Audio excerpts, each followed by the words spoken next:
Dreamscape presents In Cold Chamomile by Joy Avon, narrated by Laurel Lefkoe.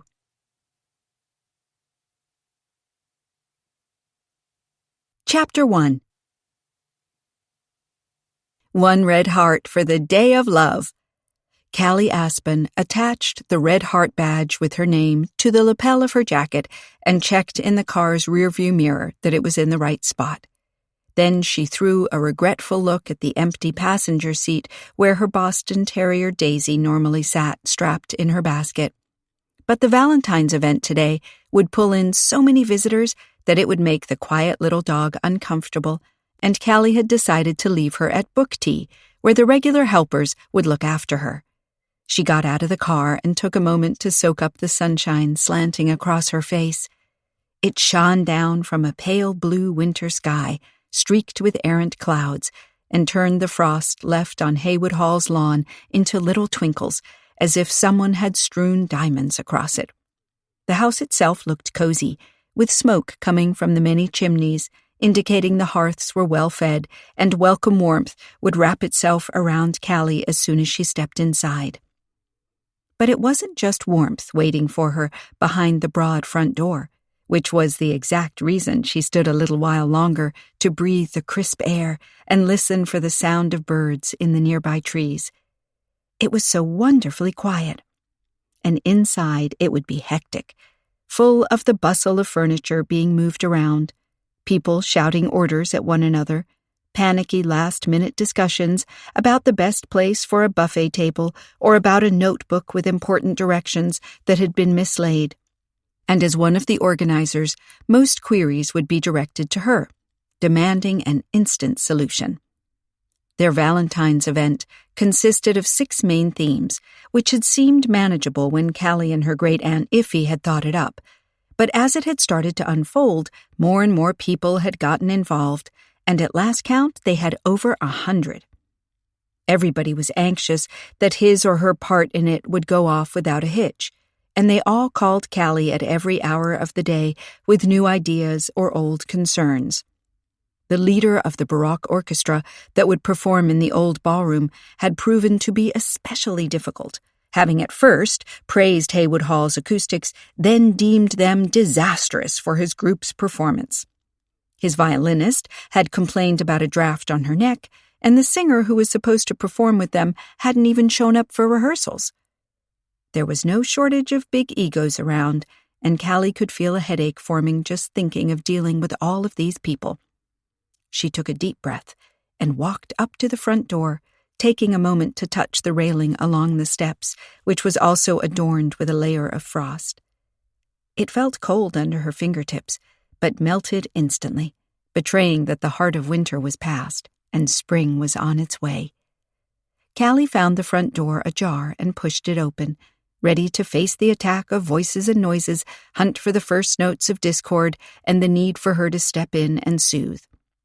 But to her surprise, music filled the air, and several people stood listening to it, their clipboards clutched under their arms.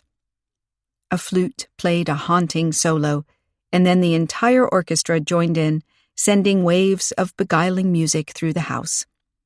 Callie closed her eyes and hummed along, thinking it would indeed be easy to fall in love with this wonderful performance. "Callie, there you are, at last. You're at least 5 minutes late." Callie cringed and snapped her eyes open to face a frail elderly lady sailing down on her with indignation in her every step. Gray curls peeked out from under a snug felt hat adorned with a diamond hat pin. The curls trembled on her narrow shoulders as she marched up and put her hands on her hips. "I called you several times." "I'm sorry, Mrs. Forrester. I was driving and couldn't answer the phone." Mrs. Forrester gave her a long, hard look, as if she saw right through that thin excuse. She had been a teacher all of her life and still treated people like they were squirming kids who hadn't done their homework. Iffy had warned Callie in advance that including a second-hand book market would mean bringing in Mrs. Forrester, but to be honest, Callie had wondered how bad that could be. They needed books to be a part of the event, first because Haywood Hall had an amazing library that was being cataloged as part of the house's conservation program, Second, because her great-aunt's business, Book Tea, was all about the combination of books and tea. And third, because if there was an object in the world you could easily fall in love with, it had to be books. Callie could remember so many lazy afternoons as a girl, lying in the grass reading, or late at night in bed, reading until she fell asleep with the book beside her. That was the life. As Haywood Hall's book collection was rather precious, they had decided that a second-hand book market would be an amazing complement, and the library and adjacent study were now divided into several areas for bookworms: a swap corner, where you could trade your own book for another, a blind date corner, where you could buy a mystery book wrapped up in colorful paper, and a find out the value corner, where old books could be offered for an appraisal by an expert in old books and antiques. The expert had been brought in by Mrs. Forrester, who knew him from another occasion, and she had also supplied most of the books for the swapping, as she was a volunteer at the local library, and had convinced them to donate to the event part of what they were getting rid of from the collection. Without her input and persuasiveness, the book-themed part of the event would have been much smaller. Callie should be very grateful to Mrs. Forrester, she knew, and honestly, she was, but she did wish deep down that the woman's helpfulness would be wrapped up in more kindness. She was so prompt and abrupt and to the point all of the time that it felt rather unpleasant to have to deal with her. "What could be so urgent?" Callie asked Mrs. Forrester, who widened her eyes as if she was appalled at the question. Mrs. Forrester stretched out her arm so that her silver watch became visible on her slender wrist, and checked the time ostentatiously. "The Valentine's event is scheduled to begin in 3 hours, and you ask me what could be so urgent?" She raised both her hands and waved them in a dramatic fashion. "All the things that are not done yet, not provided for." Her emphasis stoked Callie's nerves, and she asked, "What is not arranged for? I thought we had the whole thing worked out." Mrs. Forrester gave her a scorching look. "For instance, the expert who is to evaluate the value of the books people bring in, Mr. King." She spoke the name with a sort of hushed awe. "Who will bring him coffee?" Callie blinked. "I thought one of you would have a thermos stashed somewhere and could pour him a cup if he wants some." "He is not a local you can fob off with a plastic cup full of powdered coffee. He is an expert, whose time is extremely valuable. He appraises books on television. He could be anywhere this afternoon, but I persuaded him to come here for free, as this is a charitable event. That doesn't mean, however, that we can treat him like his services aren't worth anything." "Of course not," Callie said, rather shocked that her practical solution was being viewed in this manner. "I only thought that you own a tea room," Mrs. Forrester said, stabbing at Callie with a French manicured fingernail. "You are supposed to serve people the best mocha and the most exquisite treats." "We are," Callie said, straightening under the censure. "The drawing room is our Valentine's salon, where we serve—" "He can't leave his table. You will have to come and serve him." For a moment, Callie saw a scene where she entered the room dressed in a black gown with a little white apron, like you saw in old-timey TV shows, and made a curtsy as she put the coffee down for his lordship, the book evaluator, asking him in a deferential tone if he needed anything else. But she didn't dare laugh at the idea, as Mrs. Forrester seemed to be completely in earnest. "I will mention it to Iffy," Callie said demurely. "Anything else?" Mrs. Forrester sighed and let her gaze wander the hallway. "I think it could all have been done more professionally. Those signs." She stared hard at a nearby cardboard placard, white with red lettering reading, "Fall in love with books," with an arrow pointing up the stairs. Hearts of all sizes, in bright red and pink, danced around the letters. Callie agreed that it might be a bit much, but after all, this was a Valentine's event, and people did expect to see some sort of heart theme, she supposed. "It should have been black, with golden lettering," Mrs. Forrester declared. "A little more class and style, as befits these elegant surroundings. So much history within these walls, and you fill the place with heart-shaped balloons." She stared in disgust at the helium-filled balloons that floated gently above the stairs railing. Callie didn't know quite what to say to that, and she was glad that at that moment she caught movement out of the corner of her eye and saw Iffy coming in with Peggy and 2 other book tea helpers carrying coolers and cartons full of supplies. Breathing a sigh of relief, Callie excused herself to Mrs. Forrester and rushed to help Iffy navigate the enormous box she was carrying. Callie knew it held part of the cake for the event, and her heart beat nervously at the idea that the heart-shaped macarons would come off or the delicate sugarwork crowning it would somehow be damaged. People didn't appreciate just the sweet taste of Iffy's creations, but also her decorative imagination, and often took photos of her treats that they then shared online, bringing new visitors to book tea and new reservations for bookish tea parties. As they put the box down on the table in the drawing room, Peggy said to Callie, "Was Mrs. Forrester throwing a fit again?" She whipped back a lock of her blonde hair. When Callie had first gotten to know her, Peggy had just been to the hairdresser's for a perm. But these days, her hair was straight, pulled back from her face into a ponytail. It made her look younger, carefree, almost like a student again. She was also wearing a new dress today with high heels, and Callie wondered if she was hoping to run into anyone particular at this Valentine's event. "Mrs. Forrester isn't that bad once you learn to see past the obvious," Iffy said gently, while placing muffins with red frosting and tiny fondant teddy bears on plates. Her 2 helpers were setting up the coffee machine and stacking cups, mugs, and glasses. "No plastic cups here," Callie thought with a sour look, recalling Mrs. Forrester's critique. But she supposed it was too late to appease the irate volunteer now. "Oh, there's Quinn!" Iffy exclaimed, pointing at the door. Callie didn't look in that direction first, but at Peggy, who was suddenly completely engrossed in rearranging the ginger letter cookies people could use to spell names or words, laying out a message of love for someone with them at the event. Peggy's cheeks were suspiciously red, but then it was rather hot in the room, especially if you had just come in from the chill outside. Quinn seemed to be gesturing to them, so Callie headed over. Quinn was wearing a neat white shirt with a tie and jeans, and he had his border collie Biscuit by his side. Callie saw the dog was also wearing a red bow tie attached to his collar. She had to smile, as the bow tie symbolized what a true gentleman the dog had become in the past few months.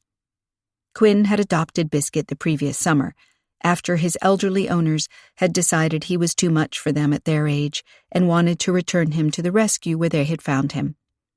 But Callie had believed Biscuit's trust in people might be damaged if he was returned to the rescue again, and had arranged for Quinn to take care of him for a while. The 2 of them soon bonded and were inseparable.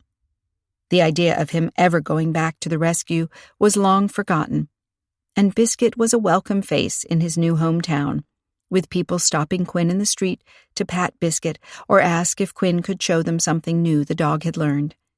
These days, Biscuit was perfectly well behaved, and even an example to other dogs Quinn worked with at the local shelter.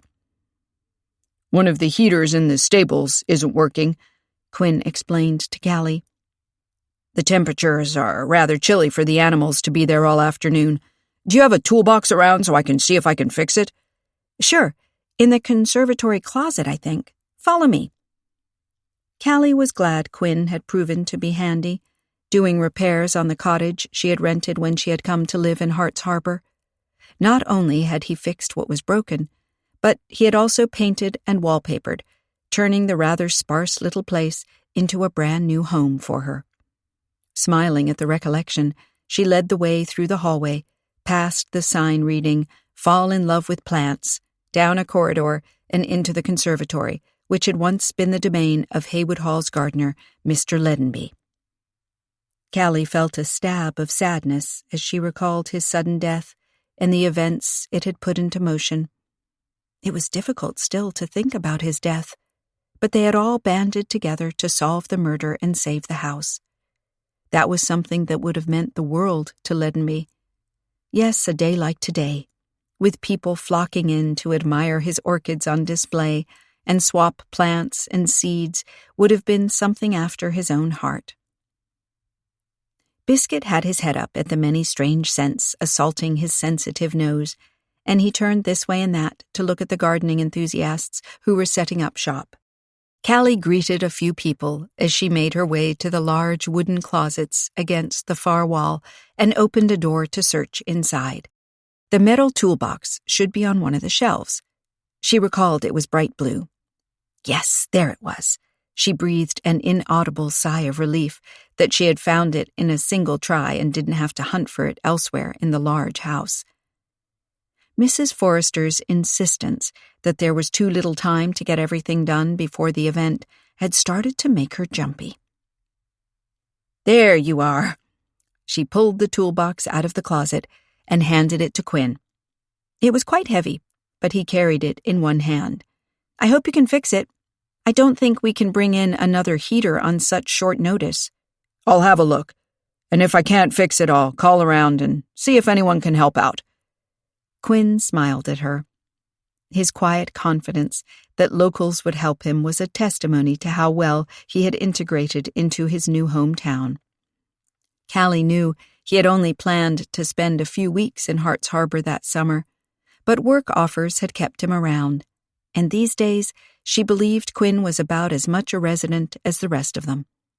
His volunteer work at the shelter and the meal project for lonely elderly citizens had enabled him to meet lots of new people in a short period of time, and she knew some of the ladies considered him to be almost like a grandson.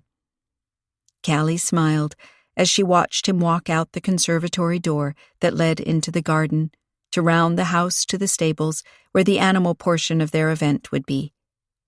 Quinn had made the suggestion himself that they should have a Fall in Love with Dogs event, where people could meet some of the shelter's dogs currently looking for new homes and get information on how to adopt them. "It's not meant as a sentimental moment where people are tricked into getting a pet because they feel sorry for the poor doggy," he had said with conviction. "I want people to understand what they're getting into. I don't want to hand out our charges and then get them back within a few days because it doesn't turn out the way the new owners expected."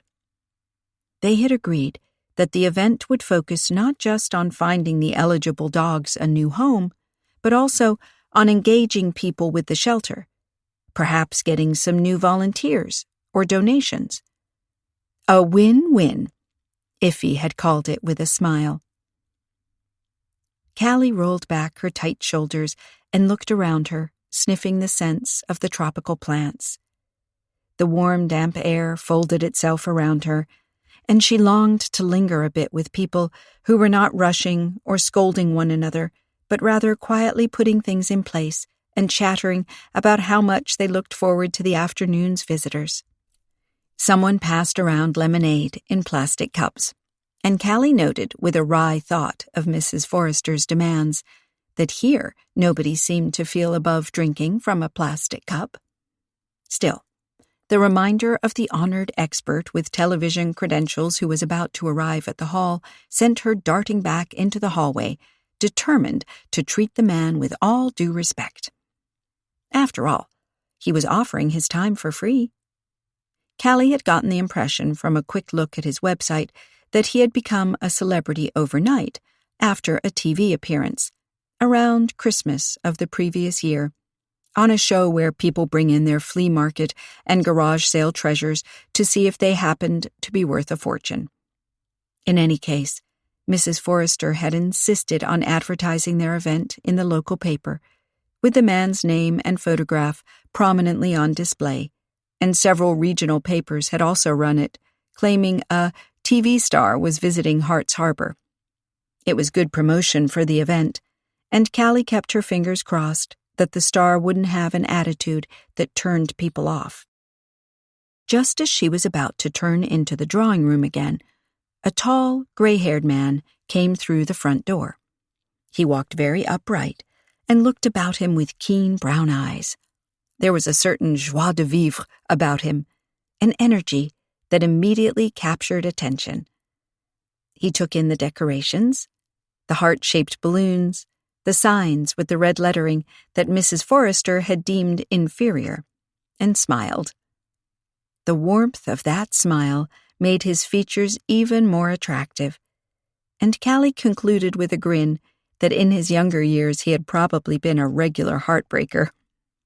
Why, even now, ladies were turning their heads and poking one another with their elbows. Callie stepped forward and said, "Good afternoon, may I help you? You're here for the event?" "Yes, I'm Sean Strong, the baritone."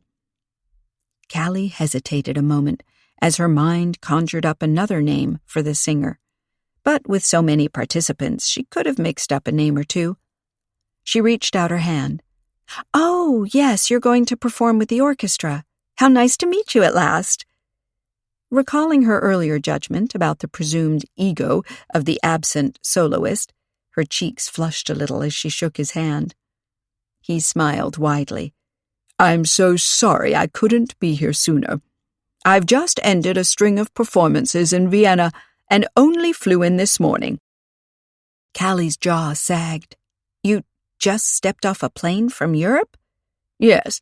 Normally I would have stayed in Vienna for a few more days, but as I was asked to come here," he made a gesture with both hands, "I couldn't say no. Such a good cause. A beautiful old house." Callie's face heated even more as she realized how this kind man had made room in his busy schedule to perform with them, and she had judged him for not being there earlier to rehearse. He had flown in especially for them. What could she do to make him feel welcome, appreciated? "I'm delighted you'll be singing here this afternoon," she said quickly. "Can I get you anything to eat or drink? Do you want to rest up?" Her mind raced to decide which room upstairs could be allotted to him for the moment. She recollected vaguely that there had been a decision that Mr. King, the antiques appraiser, would also need a room to retreat to if he wanted, and she wasn't sure what room had been chosen for him. She could hardly double book. "Actually," he said quietly, "I would very much like to see the room where we will be performing and meet the director of the orchestra so we can talk through the performance." He leaned over to her. "I'm a perfectionist, and I can't rest until I know I can perform under the right conditions to offer my audience the best possible experience." "Of course." Callie swallowed a moment, hoping the space would be to his liking. Her heart beat fast as she led him to the ballroom door. The orchestra had stopped playing, and the director stood talking to one of the members while others were either checking their instruments or walking about a bit to stretch their legs. The director saw Callie and Mr. Strong and waved. "Ah, Sean, glad you could make it." It sounded a bit cynical, and Callie rushed over to explain that Mr. Strong had just flown in from Europe and was happy to have some time to rehearse before the actual performance. "We're so pleased he made the time to be here," she ended, with a pleading expression at the director. The director sighed, but welcomed Strong with a handshake and an introduction to the other members. Callie didn't miss the excited looks of the ladies among the company. Strong didn't seem to notice. He was looking at the music on the stand and then studying the height of the room, as if deducing something about the sound when he would start to sing. He flexed his shoulders as he stood and accepted a glass of water from a lady who got envious looks from the others. This seems to be going down well. All right, what next? Callie turned away and wanted to leave the room. At the door was Iffy, who seemed to need her for something. Her great-aunt's expression was eager as always, but changed completely when she glanced past Callie. All color drained from her face, and she stared as if she had seen something horrible. Callie looked back at the orchestra and then to Iffy to determine what on earth could be so upsetting. Her great-aunt had raised a hand to her mouth, and then turned around in a jerk and rushed off. Callie ran after her. "Iffy?" She overtook her and rested a hand on her shoulder. "Is something wrong? It looks like you've had a shock." Iffy kept on walking, through the corridor, into the kitchen, where nothing was stirring. She stood at the sink and leaned her hands on the edge. She took a deep breath, steadying herself. "Are you okay?" Callie urged. "Do you want a glass of water?" "Yes, you have to sit down." She took her great-aunt by the arm, directed her to a chair, and pushed her into it. Then she got a glass out of the cupboard and filled it with water at the tap. The water was cold against the glass, and Callie shivered a moment as she handed it to Iffy. The sudden turn in her great-aunt's mood had unsettled her, and she wanted to know what was up. But Iffy didn't seem able to explain anything. She simply stared ahead without blinking. "There you go." Callie held out the glass. Iffy accepted it with a mechanical gesture, but didn't seem to understand she had to raise it to her lips and take a sip. "I can't believe it," she whispered. "It can't be true. He can't be here." She suddenly made eye contact with Callie. "What is he doing here?" Callie didn't follow. "Who do you mean?" "Sean." The name came out like a gasp. "Oh, the baritone. He's here to sing." "No, he's not our baritone. I know who was coming. I would have known it was him as soon as I saw his name on the program. Our baritone is someone else. Why isn't he here? Why did Sean come in his stead?" Callie frowned. So, her first impression that the name Sean Strong didn't match the name of the expected performer had been correct. She reached into her jacket pocket and produced the program she had put together weeks before. She was carrying it in case anyone had questions about it, but hadn't looked at it yet that day. She opened it and ran her eyes over all the entries. There it was. Cycle of Liebeslieder, or love songs by various German composers performed by Simon Tieck. She blinked, but it was really there. She looked up at Iffy. "You're right. Our baritone listed here is Simon Tieck. The man who just walked in is Sean Strong." Iffy leaned back against the chair, clutching her glass. "I can't believe it. Why would he show his face here again?"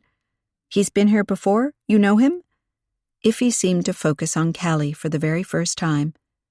She startled upright, almost spilling the water across her neat dress. "It's not important, really. What did he say for why he was here?" "He didn't say anything, just that he had flown in from Europe this morning. He's been performing in Vienna, and now he's here because it was for a good cause and all, and in a beautiful venue. I was sure he was our baritone. Why would he pop up here if he didn't have to? He can't be cheap to fly from Vienna. And where is Simon Tieck?"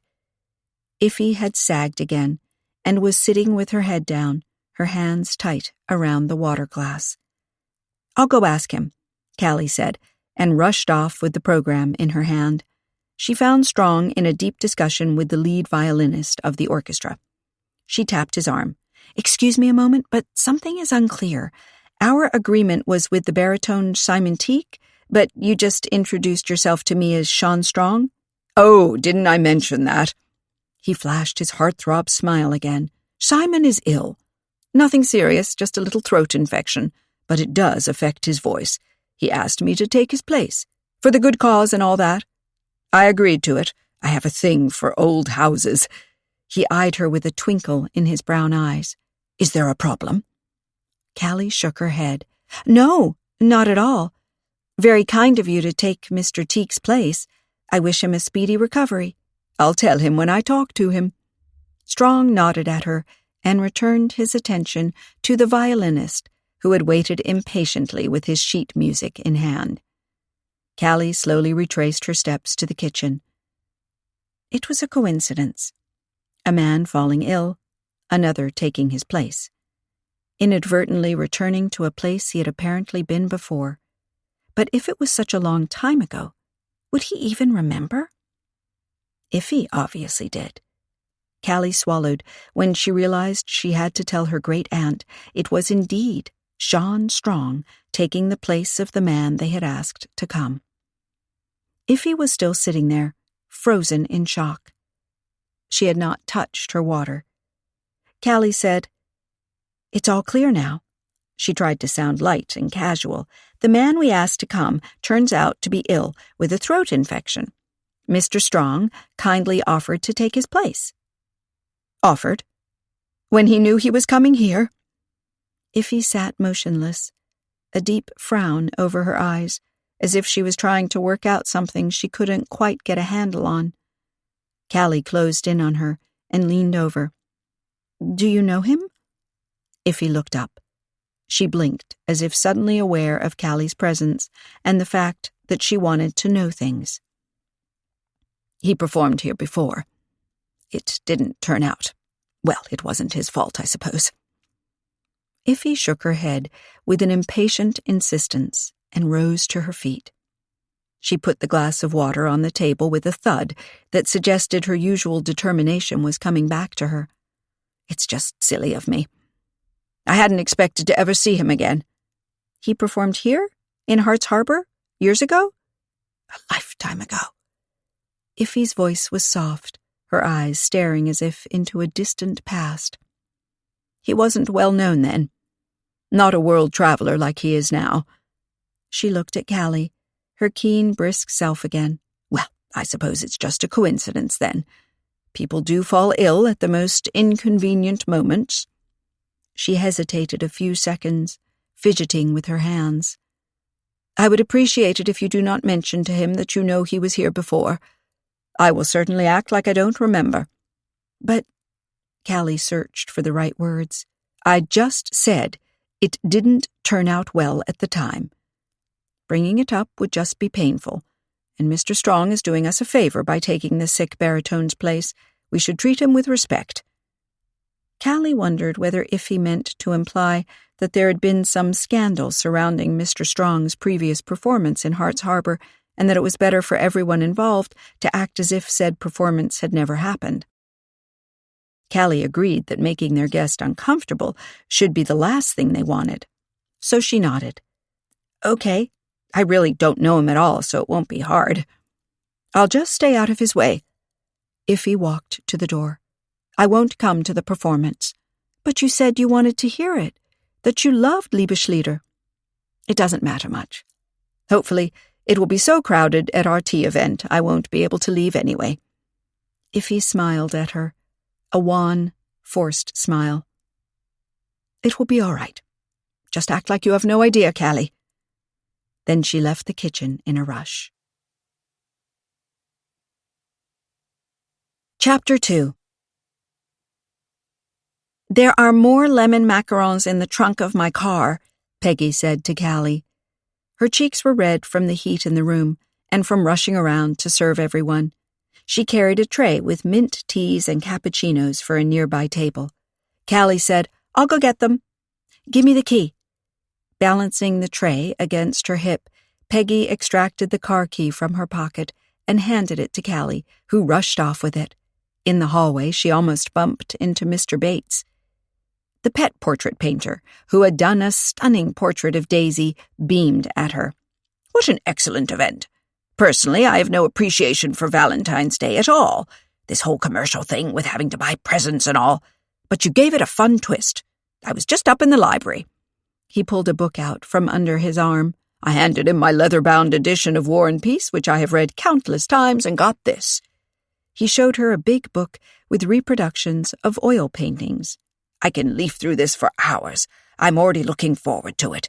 Now for a cup of hot chocolate before the concert begins. An excellent event." Without waiting for a response, he bustled away into the drawing room. With a grin on her face, Callie headed outside and found Peggy's car tucked in between two other cars. She opened the trunk and dove halfway in, reaching for the plastic carrier box full of yellow macaron. There was also one with purple macaron, maybe blueberry-flavored, and she decided to take that one in as well. Just as she pulled it toward her, she heard female voices. One said, "I don't know if we should really do this." The other said, "Of course we should. We decided this weeks ago. Don't be such a spoil-sport." A short silence, as if the other woman was considering what to say in return, and then, voice 2, determined and a bit spiteful, said once more, "You want him to get his just desserts as much as I do, so let's get on with it." Callie extracted the box from the trunk, and turning her head in the direction of the voices, saw 2 women in woolen coats and big scarves, each carrying a large canvas bag. She didn't know who they were or even what age they might be, as she could just see their backs moving away from her at a brisk pace. But the snippets of their conversation had seemed a bit odd. Just desserts? For whom? Callie shook her head as she closed the trunk and made sure it was locked. She tended to puzzle over a remark made, tried to place it in context even if she knew very little, simply because she loved to deduce. But this was silly. She had no idea what it had all been about and whether she had even heard it correctly, what with her head stuck in the trunk. The wind breathed through the thin fabric of her dress, and shivering, she hurried back to the house with the extra macaron.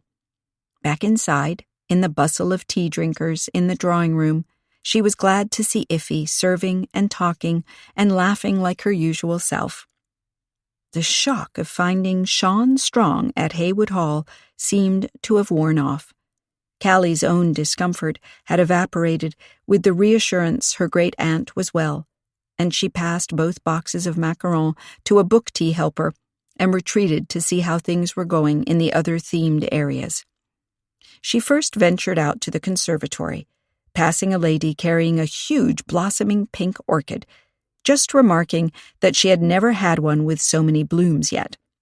For a moment, Callie thought the woman was speaking to herself, until she detected the earpiece, suggesting she was on the phone with someone. In the conservatory, seed packets were changing hands by auction. Lively bidding was going on, reaching prices that probably more represented people's desire to sponsor Haywood Hall than to own these particular seeds for their gardens or balconies.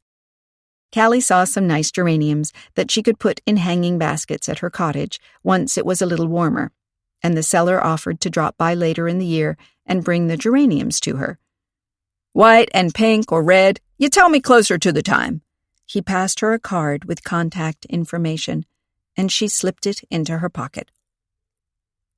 Then Callie went upstairs to the library, where in the swap corner 2 women were each holding on to the same book, each claiming she had picked it up first. "I handed in my copy of Great Expectations for it. Now I want it," said one. "But I saw it first, and I was already holding it when you tried to wrench it from my hands," the other countered. Mrs. Forrester, turning her head this way and that, tried in vain to appease them and get one of them to let the other have it. Callie acted like she didn't notice the discord and passed by to have a look at the expert evaluating the offered goods. Mr. King was a tall man with dark hair, dyed, Callie believed, and a pair of horn-rimmed glasses. A look of perpetual disapproval seemed glued to his long, thin face as he studied the leather spine of a book on the table before him. His lean fingers moved over it, assessing its condition, and then he shook his head with the sad certainty of an undertaker. "This is virtually worthless. I could give you $20 for it, no more." The elderly couple who had brought it in looked at each other. The woman fidgeted with the clasp of her purse, snapping it open and then shutting it again. Snap, snap, snap.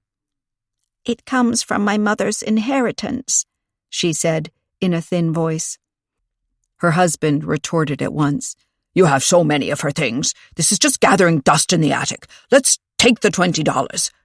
The woman didn't seem sure, but the expert had already pulled out money and handed it to the man, pulling the book toward him and handing it off to a young man who put it in a wooden crate that stood on the floor behind the expert's table.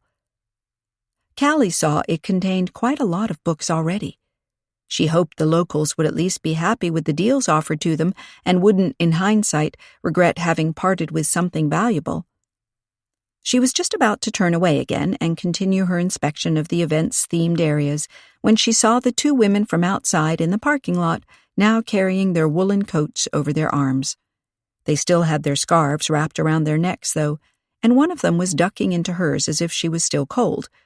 They each had their canvas bags at the ready, and Callie concluded they contained books the women wanted to offer to Mr. King for assessment. Perhaps one of the ladies had taken them from her husband's book collection at home and wasn't sure whether he would agree that they should part with them. And her friend thought it would be his just desserts if she did. Maybe because he was always busy with those books and ignored his wife? Callie, you don't know anything about it. Cut it out. Callie passed the women, noticing absent-mindedly that one of them was probably 10 years younger than the other. She looked a bit insecure, and her brown eyes were darting around the room as if looking for a way out. But the other woman, blonde with gray streaks and a very straight posture, ushered her forward. Callie smiled at them, and then exited, determined to go check on the stables and make sure that the heater Quinn had managed to fix wasn't broken again. Or overheating and starting a fire. The idea that there were a lot of live animals there made her heart speed up. But when she entered the stables at a trot, welcome warmth enveloped her, and the chatter of excited people, especially children, filled her ears. Several volunteers sat crouched beside dogs they were introducing to the public. A big black poodle didn't seem to like the attention and tried to hide behind the volunteer's back. But when a little boy approached and played peekaboo, looking at the poodle and then stepping back out of sight, the dog became curious and showed himself. Slowly his tail began to wag, and the little boy smiled broadly. Callie's heart widened at the idea that here relationships might begin that would last for the dog's lifetime. Animals that were currently living behind bars would find a new home today. If only for that, their event would be a success. Callie. Quinn rested his hand on her shoulder. His expression was relaxed, but at the same time she noticed a certain tension in him, as if he was eager for something to happen. His smile wasn't quite at ease, and his eyes brushed past her and roamed the room. "How are things going?" she asked. "Is the heater fixed for real?" "It's doing great. I think it'll last through the event." "Good. That was what I wanted to know, really." Callie glanced around her. "Oh, I see you've got help." Jimmy and Tate, Peggy's boys, were sitting on the other side of the stables, each with a retriever puppy in his arms. Their mother was watching them from her place on a blanket, with 3 more puppies clambering across her outstretched body. Quinn nodded in their direction. "The dog was found roaming, turned out of her home, maybe after the owners discovered she was expecting. She gave birth to 5 healthy puppies a few weeks ago. We're now hoping to find good homes for them all." "Are you trying to persuade Peggy to take one of them?" Callie frowned. She's away a lot for her work at book tea, and the boys are in school, so who would be able to take care of a small dog? Quinn shrugged. "Her situation might not always stay like that." Callie wanted to ask what on earth he meant by that, but growling and barking drew her attention in a flash. 2 dogs had jumped at each other, teeth bared, and the volunteers struggled to pull them away. A frightened little girl burst into tears, hiding against her mother, and some parents looked less than happy, moving away and whispering as if deciding to leave. Quinn shook his head. "I told Jerry not to bring that black lab. He isn't ready to be rehomed. Too many new things make him nervous, and then he snaps. But they just don't listen to me. 'This is a chance of a lifetime,' they said. Yes, well, but if his behavior turns the potential new owners off all the dogs present..." "I'm sure it won't be that bad," Callie reassured him. But inside, she wondered. People were right to think twice about taking a dog into their homes. After all, these weren't toys, but live animals that needed a lot of caring for. And if a dog also seemed to have a problem, it became extra hard. She patted Quinn's arm. "I'm sure you'll find a few dogs good homes today. Talk to people. Find out what they're looking for. Ask them to stop by the shelter and see more of the dog there. No impulse decisions, but growing relations." Quinn nodded. I know. I'm trying." He rubbed his hands together, his posture tense, as if he was gearing up for something. Callie wasn't sure what it was that was eating at him, but she didn't want to ask right now. Having greeted the volunteers and ensured the black lab was calm again and wagging his tail, she left the stables to go back to the house. The cold air nipped at her, and she broke into a trot. Someone came from the other direction, and they reached the door at the same time. It was Sean Strong, the baritone, and he held the door open for her with a smile. "After you, young lady. You should have put on a coat." "Yes, probably. Thank you," Callie said as she stepped inside. Strong, who wasn't wearing a coat himself, followed her and stood a moment, as if indecisive. Then he said, "Tell me, can one get decent coffee here?" "More than decent," Callie assured him. "The catering is done by Book Tea, a very good tea room from town. We have delicious coffee, tea, and treats." She added quickly, "If you want some." Perhaps with his performance coming, he didn't want to eat? She had no idea if it affected the voice. "That sounds very inviting." He smiled at her. "Would you mind pointing me in the right direction?" For a moment, Callie recalled her great-aunt's shock when she had recognized Strong and claimed that he had been to Hart's Harbor before and it hadn't ended well. But that had been, to recall Iffy's words, a lifetime ago. So why would it matter today? Besides, she could hardly pretend not to know where the coffee was served when she was herself part of the Book Tea team. She forced a smile. "Not at all. Through this door."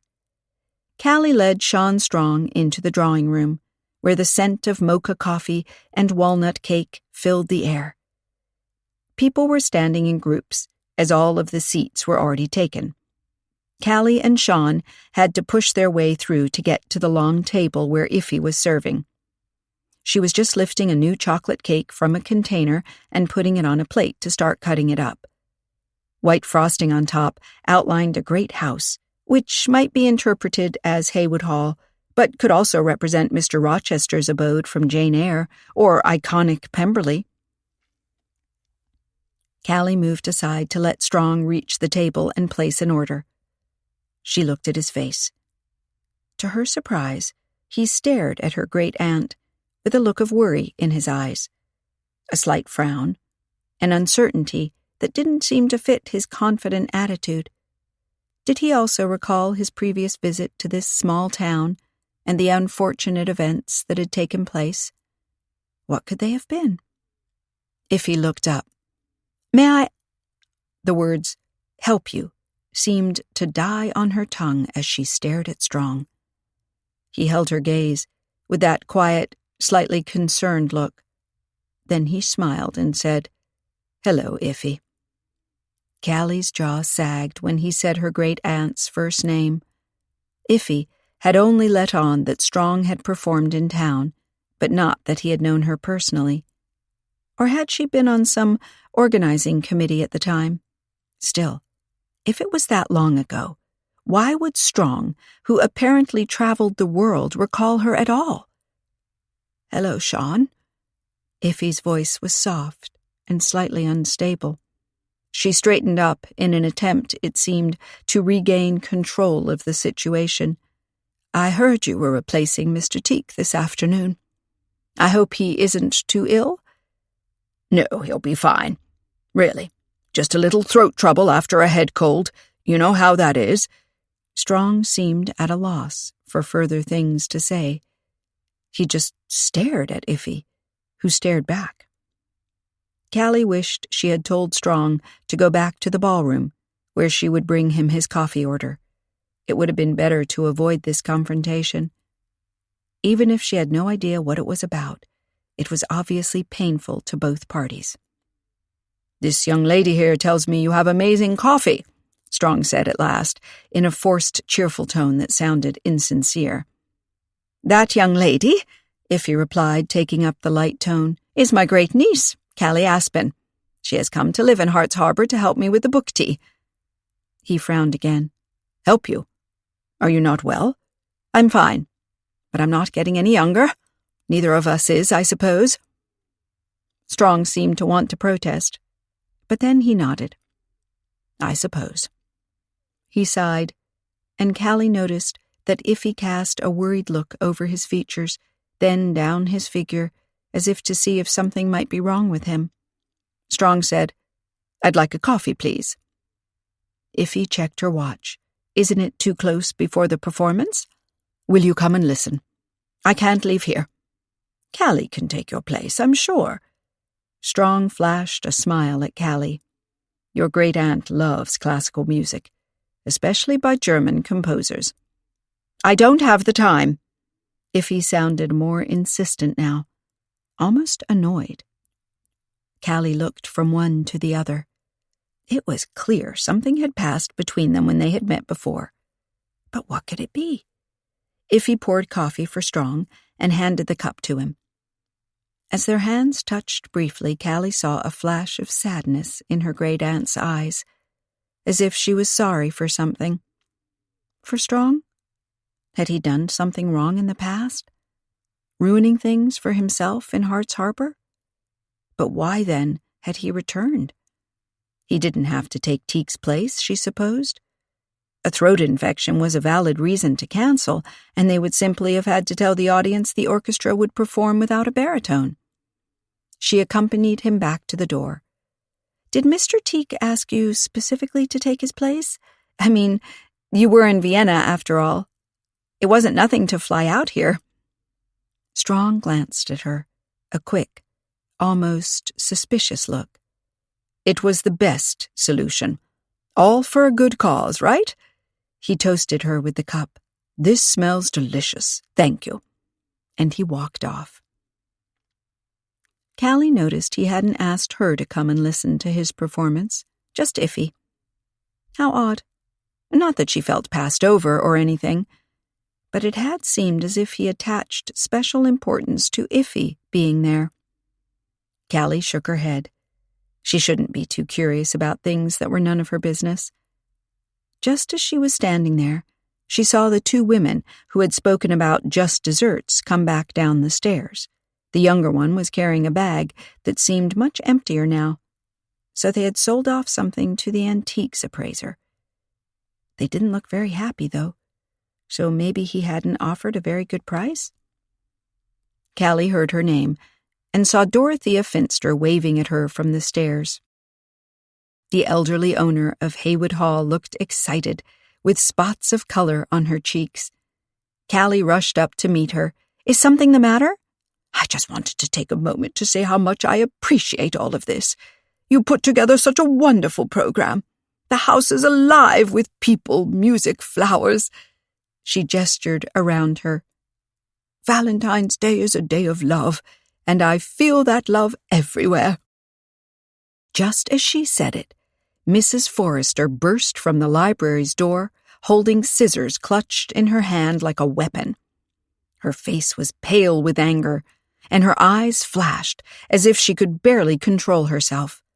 She was so completely not a picture of love that, after Dorothea's adoring words, Callie almost had to laugh.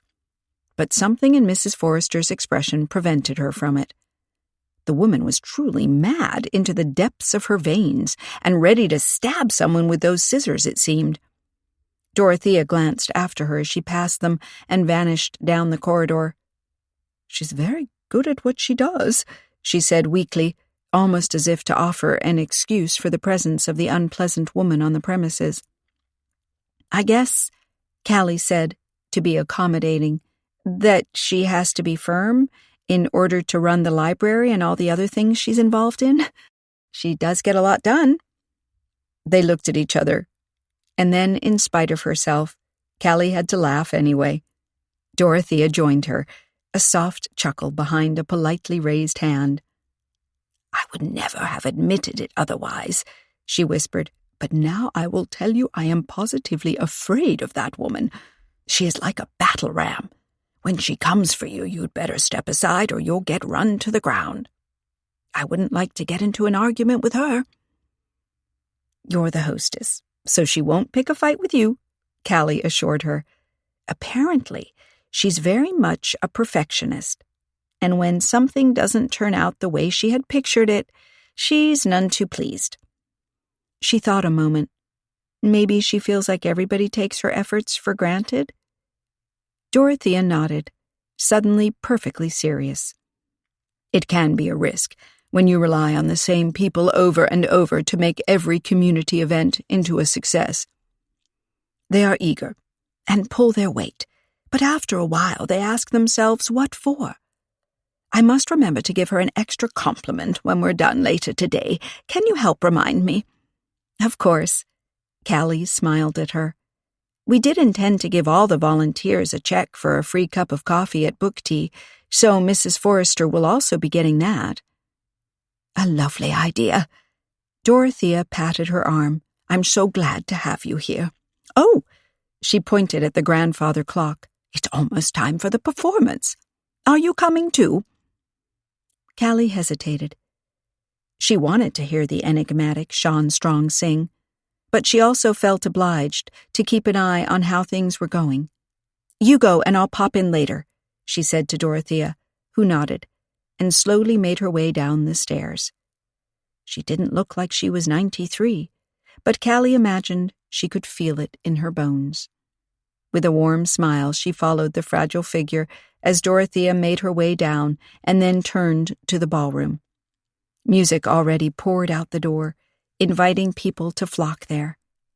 Groups of chatting women and a few men came from the drawing room, still carrying their coffee cups, and headed over. Callie caught a glimpse of Iffy at the door into the drawing room. She seemed to stand there very still, listening to the music, even closing her eyes a moment as if to soak it up. She looked younger and very expectant. But then she turned away and went back into the drawing room, apparently determined to stay at her post. Chapter 3. Callie had managed to catch the last bit of the performance, and she had to admit that Sean Strong had a wonderful voice. He carried them away from the ballroom, across the sea to the mountains and deserts he sang about, conjuring up blossoming flowers or snow and ice at a rise or fall of his voice. People swayed, tapped, and hummed along, and the whole room seemed to be full of the energy the lone singer projected as he stood there and filled the space with his voice. Warm applause reached out to him, and people called for an encore. Callie saw that Quinn had come to stand with Peggy, who, like herself, had caught the closing part of the performance, and he now put his hand on her arm and asked her something. She seemed a bit surprised and hesitant, but followed him through the doors that led outside. Callie wondered if Quinn would tell her about their retriever puppies and ask her if the boys could have one. Peggy might not be eager for the extra responsibility, and Callie could only hope that a disagreement about it wouldn't ruin this otherwise nice day. Sean Strong hushed the crowd with a hand gesture and launched into one more song. To Callie's surprise, it wasn't a classical song, but a sweet, simple folk song, maybe Irish, about a girl he had once loved and how they had walked the country roads together hand in hand, the sun on their faces and love in their hearts. Everybody listened, spellbound, as he asked her why she had gone away and left him with nothing but the memories of those sun-soaked days. A woman rubbed her eyes, and even Callie felt a bit of tightness in her throat as Strong seemed to live the words he sang, putting his all into the lines, into the vibrations of his rich voice. It was very silent when he finished. Then people rose to their feet and applauded him even more fervently than before. Callie turned and saw Iffy standing at the door of the room. She turned away quickly, but Callie had glimpsed the emotion on her face, a tenderness and sadness she had never seen there before. Iffy stood motionless, seemingly almost forgetting she was in a room full of people, until someone pushed past her and she excused herself. Callie didn't want to go to Iffy and intrude on what seemed to be a personal moment. After all, she knew so little about her great-aunt's life, whether she had ever loved, hoped to marry and have a family, only to see that hope swept away from her when love had been lost. Lost in death? Lost to life? Callie didn't know. She went outside, allegedly to check on her car, which she knew was locked up tight, but just to get away for a moment and collect her thoughts. To her surprise, she caught Peggy running to her own car and fidgeting to get the door open. When Callie drew closer, she saw Peggy's shoulders were shaking. She realized with a shock that her friend was crying. "Peggy!" She went over quickly. "What's wrong?" "Just leave me alone. Let me go. How can he ask me that?" Peggy had the door open, dove into the car, and started the engine even before she had buckled up. Callie tapped on the window, wanting to tell her she was in no state to drive. But Peggy took off anyway, breezing down the driveway to the exit. Callie blinked in confusion. Was it about the puppy? Asking someone to get a dog they might not want to take on right now didn't warrant such an emotional response, did it? What was the matter here? She brushed her forehead, turning away, when she saw Quinn coming. His hair stood up as if he had raked it back with his hands, and his eyes looked frantic. He called, "Did you see Peggy?" "She drove off." Callie took a deep breath. "I think she was crying." Quinn halted. His shoulders sagged, and he looked at the ground. He exhaled long and hard. "I shouldn't have." He seemed to mutter more under his breath. Callie went over to him. "Did you argue? I've never seen her like that." Quinn looked up at her. "I'm sorry, I can't talk about it." He turned away, breaking into a trot. Callie blinked. "Well, I never. It's like people aren't themselves today." "Callie?" She turned at the urgent voice. It was Mrs. Moffat, Mrs. Forrester's right hand at the library. They were so often seen together that some locals mockingly called Mrs. Moffat the Shadow. In contrast with her formidable boss, she was a soft-spoken personality who often excused herself when she hadn't done anything wrong. She looked frantic as she ran for Callie. Her heart-shaped badge had almost come loose and dangled from her lapel. It's terrible. I don't know what to do." "What's terrible?"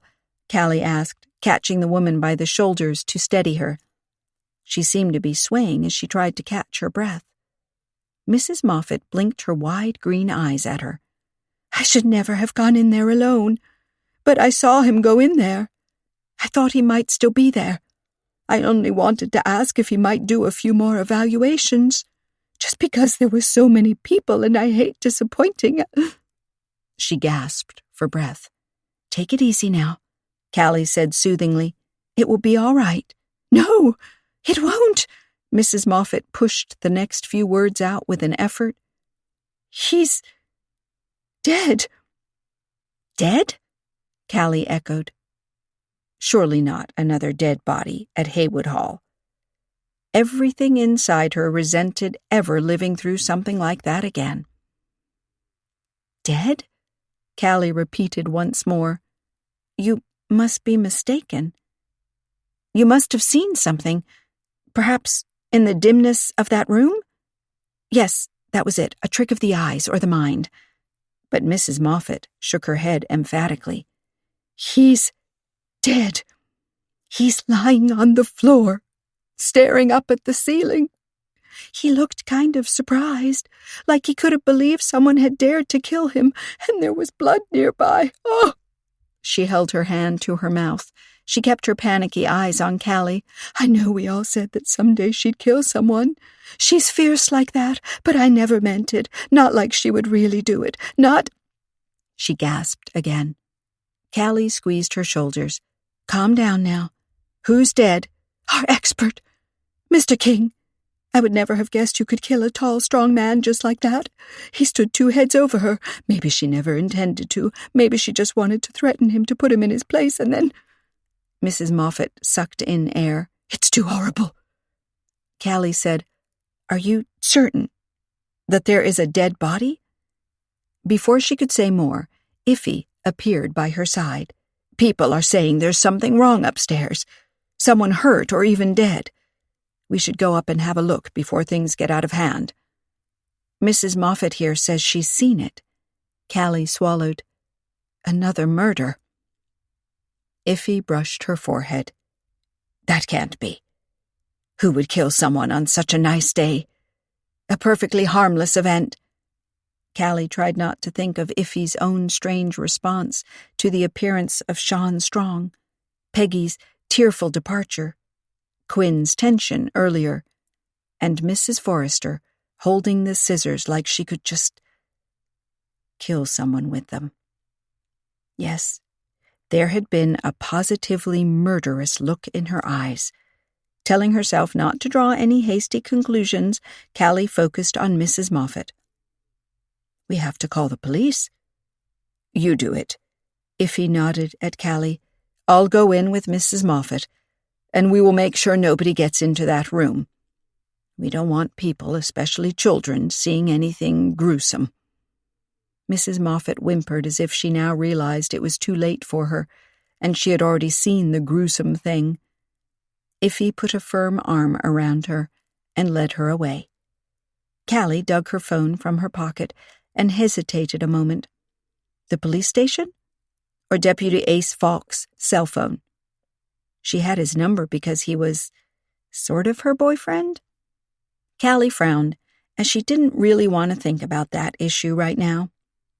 They were going out together every now and then, to have dinner or see a movie.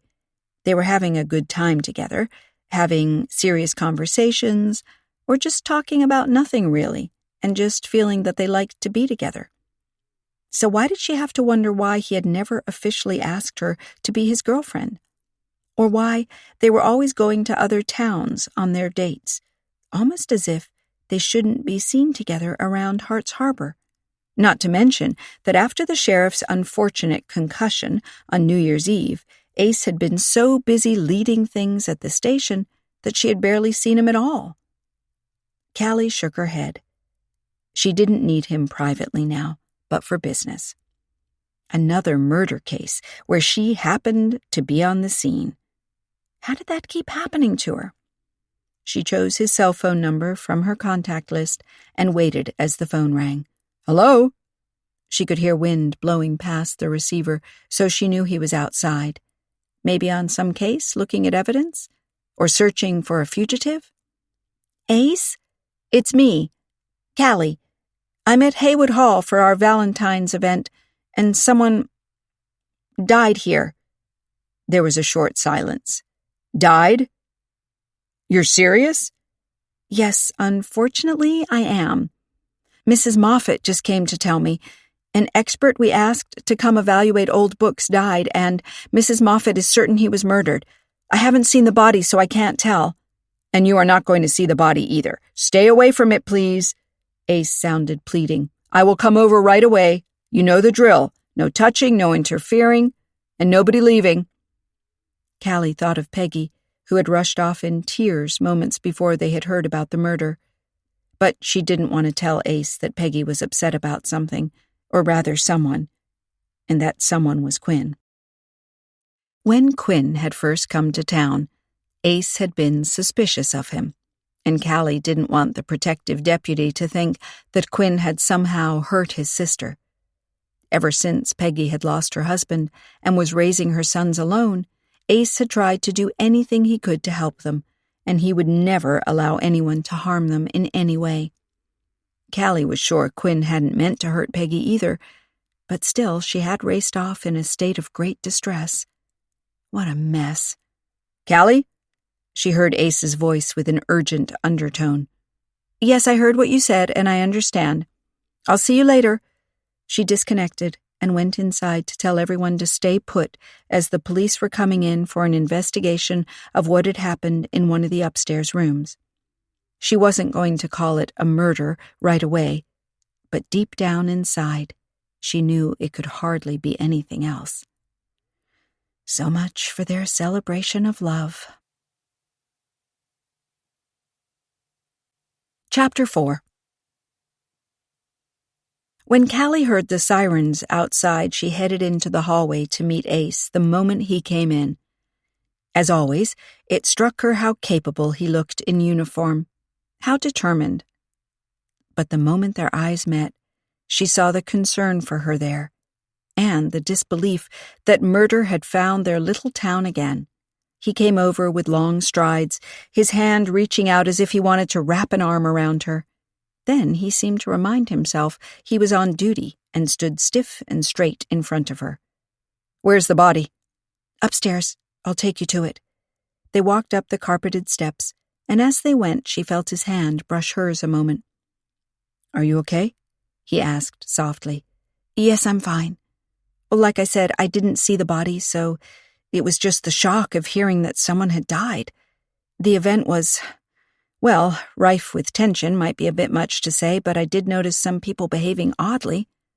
"Good. Keep that in mind to tell me later. Every little detail might turn out to be important. These events, with lots of people around, are, of course, a nightmare for a police investigation. So many fingerprints around, traces. Forensics won't be happy." Ace glanced at her. "I'll take a look at the body first and talk to the person who found it." "Mrs. Moffat," Callie said with a sigh. "You know her, and how people even call her the Shadow? She doesn't like being in the spotlight. And she's so upset, I wonder if you'll get much out of her." "How did she happen to stumble upon the body? Did she tell you?" "I had the impression she wanted to ask Mr. King a question and went into a room she had seen him enter earlier. There he was, dead on the floor." She frowned hard. "She mentioned something to me about her never having believed she, meaning some other woman, was capable of killing, that she looked fierce enough for it, but still—" "She? The killer is a woman? Did Mrs. Moffat see her? Perhaps she noticed a woman exiting the room just as she approached to find this expert and ask her question?" "Possibly. I have no idea who she meant." As Callie said it, she knew it wasn't the absolute truth. It made sense to think Mrs. Moffat would speak of someone she knew well. Was there anyone she knew better than her boss at the library, Mrs. Forrester? And Mrs. Forrester had been waving those scissors like— Callie shook her head. No need to speculate. Mrs. Moffat would tell Ace exactly what she had seen. Then he could draw his own conclusions. They came to the top of the stairs, and Callie looked in both directions. She saw Iffy and Mrs. Moffat down the corridor to her left, waiting in front of a door. Apparently that room had been assigned to Mr. King to put his things in and retreat to when he needed a break. Mrs. Forrester had taken care of that, so she had known exactly where to find him alone.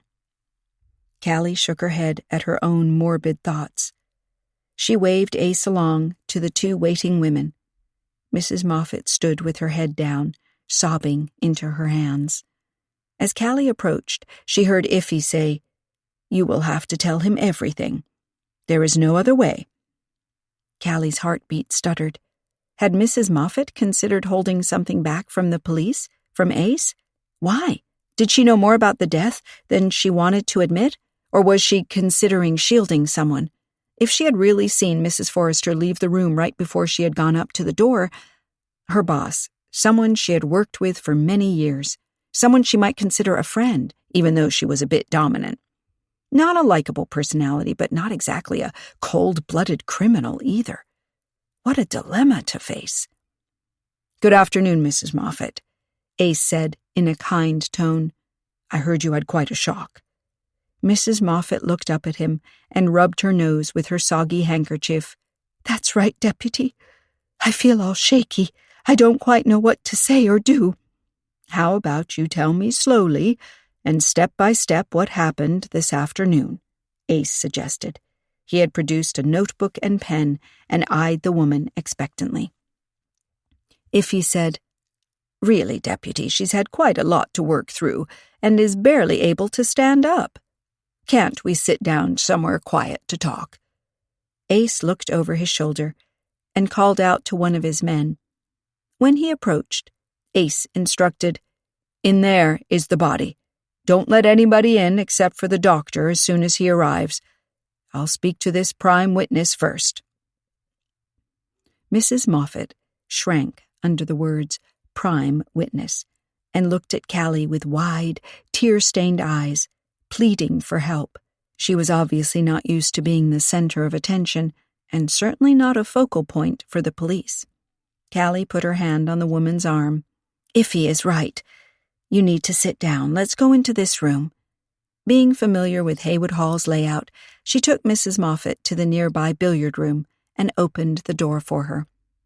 Ace, who followed them closely, whistled as he stepped inside. "I'd love to lay down a game of pool here sometime."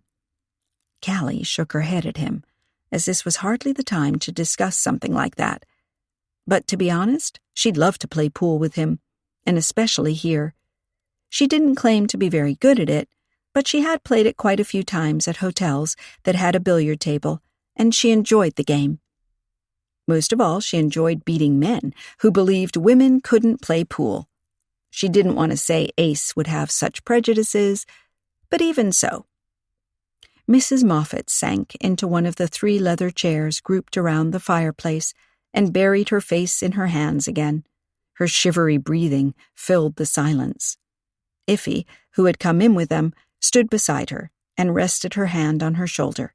She looked at Ace and mouthed, "Easy does it." Ace nodded with a reassuring look and sat down opposite the 2 women.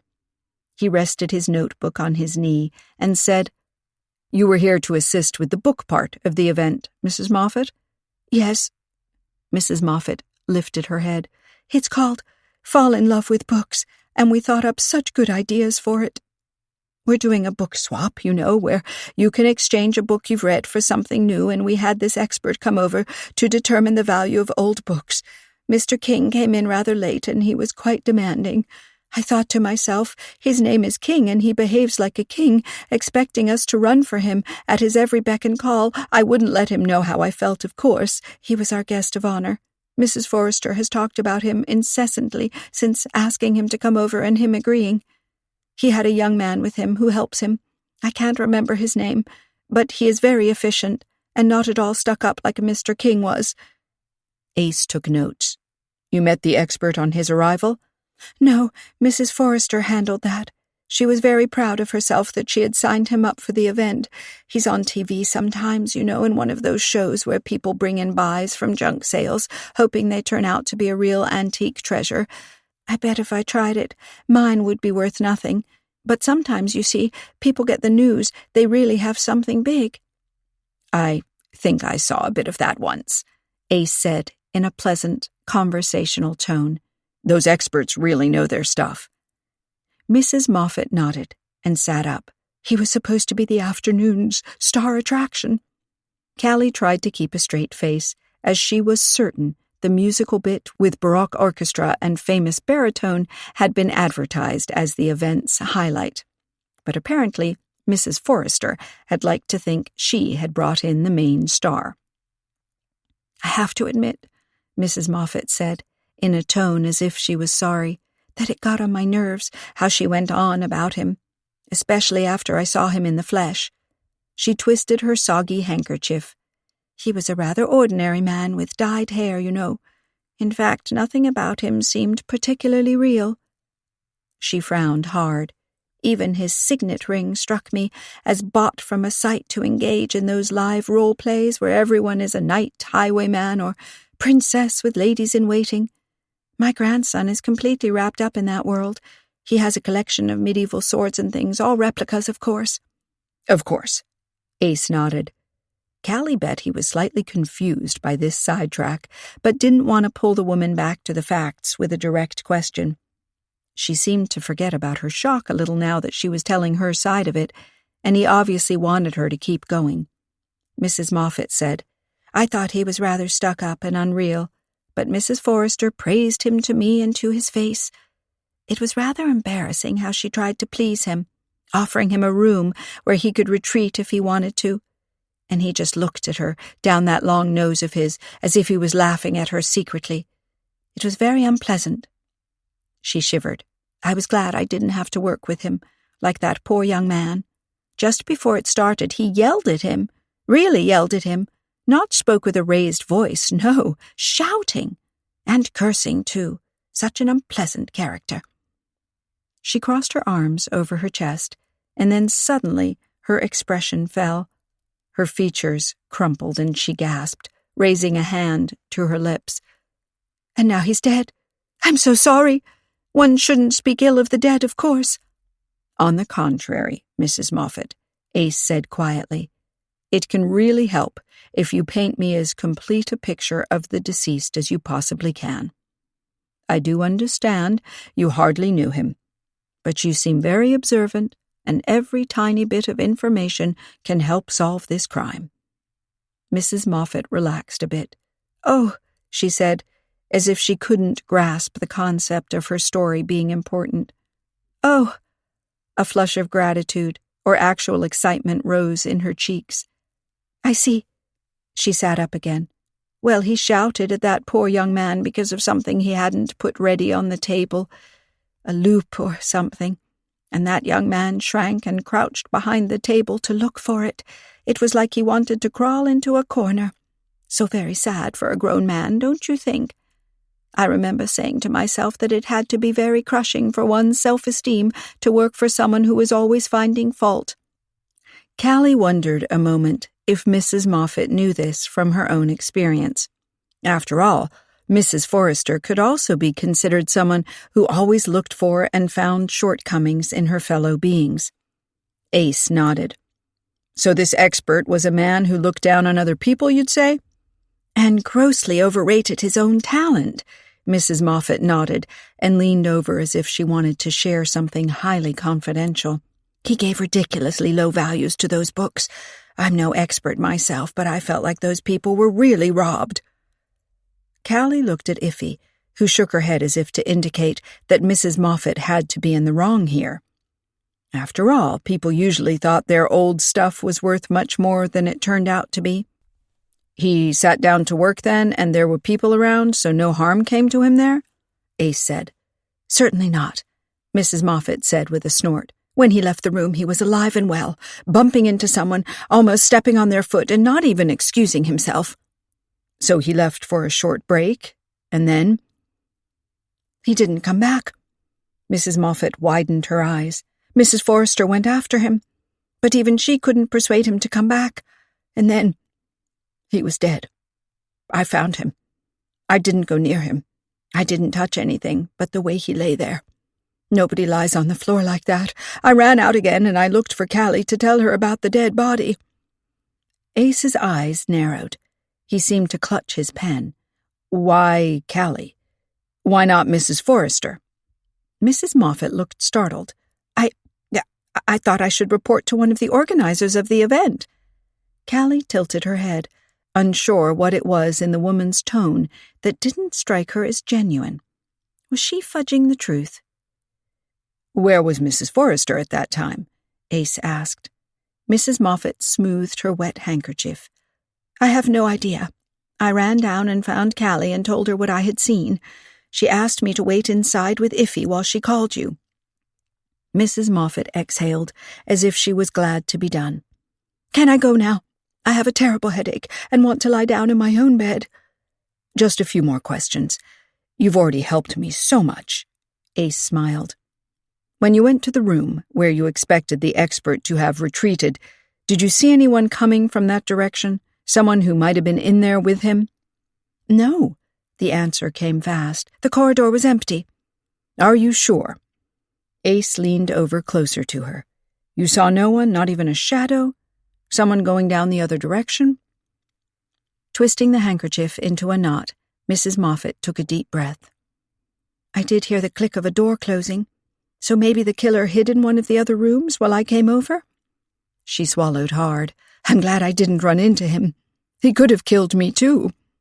"Him?" Ace queried. "You think it was a man?" "Why, yes. The expert was a tall man, not very broad in the shoulders maybe, but wiry. He could have defended himself. I can't see someone killing him unless it was a man, a strong man." Callie looked at Mrs. Moffat closely, suspicion niggling inside. Earlier, she had told Callie something about a she who might have killed. Now she insisted it had to have been a man? Why? Ace played with his pen. I don't know how the murder was committed, so I have to keep all options open. Supposing it could also have been a woman. Did you see or notice anything? Maybe the scent of perfume in the room when you walked in? Scents can be pretty pervasive. Or perhaps I saw a brooch that had fallen to the floor. Mrs. Moffat laughed nervously. No such thing. I can't remember the scent of the room. I just saw a dead man, and I panicked and ran. I really want to go home now. Her voice trembled, and Ace closed his notebook and got up. Of course, Mrs. Moffat. I think Iffy can take you and make sure you're all right. Iffy nodded at him gratefully and led the woman to the door. As soon as the two were gone, Ace looked at Callie. What do you think? Before she could answer, he said, I let you and Iffy be there because she was upset. And if you had left, she might have clammed up. But I don't intend to involve you in this case in any way. Twice was enough, you know. Callie nodded. Of course. I think she was really very upset. It's hard to tell if she was just incoherent because of her mood or if she was lying. Ace pointed his pen at her. I had the distinct impression she did see someone before she entered the room. But she can't believe that person to be involved in something as gruesome as murder, and therefore she's denying it. But that could be dangerous. People who killed once usually don't hesitate to kill again if they believe a witness can identify them. Callie wanted to say something about that, but was interrupted by a knock on the door. A man dressed in white poked his head around the door and said, We have fingerprints on the murder weapon. A perfect set. What's the murder weapon? Ace asked, his pen poised to write it down in his notebook. A pair of scissors. Callie gasped. Ace glanced at her and then waved away the man in white. I'll be there in a minute. He focused on Callie and said, What is it? The mention of scissors seems to have spooked you. Callie shrugged. Earlier this afternoon, I saw Mrs. Forrester walking around with a pair of scissors in her hand, clutching it like it was a weapon. She seemed deeply upset about something. Ace nodded. If she was holding the scissors, that explains her prints on them. He waited a moment. Still, it puts her in an awkward position. She asked this expert to come here, so she knew him on some level. I mean, it is more likely that she would get into conflict with him than a perfect stranger here at the event. Callie nodded. That seems logical, yes. I'm worried. She fell silent and looked for the right words. Ace waited patiently, his dark eyes scanning her expression. Yes, he prompted. I really don't know for sure and shouldn't... Tell me. Your gut feeling has been right before. It's not a gut feeling, even. When Mrs. Moffat approached me and reported the murder, she seemed to think Mrs. Forrester had committed it. She referred to someone who was fierce and insistent but need not be capable of killing. She must also have seen Mrs. Forrester rushing around with the scissors. Ace nodded. If she caught a glimpse of them in the victim, she could have drawn a quick conclusion. Callie studied his features. And what conclusion are you drawing?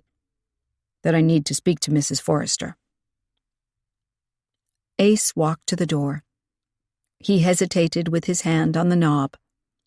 I do realize one thing. What's that? I asked Mrs. Moffat why she reported the murder to you and not to her boss, Mrs. Forrester. She said it was because you're one of the organizers, and of course that might make total sense. Besides, it would be normal not to act perfectly logically as she was startled and running away from a dead body she had stumbled on. But still, can't we also guess that the reason she didn't want to tell Mrs. Forrester about the dead body was that she suspected her of being the killer and couldn't see herself reporting a murder to the actual murderer? A chill went down Callie's spine at the idea. Ace held her gaze as he continued. Mrs. Moffat might have been afraid that if she faced Mrs. Forrester, the woman would sense her suspicions, and that would not exactly be smart or safe. Callie licked her lips. You have to speak to Mrs. Forrester and clear this up. I mean, we can't have—" She reached up and rubbed her forehead. Ace came over and smiled at her. A sad smile. "It's happened again, Callie. And this time, you're not going to be helping me. It wouldn't be right. He waited and seemed to look for the right word. "Well, you know." And he vanished out of the door. Callie stared at the closed door, wishing he had ended his sentence and put a word to what they actually were. Just dating? Feeling out the possibilities of a relationship? Or were they in a relationship? To her, it was definitely the latter, but Ace always seemed a bit more reserved. Was it just because he was so insanely busy after the sheriff's concussion, so personal stuff was the last thing on his mind? Or was something else holding him back? Callie shook her head with a rueful smile. Whatever Ace was thinking, the murder had thoroughly ruined their chances for a romantic Valentine's Day. Chapter 5. Callie was packing the last of their tea supplies into boxes when Ace came into the drawing room. He walked upright as always, but Callie could tell by the tightness in his shoulders that he was feeling the pressure of having to organize everything, speak to people, take initial statements, and make decisions about what to do next. He halted and looked at her with a frown, obviously trying to determine something. Then he asked, "Where's Peggy? She was here working with you to serve tea and cookies all afternoon, right?" Callie nodded. "She was here before." She wasn't sure she should tell Ace about the state in which Peggy had left the premises, so she decided not to underline the point unless Ace specifically asked about it. Ace stood and looked about him as if he expected to find Peggy. "I haven't seen her anywhere. Are you sure she's all right? The boys are in the stables with Quinn, but they don't seem to know where she is either." Worry furrowed between his eyes. "I called her cell phone, but she's not answering." Callie's stomach squeezed. She should have gone after Peggy, or at least tried to ensure in some way that she was all right. She checked her watch. It had been hours since Peggy left. Ace asked, "Do you have any idea where she might be?" "No." Callie came to a decision. It was better if she talked to Peggy before Ace did, and Quinn got into trouble. "I'll go to her house and see if she's there, if it's okay for me to leave." "Yes, I don't think you killed Mr. King." Ace's tired expression relaxed a moment. Then he asked, "Why would Peggy have gone home?" "Without telling anyone? Was she feeling unwell? And why wouldn't she answer her phone?" "Just let me go over to her house and I'll call with news as soon as I can."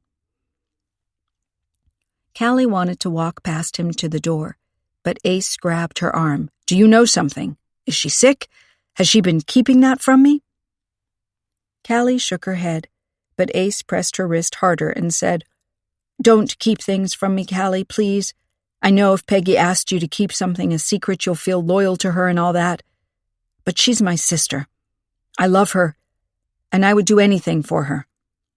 "Even turn against me," Callie mused, and then rebuked herself for this irrational, unkind thought.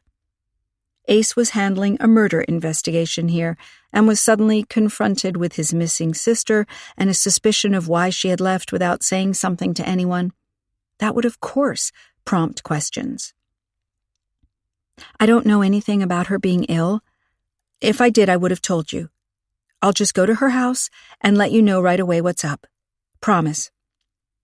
Ace let go of her and sighed.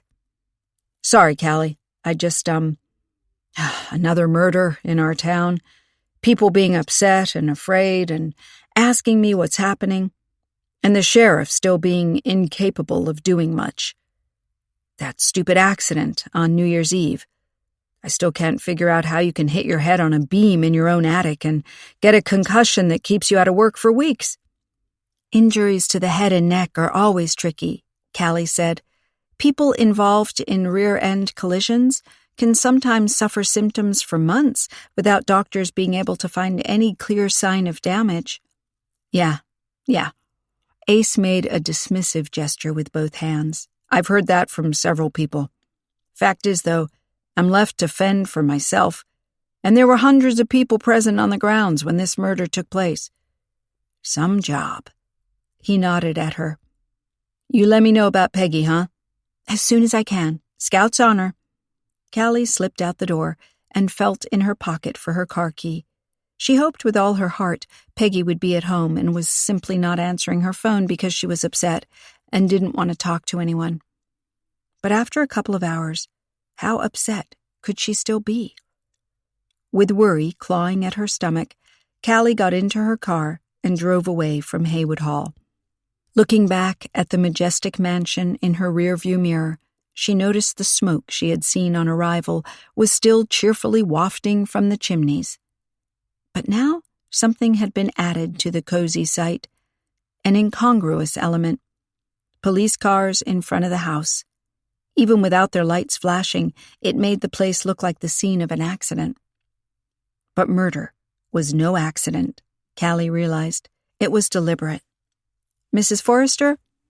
Irritated already, on edge because of the pressure of this big event she felt personally responsible for, confronted with the expert she had engaged who didn't treat her with respect but looked down on her.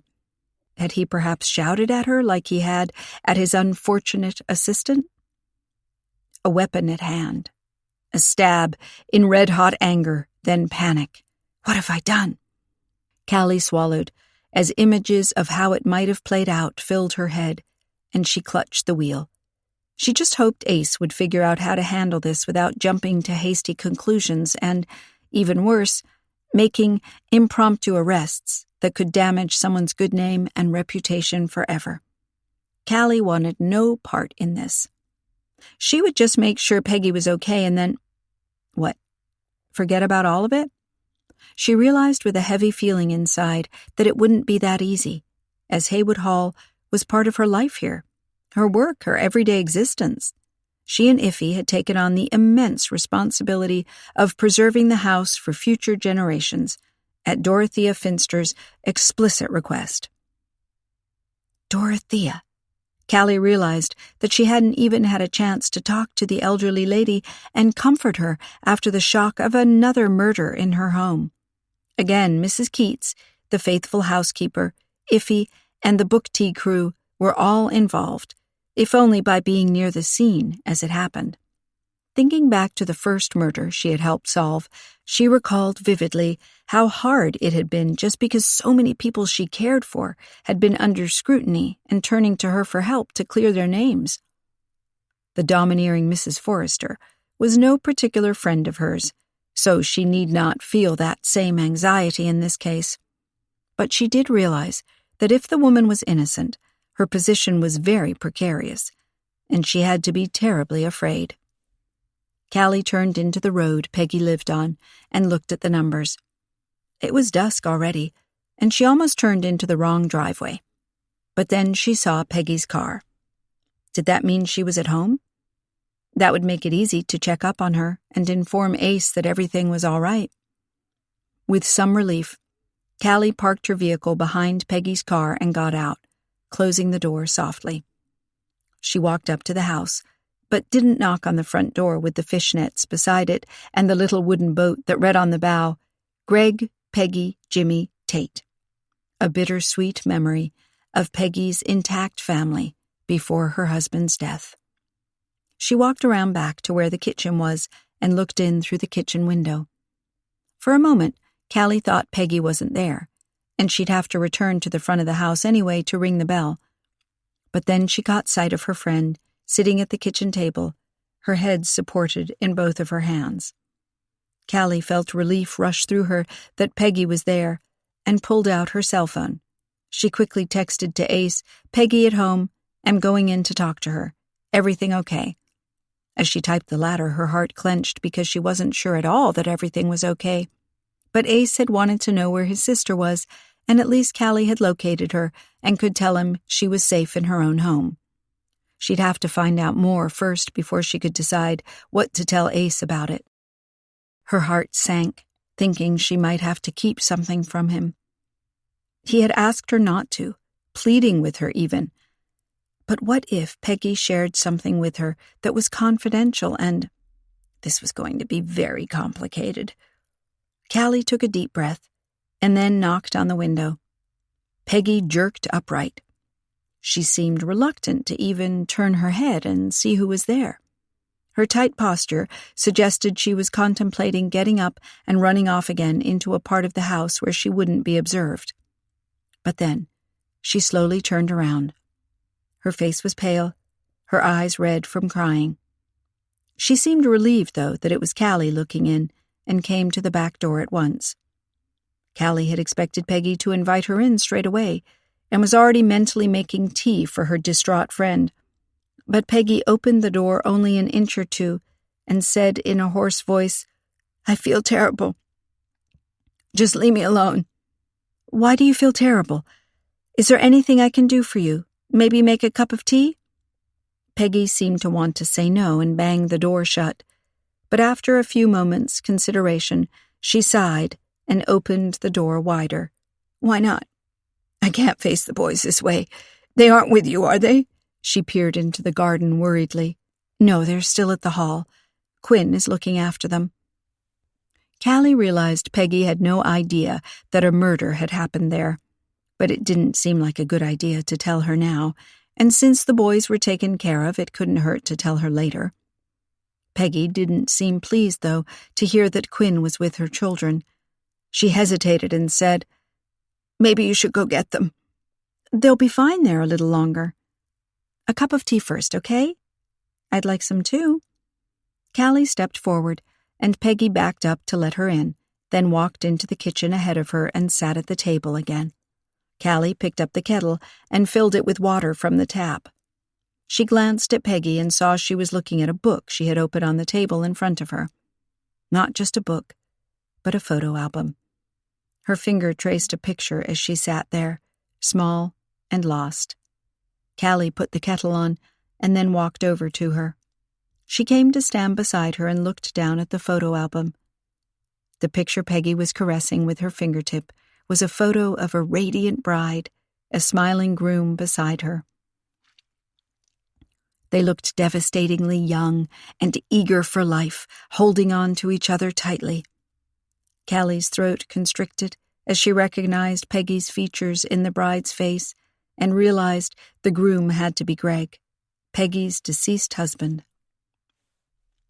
She was sitting here looking at the happiness she had once had and lost.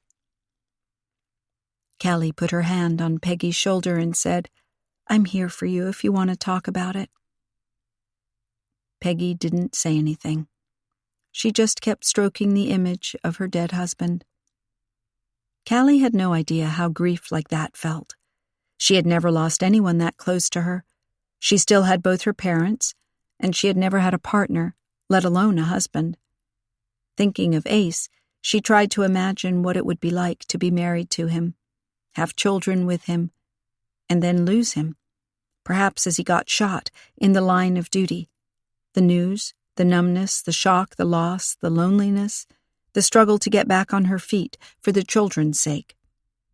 Even though thinking of Ace getting shot hurt like crazy, Callie was well aware that she couldn't imagine at all what it would be like to lose someone you had been living with for years and had built your entire existence around.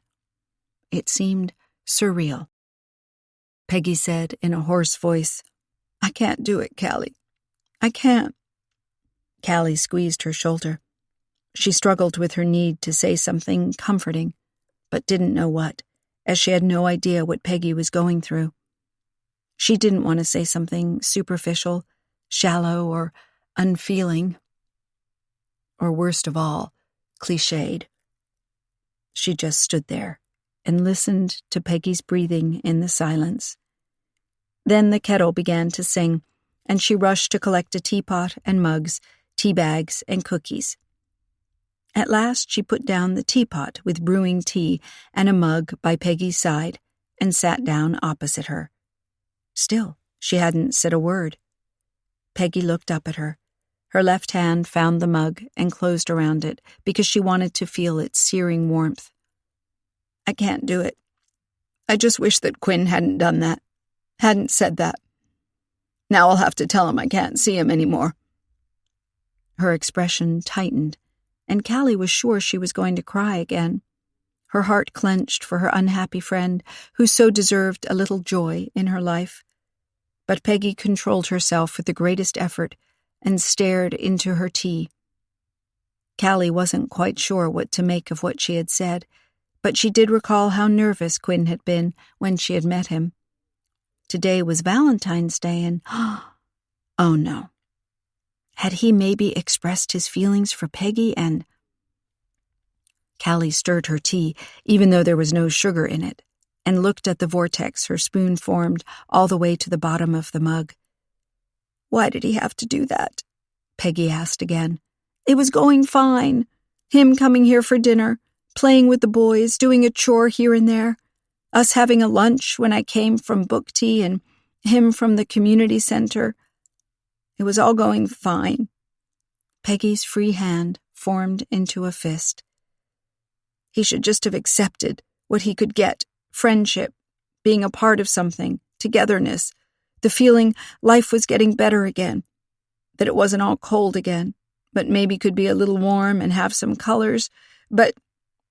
Her fist banged the table. He wanted more. Stupid. She sucked in a breath. Callie waited, still not sure how to respond.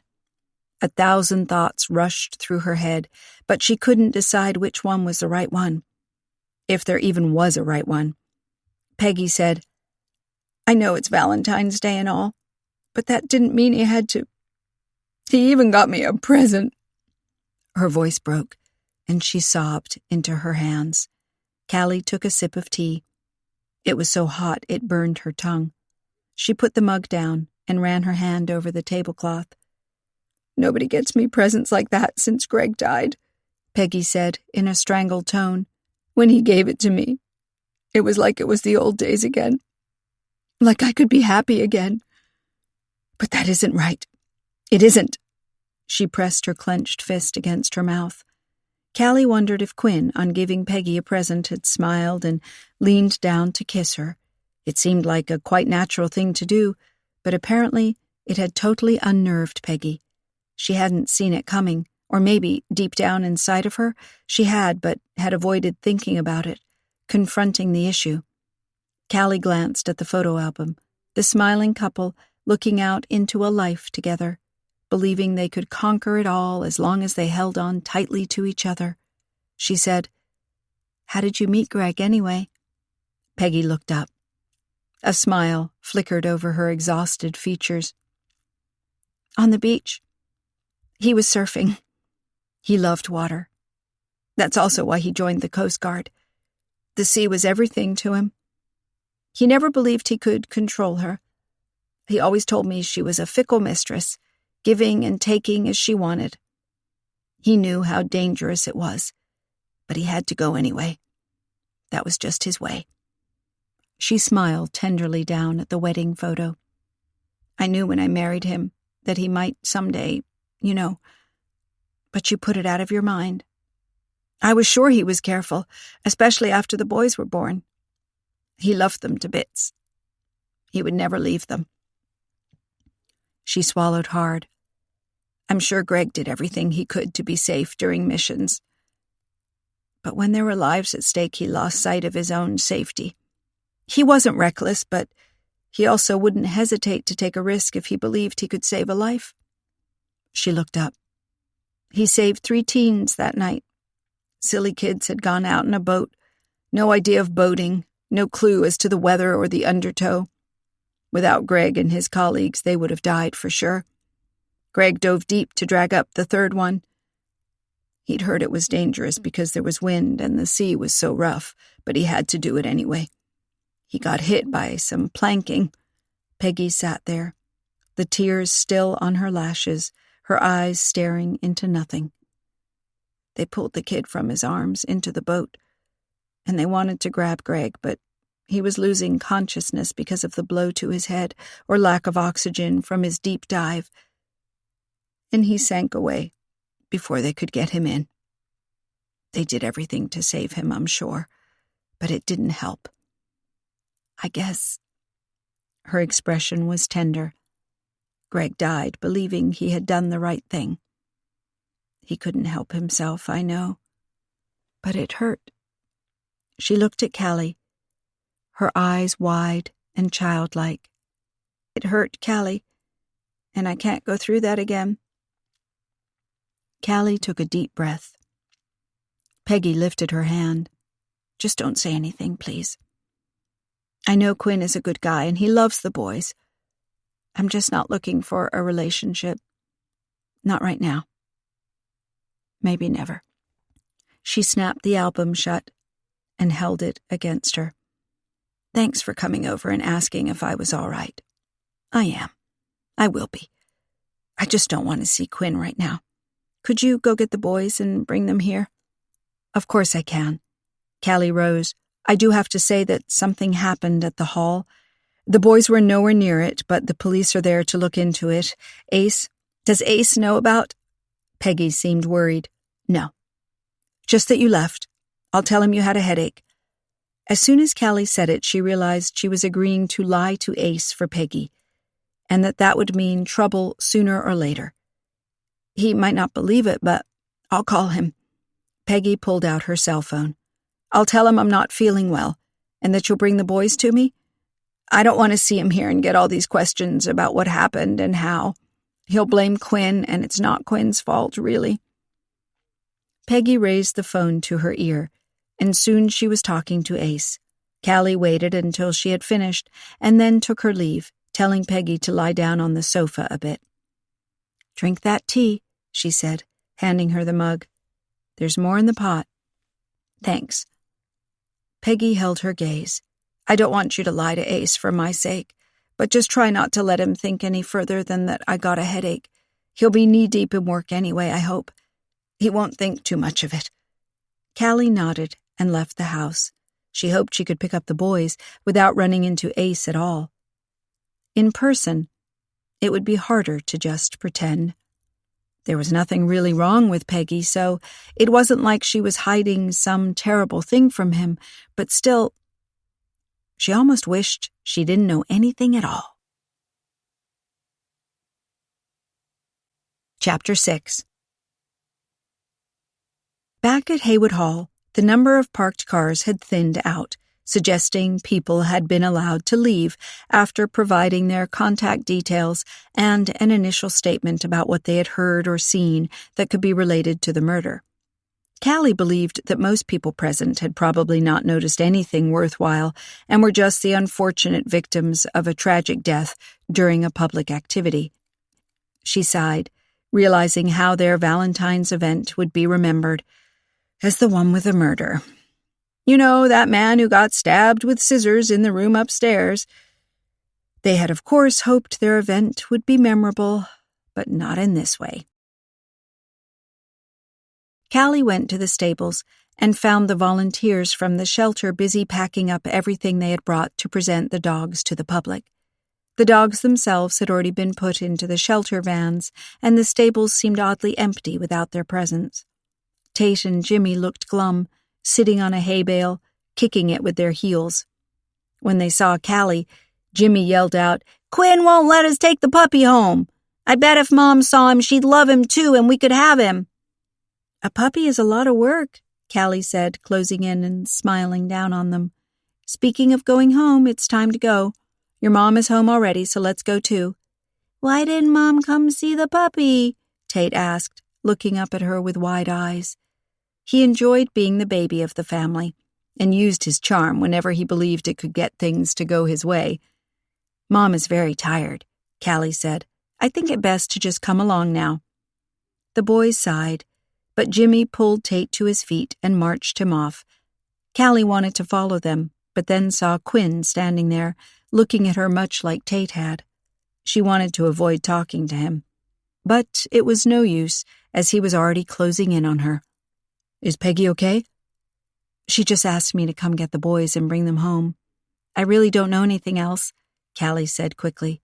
"Come on," Quinn snorted. "You and Peggy are friends. She told you what happened, didn't she?" "I only know she left and was quite upset. I didn't ask details." Callie pulled back her shoulders as if against an invisible accusation that she would have pried into someone's private affairs. Quinn said softly, "Can't you guess? I fell in love with her the first day I met her, Callie. She's just perfect. Pretty, witty, fun to be with. I thought that spending time with her and the boys would make her see maybe she won't fall madly in love with me like she did with her husband. I know how much she loved him and probably still does. But he's gone. She needs a man, someone to be there for her and make her laugh.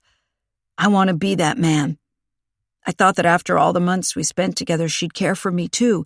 Just a bit, a start. But when I kissed her, she acted like it was the most terrible thing I could have done." Callie drew breath slowly. So that was it. Quinn had given Peggy a present, and then, under the impression she shared his warm feelings, he had leaned in and kissed her. And Peggy hadn't expected it and felt guilty about her dead husband and had run off to hide away. Quinn said, "I feel like a heel now, like I forced myself on her or something. But I thought she cared for me too.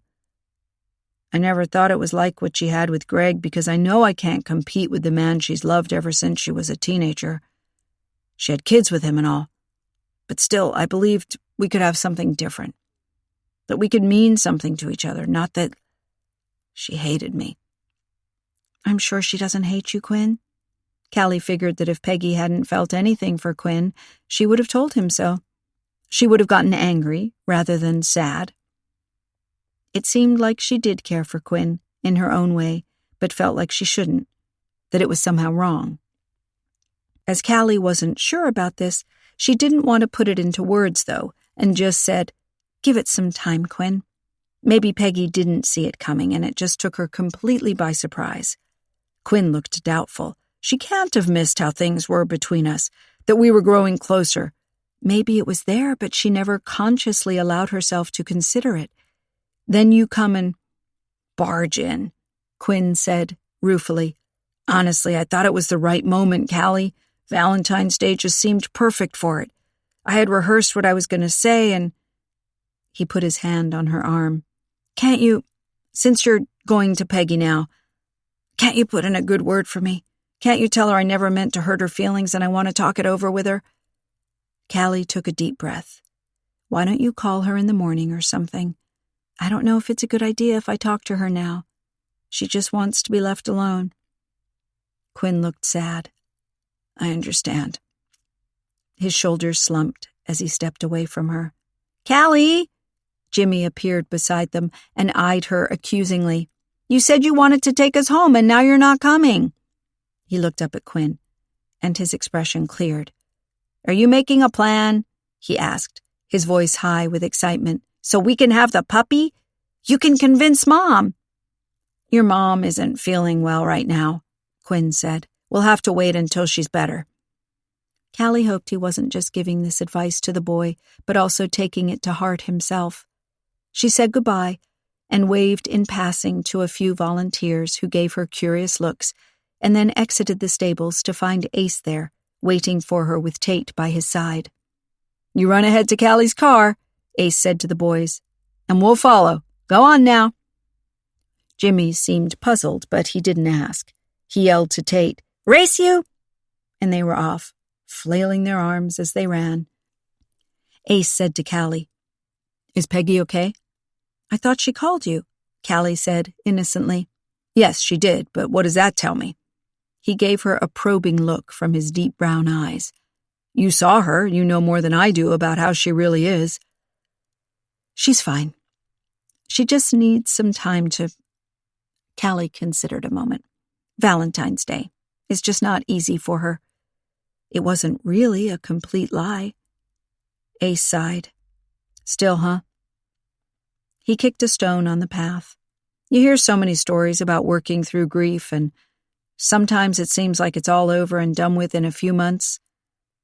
People have new relationships, get married again. They can deal with their grief because they've forged new bonds that support them. But Peggy? Greg's death hit her hard. And she doesn't want to let go of the past, it seems.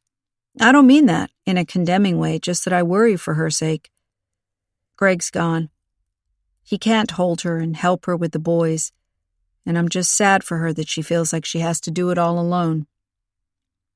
Callie stared ahead as she asked, So you would be open to her having a new relationship? I would have thought you would rather have her stay on her own. So I can be her hero? It sounded challenging. If you think that, you don't know me at all. Callie halted and faced him. Then tell me what to think? Ace held her gaze, his features tight, as if he was looking for an answer. I want Peggy to be happy again, but sometimes I wonder if she ever will be. The wind played around them, and the darkness seemed to squeeze just a little tighter. Sometimes happiness seemed just out of reach, so tantalizingly close, and yet too far away to ever grab hold of. Ace seemed to shake himself. He put his hand under her chin and lifted her face a touch. I'm sorry, Callie, that today ended this way. Go take the boys home now. I'll call you, okay? She nodded, and he let go of her and walked back to the house. As Callie watched him, a lone, straight figure in the night, she wanted to run after him and hug him, tell him he didn't have to do everything alone either. But she had a task to complete. Impatiently, she turned to the waiting children. When Callie arrived at the book tea, the lights on the second floor were on, suggesting Iffy was upstairs.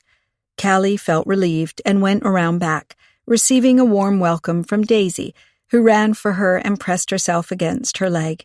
Callie lifted the Boston Terrier in her arms and cuddled her, saying, Hello there, girl. I missed you so much. But it was far too crowded there for you, little one. You'd have felt unhappy. And then a murder. Again. Daisy whined, as if she understood perfectly, and licked Callie's cheek. Callie carried her up the stairs to find her great-aunt sitting on the sofa with a faraway look on her face. She was still wearing her coat as if she had come in and sat down right away, not stirring again.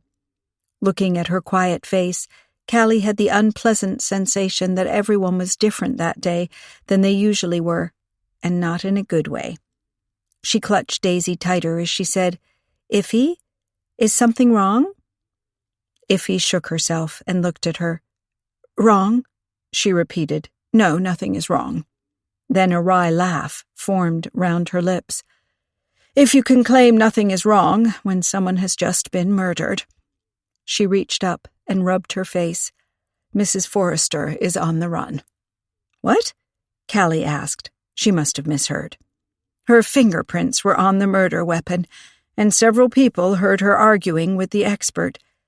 I don't know what about, but Falk decided he had to take her along to the police station for questioning, with an attorney present and all. She must have panicked at the idea of such formal steps, or just the shame of being taken in by the police and ran. Her car was missing from the lot. She must just have been too upset to think this through, Callie eyed Iffy. It doesn't mean she's guilty, I suppose. Not that I know her all that well. Falk didn't immediately assume she was guilty either, but he had to put out an APB on her anyway. He can't just let her cross the state line and get away, little old lady or not. So the police are actively looking for her now? Callie could hardly imagine the prim and proper library volunteer as a fugitive. Iffy nodded. She will be mortified. She never even gets a parking ticket. And now this. Well, her sense of shame should be the last thing she worries about. How about the charges? I also saw her barging around with those scissors, and she was really angry about something. What if she gets charged for real and locked up? Callie tried to imagine Mrs. Forrester behind bars, but came up short. Iffy nodded. There is a real chance of that. Falk argues that a random visitor of the event would have had no reason to fight with Mr. King or hurt him. But Mrs. Forrester knew him to that extent that she had invited him here to do book appraisals, and he was a part of the proceedings in her book room, the fall in love with books part of the event. Callie hemmed. Still, that doesn't prove a whole lot. Did she say anything to you? I mean, either ahead or after the murder? Iffy shook her head. I was so busy I barely had time to see anyone, let alone have conversations. She looked down at her outfit. Here I am, still in my coat. She laughed a nervous, insincere laugh. I'd better take this off and think about something to make for dinner.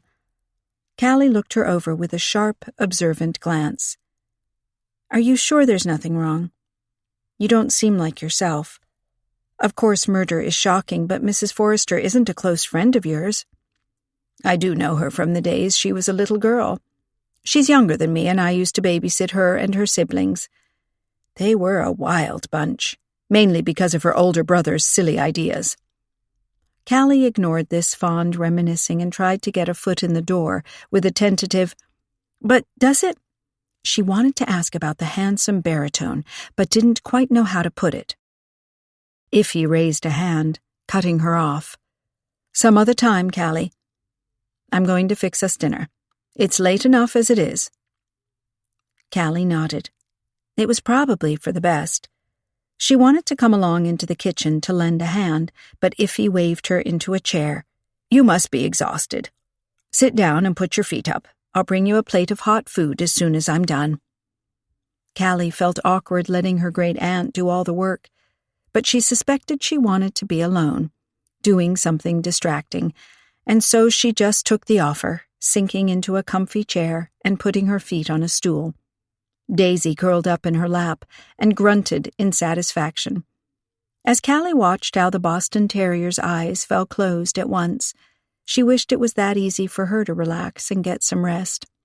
Her head seemed to be full of thoughts and considerations about Quinn and Peggy, Ace, Iffy, and Sean Strong, and most of all, Mrs. Forrester on the run and the dead body in the upstairs room. She must have nodded off anyway, for the sharp sound of the phone woke her with a jerk, and she reached for the receiver on the table beside her. Book tea, Callie Aspen. Heavy breathing answered her down the line. Callie sat up straighter, thinking it was some crank caller. Hello? She asked sharply. Who's there? Hello? A thin voice said. I can't talk now, but I have to meet with you, Iffy and you. You can help me, please. Callie clenched the receiver. Who is this? You know. What if they listen in? Tap the line. They can do so much these days. I saw it all on TV. It seems surreal it's happening to me now. You must help me. Callie wanted to say the name, but the other woman's tangible fear of being overheard rubbed off on her, and she just said, Where? Iffy knows the place. Just tell her that it's where we used to play hide and seek. She knows. Then the line went dead. Callie stared at the receiver, barely believing she had received this most mysterious phone call.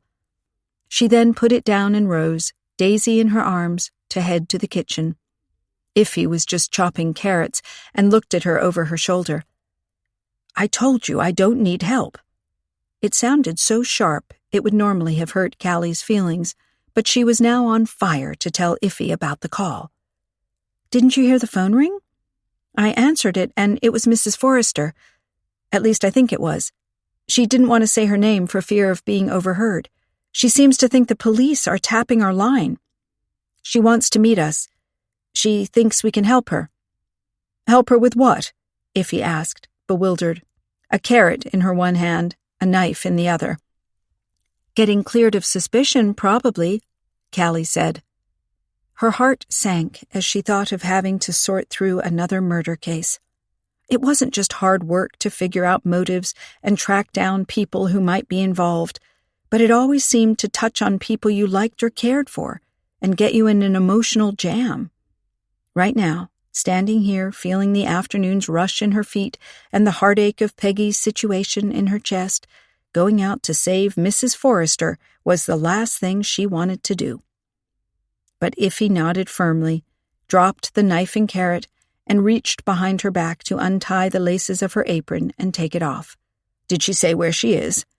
She didn't want to name the place, Callie said with a grimace, realizing just how cloak and dagger this whole thing was. But she said you'd know? Where you used to play hide and seek? Iffy looked at her with a hitched brow. She said that? Callie shrugged. What's so odd about that? Iffy shook her head. I didn't think she would have remembered. I just told you how I used to babysit her and her brothers. They were a wild bunch, always getting away from me and running into trouble. One afternoon they were gone again, and I had to find them. Against all instructions given by their parents, they had gone to the old cannery.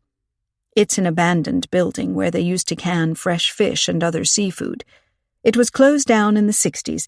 It should have been demolished right after, but it never was, and local kids liked to go there to play. I have no idea what's left of it today, but I know where it is, and that's what counts if we want to find Mrs. Forrester. Let's go. Iffy dropped her apron on the table, turned off the stove, and rushed to get her coat. Callie stood undecided. She had a sinking feeling that this could mean trouble. Mrs. Forrester was on the run, so if they went to meet her, was that aiding and abetting a fugitive? And what would Mrs. Forrester expect of them? To help hide her from the police? What if Ace ever found out about that? She could never face him again. Iffy popped her head around the door and said, If you don't want to come, you don't have to. I can do it alone. The head disappeared right away. Callie sighed. If her great-aunt wanted to dive in and help Mrs. Forrester, she'd do it no matter what the cost. And it would make Callie feel better if Iffy wasn't alone in that. She just couldn't let her great-aunt rush out to some meeting at an abandoned building, no less, and sit there and feel peaceful about it. Being there would be better. She ran after Iffy. Wait for me! The headlights of Iffy's car were the only light as they moved down the dirt road. It was full of potholes, and the car bumped and groaned in protest. Callie sat with her hands clutched round the car seat, holding her breath against the shocks that seemed to rattle every bone in her body. She tried to discern a building in the distance, but it was too dark to see anything.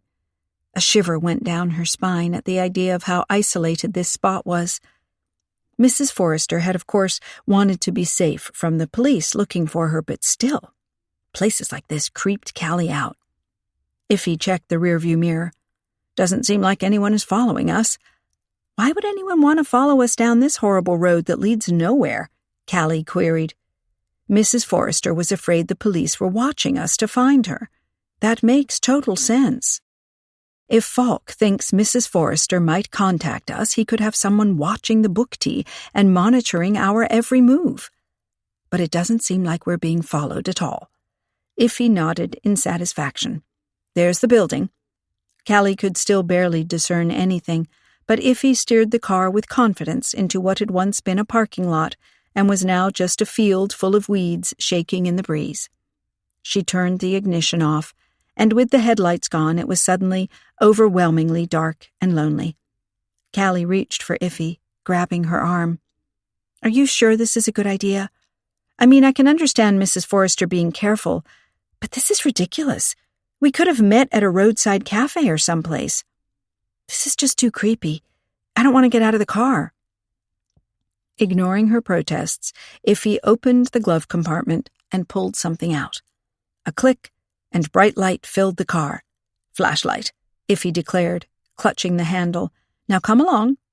We'd better go see where she's hiding. Goaded by her great-aunt's brisk determination, Callie got out of the car, feeling the weeds brush against her. Some reached up all the way to her waist, and she felt thorns attach themselves to her clothes. The frosty night air made her shiver, and she dug her leather gloves out of her coat pockets and wrapped her scarf more tightly around her head. She walked carefully across the lot, using her gloved hands to detach herself from grasping brambles time and time again. Behind her, Iffy shone the flashlight on the building. It was a large stone structure with many cracked windows and an old wooden door that was secured with a rusty metal chain. The wind sang through the broken glass and around the chimneys, and Callie cringed under the ominous creaking emanating from within. Are you sure it's safe to be here? Could it come down on us? She glanced up cautiously. Iffy didn't reply as she was shining her flashlight on the metal chain securing the door. This seems to be locked still. So, she didn't go inside the actual cannery. But where can she be? Temperatures are falling and she'd be looking for shelter, I assume. Iffy pressed her thumb against her lips, thinking hard. Callie just huddled in her scarf and hoped they could leave again soon. Then Iffy's expression brightened. Of course, that's why she reminded me of that afternoon when I had to find them here. The old keeper's cottage. She gestured to Callie to follow her. What? Callie asked. Where's this cottage? But her great-aunt already strode away. They rounded the building, and Callie detected a large open area in the back where half-decayed wooden crates leaned into one another. Something scurried away between them. Or were Callie's eyes deceiving her in the weak light? To the left was a sagging cottage. There used to be a keeper here, Iffy explained in a whisper, a sort of security guard, if you will, who had to make sure at night and on weekends that nothing was stolen. He lived here on the premises with his family. Once the building was abandoned, the kids from the village turned the keeper's house into a play area. They baked pancakes there and played board games on the floor. I found my fugitive charges there that afternoon. I bet Mrs. Forrester is in there right now. Callie hoped she was, because the darkness and eerie atmosphere, coupled with the warning sounds as if the structure was about to collapse, strung her tight nerves to their breaking point. She worried that if something simply brushed her, she'd scream her head off. Her hands formed into fists, and she followed Iffy, who marched ahead, holding up the flashlight. Mrs. Forrester is accused of murder, a voice whispered in the back of Callie's mind. Falk thinks she stabbed someone to death. A big, strong man, 2 heads taller than she was. Here you are, letting Iffy walk ahead of you. What if Mrs. Forrester is waiting there, armed? But if the woman was indeed a killer, why hadn't she just run and left the state before the police could get her? Why hang around here and invite locals to come to her? That made no sense. But who said that killers were logical people? Sane people, even. What if Mrs. Forrester had somehow lost it that afternoon and was now a killing machine? Callie tried to laugh at her own macabre feelings. Of course, as a person with a normally uneventful life, Mrs. Forrester was just panicking now that she was suddenly under suspicion of a serious crime and the police wanted to question her formally. She was afraid of being locked up and not being able to clear her name. That was enough to drive any person into a frenzy. Iffy pushed the door of the sagging cottage open. "Hello?" she called. "Anybody there?" "It's me, Iffy. I've come to help you." Callie followed close behind her. She waited unconsciously for something to swoop at them from the darkness. She wished she had found something in the yard beside the abandoned building to use as a weapon of defense. Even a rusty shovel would have been better than nothing. There was a deep silence inside, only broken by Iffy steps on the creaking floor. Then a figure darted for them. Her arm was outstretched, and Callie gasped, her heart rate shooting up so high in seconds that she could feel the blood pounding in her temples. Then the figure hugged Iffy. "You came! You came!" "Of course I came." Iffy patted the sobbing woman's shoulders. "I came for you back then, Frederica, and I came for you now. You knew I would." Callie stood waiting as Iffy soothed the upset woman and then coaxed her into an old chair. As the light of the flashlight played across her features, Callie was shocked to see how much she had changed in a few hours. The confident woman with her criticism of the decorations that weren't classy enough was completely gone, and a stunned, frightened elderly lady stared up at her with red-rimmed eyes. Iffy said, "I'm sure nobody followed us here.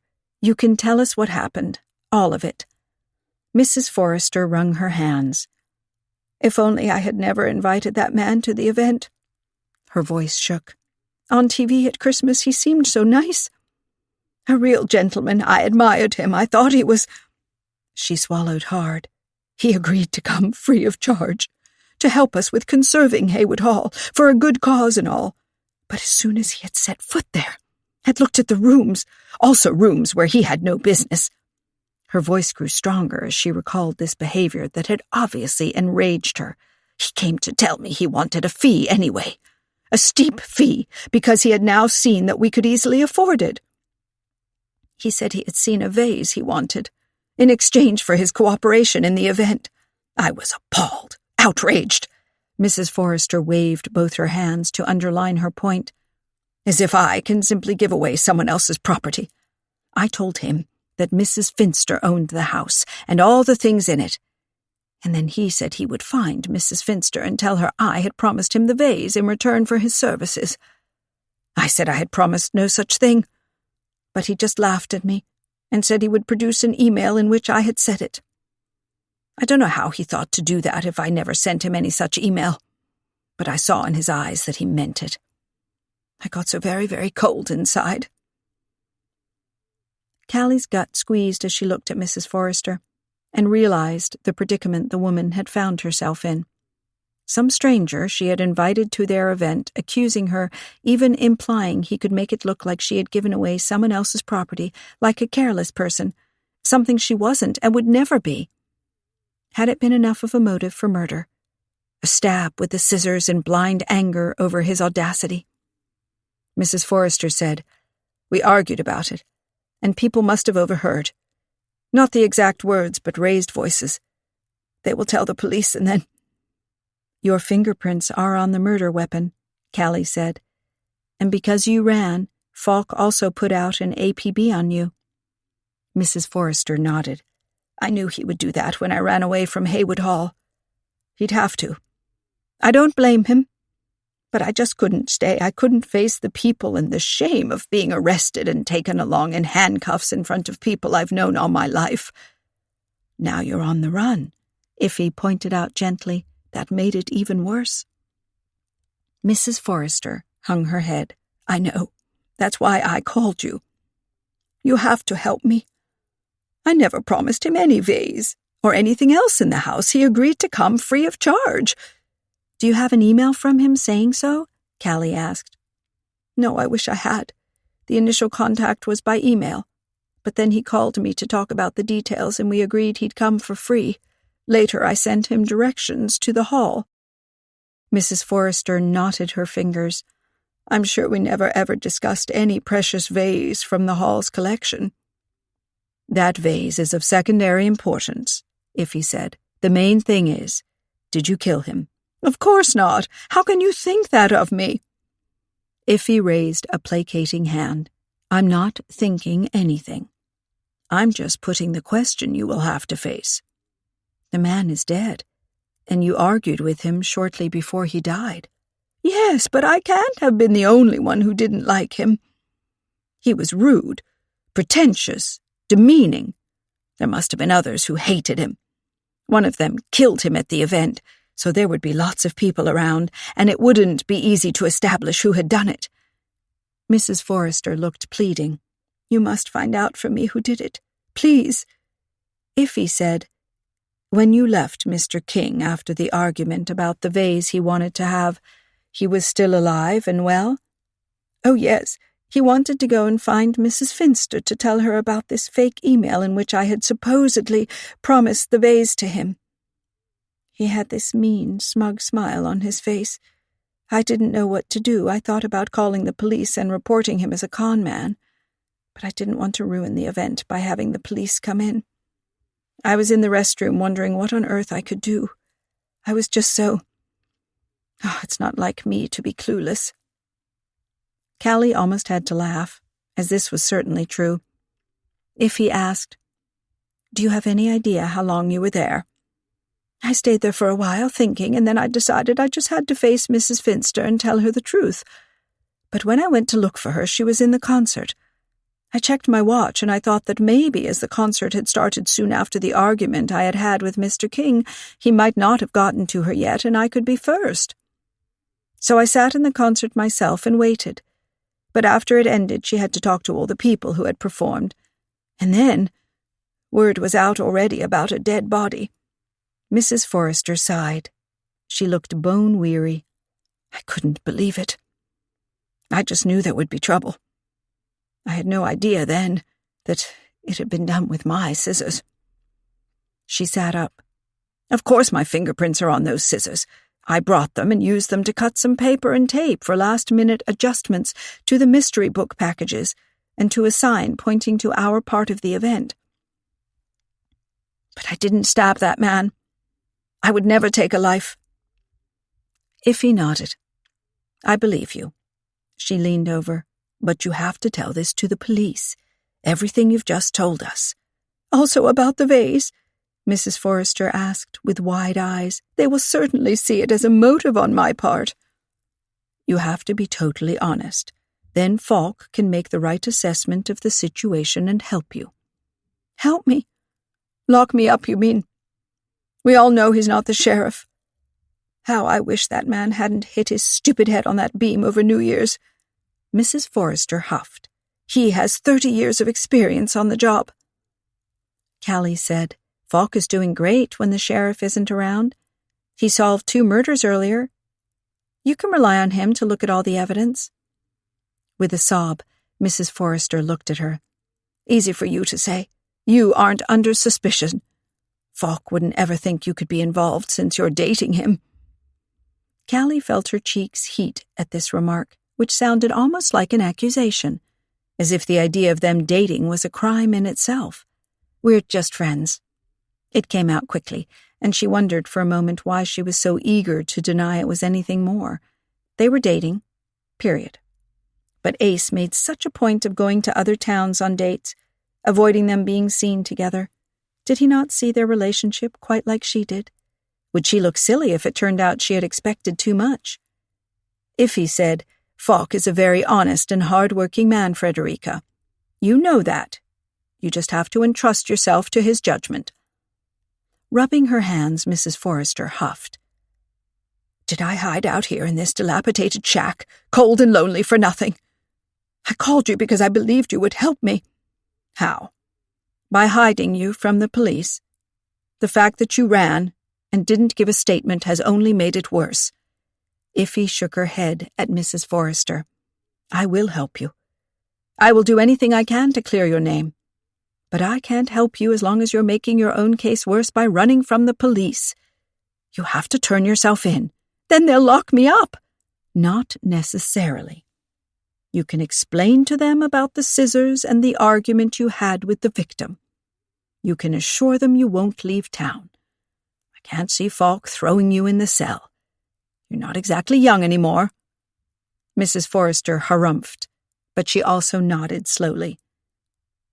I see what you mean. I can't run forever. I didn't even mean to run. I just wanted to avoid being arrested in front of everyone present. That's understandable, Iffy assured her. Now just come with us to the police station and tell Falk you want to make a statement of your own accord. Tell him you never meant to run away but just needed time to calm yourself. He knows normal people aren't used to murder cases. He'll understand it got you worked up and you did a foolish thing. Mrs. Forrester sighed.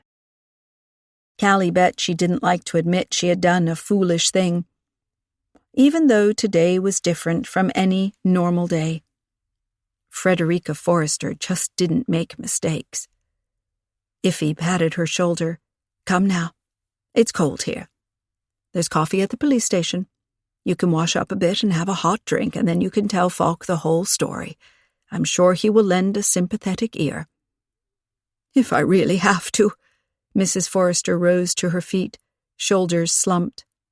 Iffy said, We all know you, Frederica. You're a determined woman who knows her own abilities. You'll overcome this trouble, especially as you have friends who will support you through it. Mrs. Forrester looked up. Suddenly she smiled. You came for us back then? We were so afraid, you know, when it got dark and the rain lashed against the windows. Especially Billy. He'd never admit it, but he was so scared. He was almost crying. We all thought we were stuck here for the night. But you came.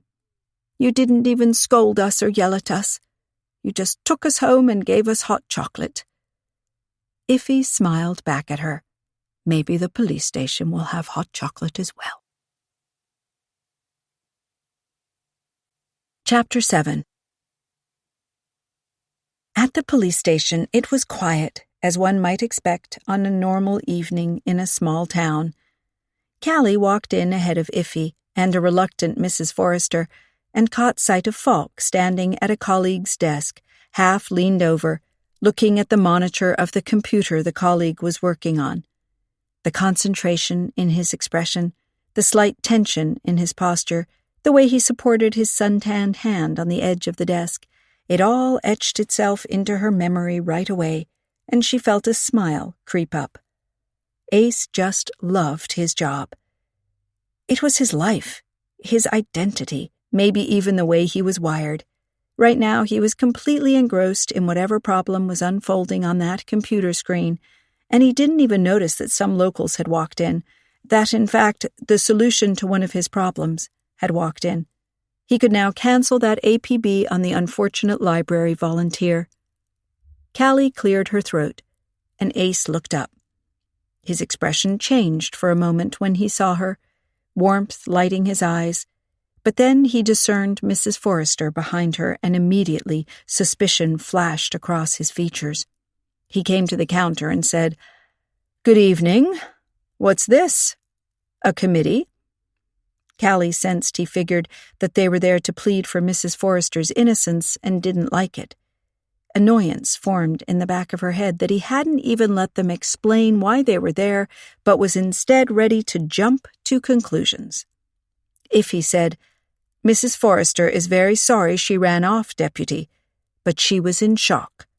In fact, she's still not feeling very well." Ace studied the woman a moment and then said, "I can see that. Would you like some coffee?" "With lots of sugar," Iffy enthused, putting an arm around Mrs. Forrester and leading her to the plastic chairs where visitors to the station could sit to wait for their turn to file charges or give a statement. Ace made a gesture as if he wanted to stop them. Callie bet that the visitor's corner wasn't the place where he wanted to put Mrs. Forrester right now. But then he stopped himself, shook his head a moment, and went to fetch coffee. He came back carrying 4 steaming mugs on a tray. Iffy had sat down beside Mrs. Forrester, and Callie and Ace joined them. Ace passed around the coffee and then sat quietly, waiting for Mrs. Forrester to speak.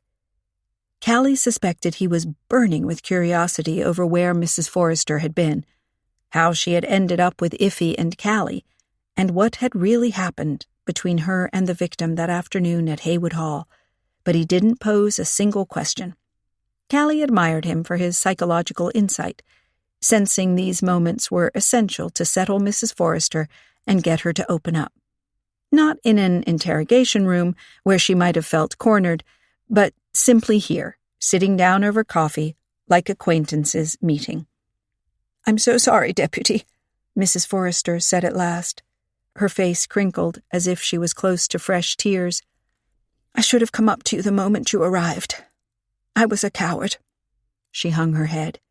"I can imagine you were shocked and didn't even believe it was really happening. But you're here now, and you came of your own accord. We can talk about it." Ace sipped his coffee. Visibly relieved, Mrs. Forrester nodded. "I didn't kill him. You must believe me. I did handle the scissors, and I did argue with him because he wanted to go back on his given word."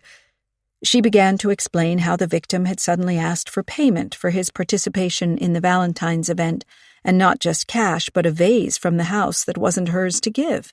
How he had even threatened her with a fake email he claimed to be able to produce to prove to Mrs. Finster the vase had been promised and had to be handed over to him. Ace listened with a deep frown over his eyes. Callie studied him. His broad shoulders, the gleaming star on his shirt, the changes in his expression as he heard the story and formed questions to ask later. She realized just how much she loved being a part of what he did.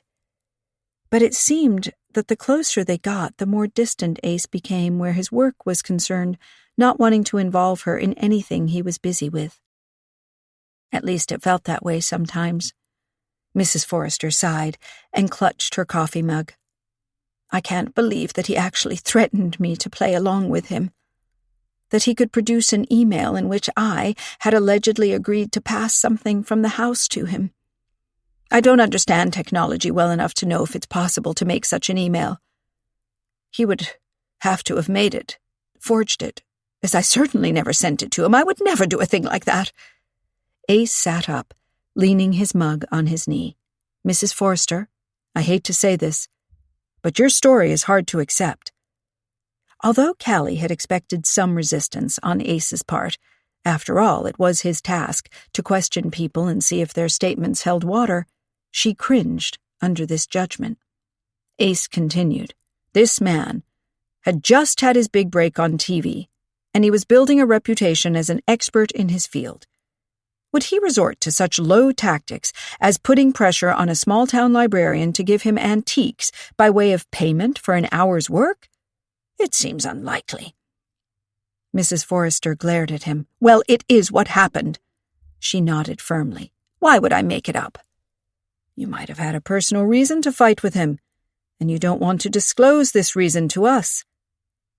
Mrs. Forrester tilted her head. So this whole story I just told you is a fabrication? I tell you, if I had planned to invent a story, I would have chosen a better one. I had enough time for it. Mrs. Forrester looked angry enough to get to her feet and storm off, and Iffy put a placating hand on her arm. That is true. Frederica had enough time to think things over while she was at the cannery. Cannery? Ace asked, puzzled. Mrs. Forrester snorted.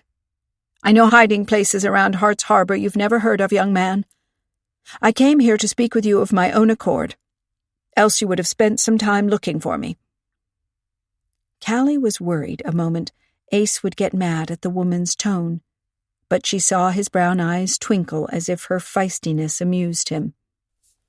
I'm just trying to explain to you that your story might seem unbelievable and make your position in this case very difficult, he said. Your prints are on the weapon, and you argued with the victim shortly before he died. I don't see who else might have had a reason. There were so many people there, Mrs. Forrester objected. This man had been on TV, and we advertised his presence there. Someone might have come over especially to see him, and kill him with a pair of scissors that were conveniently at hand and marked with a local person's fingerprints to divert suspicion to someone else? Ace sounded incredulous. He shook his head, got up, and went to refill his coffee mug. He does have a point, Iffy said with a worried expression. If someone came in from the outside, not knowing Haywood Hall and how the event was set up, where the expert might be and that a weapon would be at hand, how could he or she have planned the murder? That just doesn't make sense. Maybe someone came to confront the expert about something, Callie suggested, and the altercation got out of hand? The scissors were lying there, put aside after being used, and the killer grabbed them and struck out. It need not have been premeditated. True, Iffy nodded. That does sound better. Ace was just on his way back over to them when the phone rang, and the other deputy answered. He listened a moment, and then waved at Ace. A deputy from a nearby town thinks he saw Mrs. Forrester. She's having pancakes in the local diner with an unknown man. He thinks the guy might be an accomplice to the murder. Should he arrest them both? Callie bit her lip in an attempt not to start laughing. Ace flushed. No, Mrs. Forrester is right here. He pointed at the woman. The other deputy, who apparently didn't know her, looked surprised, then puzzled. But we have an APB out for her, right? Yes, cancel that, Ace said, waving a hand. And please let those people eat their pancakes in peace. Callie didn't dare look at Iffy for fear they'd both burst out laughing. Ace came back to them with long strides. He sat down and said, No more APB, Mrs. Forrester. But you are still in a tight spot." "Iffy just had a great idea," Mrs. Forrester said, and Iffy explained her suggestion for how the murder could have occurred without premeditation. Ace listened patiently, but Callie just saw him mentally shaking his head at them. When Iffy was done, Ace said, "To accept that an outsider murdered our victim, I have to have motive for the murder. Like I just said, this was a well-respected man. But not a pleasant man," Mrs. Forrester objected. "He was curt and condescending, and he outright yelled at his poor assistant." "Yes," Callie said. "Did you manage to talk to him? Could he perhaps tell you something about threats against his employer? Altercations he might have had over something he appraised?" She was thinking up options off the top of her head, but it could be possible, especially if he had been a man with a temper like Mrs. Forrester suggested. He might have made enemies. Ace said, "The assistant was very upset by the murder and just about passed out. The local doctor had a look at him and gave him a sedative to calm him down. Then one of my colleagues drove him to his hotel so he could rest up before giving a statement. The doctor told me that pressing someone under shock to make a statement right away can distort his memory of the event and lead to unintentional lies. So I will have to speak to him later once he has slept a bit and can think clearly." Iffy glanced at Callie, and she had the impression her great-aunt had an idea. But Iffy didn't say anything. Ace looked at Mrs. Forrester. "I'll have to take a formal statement. We don't need to do it in the interrogation room, but in the sheriff's office. What do you say?" Mrs. Forrester nodded. "I'm telling the truth, so I'm happy to make it formal. Sign it and all." She waited a moment, and then asked in a small voice, "I can go home after that, can't I? I don't need to spend the night here?" Iffy said, "Of course not. There's no need to lock a woman your age in a cell. The deputy will understand that you're not running away." Ace said, "But that's exactly what she did earlier today." Mrs. Forrester sighed and sat with slumped shoulders. Ace looked her over. Then he glanced at Callie. Callie made a "come on" gesture with both her hands. Ace sighed. "After you make your statement, you can go home. Provided you promise to stay around Hart's Harbor. No more I panicked and I took off to think about it, or you will be locked up. Understand?" "Perfectly," Mrs. Forrester said, something of her primness returning as she rose to her feet and marched to the door of the sheriff's office. "Shall we then?" Ace rolled his eyes at Callie, but she did detect a hint of a smile. He was a good man at heart, who didn't want to put an elderly lady in jail. Thing was, to keep Mrs. Forrester out of further trouble, there had to be another suspect to offer to the police. Someone who might have wanted to kill the presumptuous book appraiser. Iffy took Callie's arm and called after Ace, "Good night, Deputy. Thanks so much for seeing us. Always a pleasure to talk to you." And she dragged Callie along to the door. Callie felt distinctly like Iffy was up to something, and Ace also seemed to sense it as he stared after them with narrowed eyes. Outside, Iffy said in a low whisper, "That assistant must know more about people who didn't like the victim. We have to talk to him." She walked to the car. "The Cliff Hotel it is." Callie rushed after her. "You can't do that. Ace hasn't even had a chance to talk to him. He's entitled to the first statement. You just heard how worried he is that the statement might get perverted and could contain unintentional lies. That assistant has to sleep off his shock and then talk to Ace." "What I'm after isn't a statement about the murder," Iffy corrected.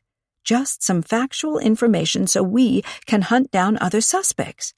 We can't keep Mrs. Forrester out of trouble just by smiling at Ace Falk." Iffy gave Callie a look from under her lashes. "Not even you." Callie flushed at what felt like a bit of a jibe, even when coming from her own great-aunt. Iffy hopped into the car, buckled up, and reached to turn the ignition on. Callie scooted in beside her, sighing. "Ace won't be happy about this. I don't want to risk a fight with him." Iffy glanced at her. "All couples fight sometimes." "Yes, but I don't want him to feel that I'm hampering him in his job. It means the world to him. You mean it might mean more to him than you do? Callie clenched her jaw. I wouldn't have put it quite like that. Iffy laughed softly. Don't worry, darling. If you don't want to come into the hotel to speak to the assistant, I'll do it alone. You can tell Ace you didn't agree with me and told me so, but that I did it anyway because I'm a stubborn old woman who made a promise to help Mrs. Forrester. Callie exhaled. It's not going to make much difference to him whether I was actually there or not. Just the fact that you got to the assistant before he could. Iffy glanced at her as she steered the car through the dark night. If it doesn't make much of a difference, you might as well come along. 2 see more than 1. I'm curious about the young man's feelings. Judging by what Mrs. Forrester told us, he was bullied by his boss. Why would he faint upon hearing the man was dead? Well, not liking your boss isn't the same as wishing him dead, Callie objected. We all know people who are a bit much and wish them away sometimes, but then to find out he actually died? Stabbed, too? That is kind of gruesome. Maybe this assistant is a sensitive type?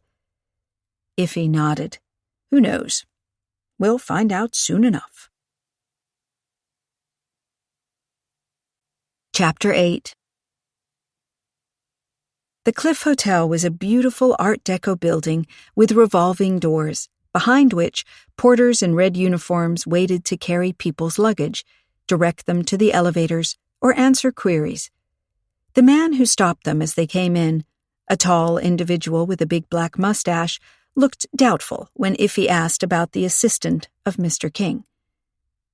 If you do not know his room number, he said in a weighty tone, we are not allowed to give it to you. Privacy and all that. But it's very urgent, Iffy said. Can we talk to the receptionist? She will tell you the same thing, the man said with a suspicious frown. But he did allow them to walk on to the reception desk. A brisk young woman with blonde hair and impeccable makeup was clicking away at a keyboard and glanced up with a pearly smile when she spotted them. Good night, how may I help you? We're looking for the assistant of Mr. King. He was unwell this afternoon and was brought back here by the doctor. Callie noticed that Iffy said doctor and not police, although Ace had told them that one of his colleagues had driven the assistant to his hotel to rest up. Iffy said, We were just interested to hear how he's doing now. I assume he's fine, the young woman said. I haven't heard of a doctor coming over since my shift started at 7 p.m. So, she wasn't there when the deputy had brought in the assistant and probably has no idea about events at Haywood Hall either, Callie mused. Iffy said, We do have to speak with him if that's possible. Could you call up to his room and ask him if he can see us? The receptionist looked doubtful. If he was unwell, he's probably asleep now. I understand, but someone died, and we really do have to talk to him. Oh! The receptionist looked startled. That changes things, of course. I'll call up to his room right away. She picked up the receiver of a sleek black telephone with one hand while clicking through screens with the other, apparently looking for the phone number of the room in question. She pressed some buttons and listened. The phone seemed to ring endlessly. Just as Callie was certain no one was going to answer, the receptionist said, Hello, front desk. There are some people here to see you concerning a death. I see, but they say it's urgent. She listened a moment. I'm sending them up. She put down the receiver and smiled weakly. The 3rd floor, room 332. Iffy thanked her and rushed off to the staircase. Callie followed, a bit perplexed. I don't want to wait for the elevator where that mustache man might come over to tell us we have no real business here. Iffy hissed to Callie. Quickly, up the stairs. Callie followed her energetic great-aunt, trying to keep her breathing steady as they pushed up 2 flights of stairs. Still, she was panting as they stopped in front of the door with the brass numbers 332. There was no one else in the corridor, which was carpeted in thick blue and had some nice oil paintings and watercolors on the walls. Iffy raised a hand to knock, but the door was already open. A young man with tousled hair and a pale face peered at them. He wore checkered flannel pajamas and had his feet stuck into neat dark blue slippers. His expression turned from worried to puzzled. I expected the police, he said. Iffy smiled. We're not the police, just some friendly locals who wanted to ask how you're doing now. Do you mind if we come in? It's so awkward standing in the corridor like this. Not at all. Come in, the young man said. He stepped back and let them into the room. It was a large one with a double bed. On one side, the duvet was folded back as if he had crawled out after he had gotten the phone call. Callie noticed, though, that the sheet covering the mattress was crisp, not crinkled. There was an aroma in the air she couldn't quite place. Something sweet. Glancing around her, she looked for flowers that might produce the scent, but didn't see anything. The young man gestured to a sitting area in the corner. Please sit down. Do I know you? Oh, yes, I remember seeing you at the event this afternoon, but I don't think we were formally introduced. He laughed suddenly, low and hoarse. That's what my boss would have said. Formally introduced. He liked to sound smart. My condolences on your boss's death, Iffy said, seating herself in one of the leather chairs. You must have been shocked. Well, it's not like I expected him to die so soon. The young man sat down on the end of the bed and reached up to rake his hand through his hair, making it stand up even more. But I did know lots of people didn't like him. Someone had even warned him not to come here. Not to come here? Callie echoed. Yes, he got a threatening note, saying Hart's Harbor would bring him bad luck or something. He found it in the mail, laughed at it, and threw it to me. I read it as well and asked him if he shouldn't take it seriously. And do what? He replied. Not go there? I accepted the invitation, and I'm going. That was it for him. Do you still have that note? Iffy asked, glancing at Callie. Callie was thinking the same thing. Such a note could prove that the victim had been targeted before he arrived. It didn't clear Mrs. Forrester per se, as one could even argue that she might have been the one to send the note, but it could broaden the circle of suspicion. The young man had gotten up and rummaged through a briefcase. He opened a beige file folder and pulled out a note. I keep all of them. All of them? Iffy asked, looking up at him as he moved closer. Yes, since his debut on TV last Christmas, he gets lots of letters, threatening him or inviting him for the weirdest things, even offers of marriage. Iffy grimaced and shook her head as the young man wanted to hand the note to her. We shouldn't get fingerprints all over it. Maybe the police can still lift some? The young man looked down at the note in his hand. Of course, I'll put it back at once. I can give the entire file folder to the police, if you think it will help. I think it certainly might, Iffy said. And so could your statement of what happened this afternoon. As soon as you're up to it, you must speak with the police. I was just so very groggy from this sedative the doctor gave me, the young man said. By the way, how impolite of me, I still haven't told you my name. He reached out to Callie. Seth Delacourt. Callie Aspen, and this is my great-aunt Iffy. We run a tea room in town and help preserve Haywood Hall. Such a great house. Genuine appreciation lit Delacourt's eyes. I could have wandered around all afternoon. Not that I... He lowered his head, flushing. I did peek into a few rooms just to see what was in there. But of course. Iffy smiled at him. We open up the house for events so people can enjoy the rooms and decorations. I'm glad you had a look around. In fact, should you have to stay here for a few more days as the police investigate the murder, I would love to show you around. Delacourt smiled and relaxed a bit. That would be nice, thanks. He looked from Iffy to Callie and back. Why exactly are you here? Iffy sighed. The death of your boss caused a stir. One of our local people was, well, not arrested, but it came close to that. She's suspected of being involved with the murder, but we seriously doubt that she could be. People aren't always what you believe them to be, Delacourt said. He had seated himself on the bed again, kicked off his slippers, and shuffled his bare feet. He looked 18, and Callie wondered how the puffed-up expert had chosen this shy college student to become his aide. Iffy said, We just want to help find out what happened. Callie threw her great-aunt a warning look.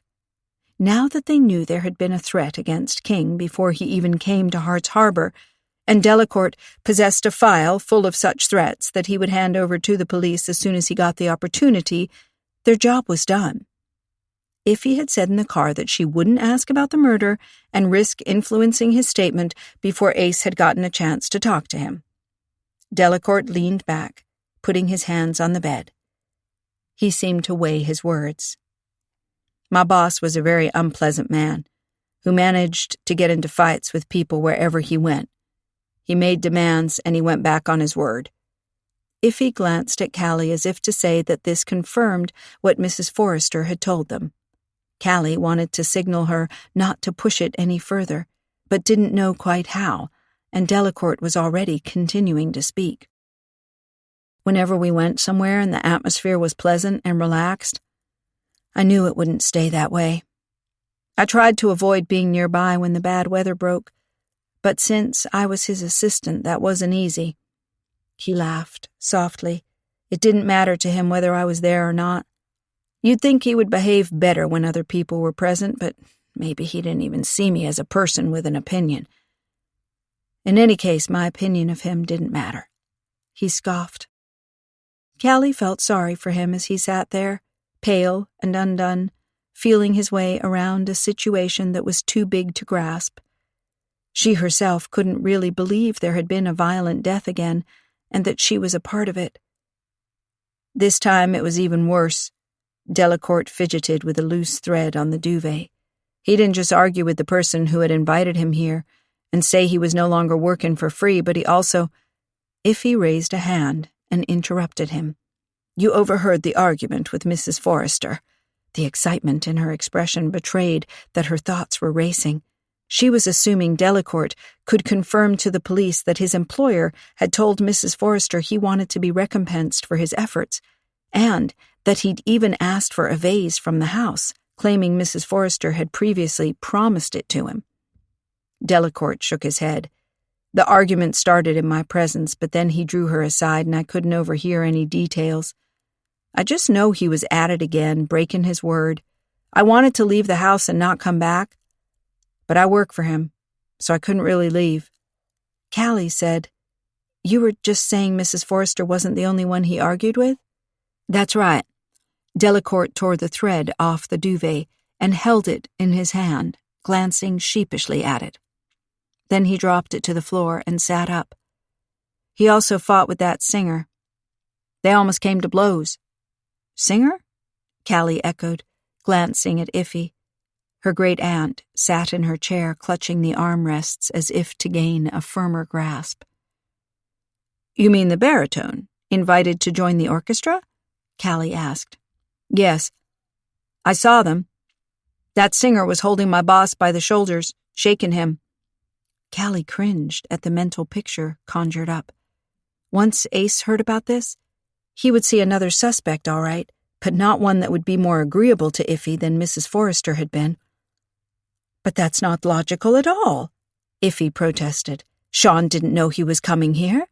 He took the place of someone else at the last minute. Callie nodded. That's true. Our engaged singer, Simon Teak, got a throat infection, and Mr. Strong agreed on short notice to cover for him. He flew in especially from Vienna. Delacourt shrugged. I don't know about that, but I did see him struggle. I will have to tell the police. Of course, but, Iffy clapped her hands together and nervously knotted her fingers.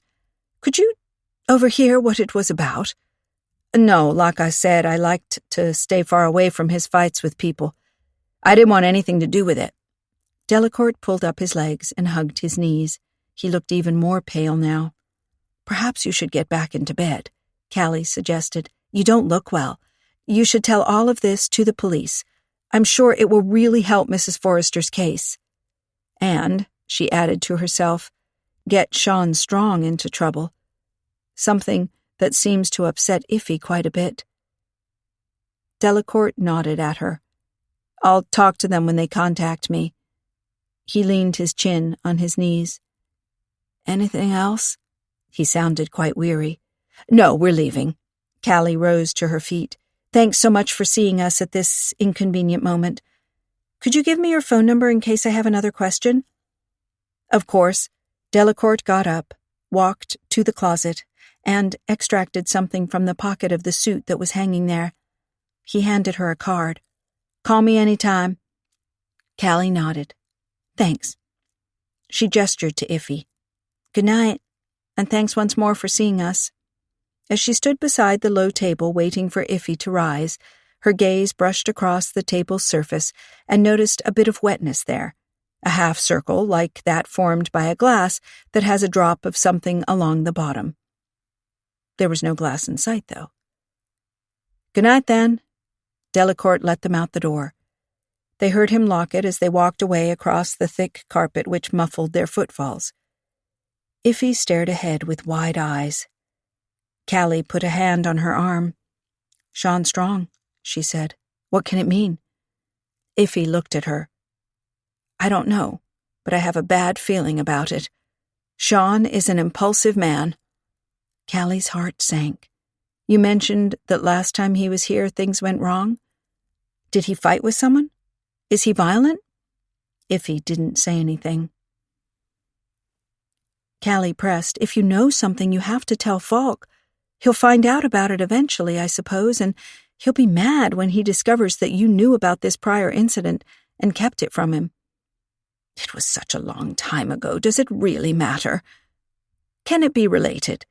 Iffy seemed to talk more to herself than to Callie. I wonder. I don't want to think that of him, but... Oh! She wrung her hands. Why does this have to be so hard? Callie stopped her at the elevators. What's hard?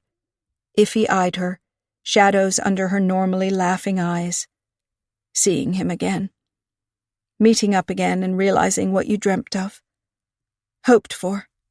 She smiled, ruefully. I would have sworn before today that it was all over and done with. Too long ago to matter. Too long ago to bring any more hurt. But now, she fell silent and stared into the distance, her posture tight and still. Callie said, You have to tell Falk what you know. He'll decide what to do about it. Iffy came to life and looked at her. No, she said determinedly. I'm not going to Falk just yet. I want to talk to Sean first. If I read him right, he'll be staying here at this hotel.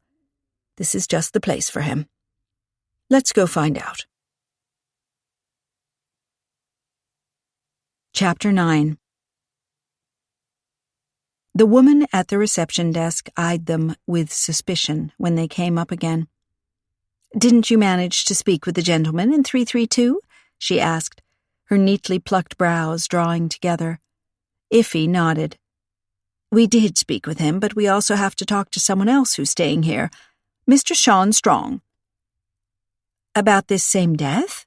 The receptionist asked in a doubtful tone. Suspecting trouble and possible eviction from the hotel, Callie hurried to say, The death happened at an event, and several people are involved. That is, they knew the victim and have to be informed of what happened. Don't the police usually do that? Callie smiled. Mr. Strong is aware of the death.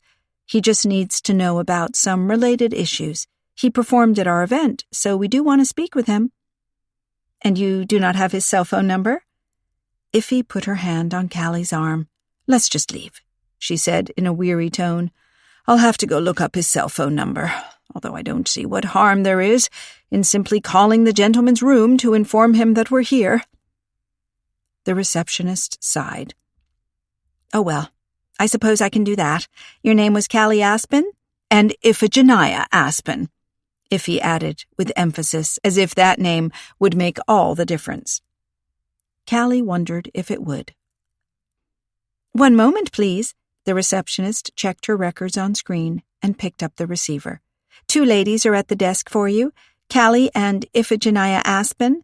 They say it's about the event you performed at this afternoon. Yes? Very well. She lowered the receiver. He's coming down in a moment. Callie noticed that Sean Strong didn't ask them to come up to his hotel room, but perhaps if he knew Iffy from some prior occasion that hadn't ended well, this made sense. Maybe they should be glad he wanted to talk to them at all. It took a few minutes before the elevator bell dinged and Sean Strong appeared. He was dressed more casually than he had been that afternoon, in a purple cashmere sweater and gray pants. He walked over slowly, his eyes on Iffy. "So, we meet again," he said, and then leaned over to peck her on the cheek. Callie could smell a fresh, invigorating, piney aftershave, as if he had put it on moments ago. She studied her great-aunt's reaction with interest.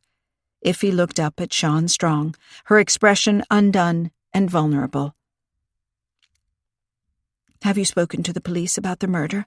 she asked softly. Strong nodded. "Of course. They wanted statements from everyone.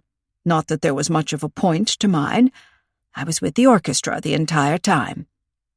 "Not quite," Callie said. "I ran into you outside, remember? Shortly before it began.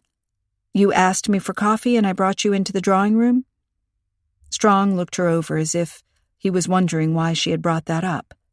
"Does it matter?"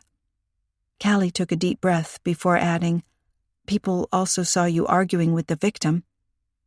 Strong hitched a brow at her. "And how would you know that? Are you with the police?" Before Callie could respond, he said to Iffy, "A grandniece with the police now." Callie wondered if Sean Strong had committed a crime in Hart's Harbor and had left in disgrace. She could easily picture him as a charming cat burglar, or a swindler taking single ladies' money with fancy promises he never made good on. She shivered a moment at the idea that Iffy had fallen in with a crook who had left her heartbroken. "Callie is not with the police, Sean. She's helping me at book tea these days." Strong smiled softly. "Ah, book tea. So that's still your life." "Yes, more durable than some other things." He winced, lines tightening around his mouth. Then he gestured at the arched entrance to the hotel bar. "Shall we have a drink?" Without waiting for their reply, he walked to the archway. Iffy shot Callie a quick look and then followed. Callie wasn't quite sure what she had seen in her great-aunt's eyes. Alarm, uncertainty, or even a hint of excitement? Was she still under the spell of this dashing man? Callie rushed to catch up with her and watch it all play out. Strong was at the bar, ordering something. Then he came over to them and directed them to a table in the far corner. There was nobody around to overhear them. He waited until Iffy had taken a seat, and then gave the chair a polite little push into place. Callie noticed he touched Iffy's shoulder a moment. He didn't do the same with her when he stood behind her chair. Callie smiled up at him. "Thank you. I hope you aren't too annoyed with the situation?" Strong took a seat and looked at her, confused, it seemed. "The situation?" "Well, a fellow singer asks you to step in for him.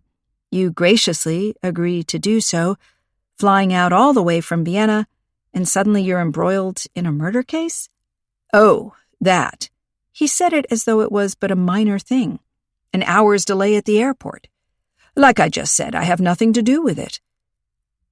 "Callie may not be with the police," Iffy said, playing with her bracelet, "but she is seeing a police officer. Deputy Falk, who is leading this case." Callie flushed at the ambiguous word seeing, which left the question open of how serious their relationship really was.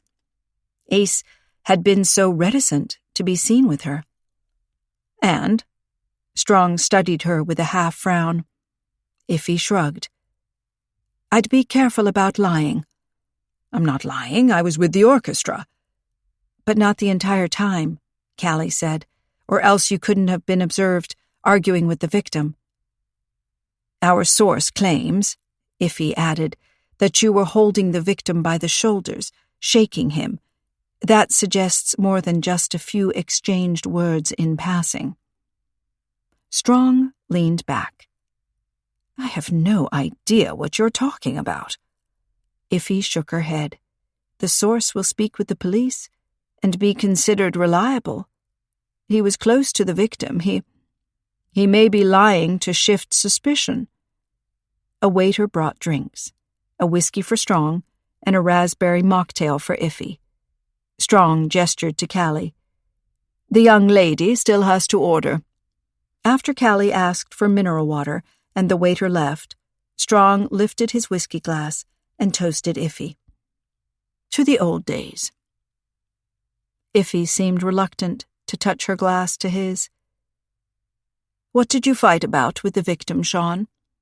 Before he could repeat that he had no idea what she was talking about, Iffy continued. "We both know you're a determined man when it comes to something you feel deeply about." Strong leaned over to her. "I was asked to step in and do this performance.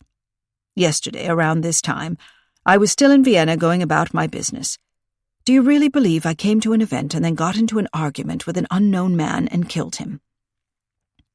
Iffy held his gaze. "You tell me." She waited a moment and then said, "If someone had told me you'd come to Hart's Harbor, I would have put money against it." "Is it so hard to believe I would do a fellow singer a favor?" Strong shook his head. "You have a dismal view of me. I think you might have done someone a favor, but not when hearing it involved coming here." Iffy kept her gaze on him. "Why, Sean? I don't understand." He gestured with both hands. "I just wanted to help out. And it was all so long ago. Does it really still matter?" "Of course not." Iffy sat up straighter. She reached for the raspberry mocktail and toasted Strong, jutting her chin as if in a silent challenge. "To the old days, then." Callie watched her great-aunt take a sip while never taking her eyes off the man. Strong seemed confused by the sudden change in her. "Now you accept my arrival without question?" he asked. "If you say so." Iffy sounded light, almost teasing, but her expression became serious again as she lowered the glass and said, "You did tell us the truth about the murder, didn't you, Sean? You're not involved?" "Of course I'm not involved. I'd never even heard of that guy." Strong made a dismissive hand gesture. "He might be a big name here because he's been on TV, but you don't hear much about such things across the pond. I spend so much time in Europe, I consider myself more European than American these days." Iffy nodded. "I suspected you'd feel that way. You've always been a man of the world." "And what are you, then?" "A small-town girl." He leaned over and shook his head, his dark eyes lighting. "You can't make me believe it, Iffy. Your talent is wasted here. You could have worked at patisseries all over the world, Vienna, Paris, Rome, Sydney. They would have been fighting to engage you. And everywhere, I would have been the worker, never the owner, never the boss. Book tea is mine, Sean, to do with whatever I want. I have freedom to make my own creations, not churn out what others decide for me." Iffy studied him. "You should have understood that was most important to me." "Freedom?" he asked with a strange little smile. "Oh, I did understand that." There was a long, tense silence. Strong nursed his whiskey. Iffy tore apart the mint leaves on her mocktail. Callie had the strong impression that both of them were back in another scene, another meeting, a long time ago, replaying events in their minds, maybe wondering if it might have been different if they had acted in another way, had spoken other words. Strong said, looking at Callie, "So you're seeing a police officer. The guy who was on the scene this afternoon, what was his name? Hawk?" "Falk," Callie corrected. "Oh, yes. It reminded me of falcons. One bird or another." Strong gestured. "I was never an outdoor person. Did you grow up here? Have you always craved to work in the tea room and live this small-town life?" His question sounded challenging, almost disparaging. Callie sat up. "Not at all. I was a tour guide. I've been to all those cities you just mentioned, and then some. Budapest, Warsaw, Moscow, Venice. I've seen the Northern Lights and stood in the Parthenon, explored catacombs and palaces." He smiled appreciatively. "Sounds like an exciting life. Still, Now you're here. Did you get sick, perhaps, and couldn't travel anymore?" Callie shook her head. "It wasn't a decision made for me by circumstance. I made a conscious choice to change my life around, to settle here in Hart's Harbor." "Settle?" Strong said it as if it was a dirty word. "I see. For love, perhaps? For the deputy?" Callie paused a moment. As her attraction to Falk had been part of her decision to settle down, the idea that she should get serious about finding someone to spend her life with, maybe have a family with. She wasn't as young as she used to be. But here she was, living close to Ace for months already, and she still didn't know for sure what he felt for her. Yes, there was an attraction. Yes, they were dating, having a good time together. But they rarely had a deep conversation about anything. Ace often looked so tired from his work that she wanted their dates to be about relaxation only, having fun. But they never really talked about their pasts, their values, their ideas for the future. Was their connection serious enough for a real relationship? Did she even want that? Strong held her gaze. "You sure take a long time to answer. There's no shame in it, I suppose? People like to settle. Most of them." He glanced at Iffy. "There are just a few rolling stones who don't want to gather moss." "I hope you've been happy," Iffy said. "Happy?" Strong scoffed. "What is happiness, anyway? I've traveled. I've performed at some of the most spectacular places in the world. Music makes me happy, a near-perfect performance, a night where everything comes together."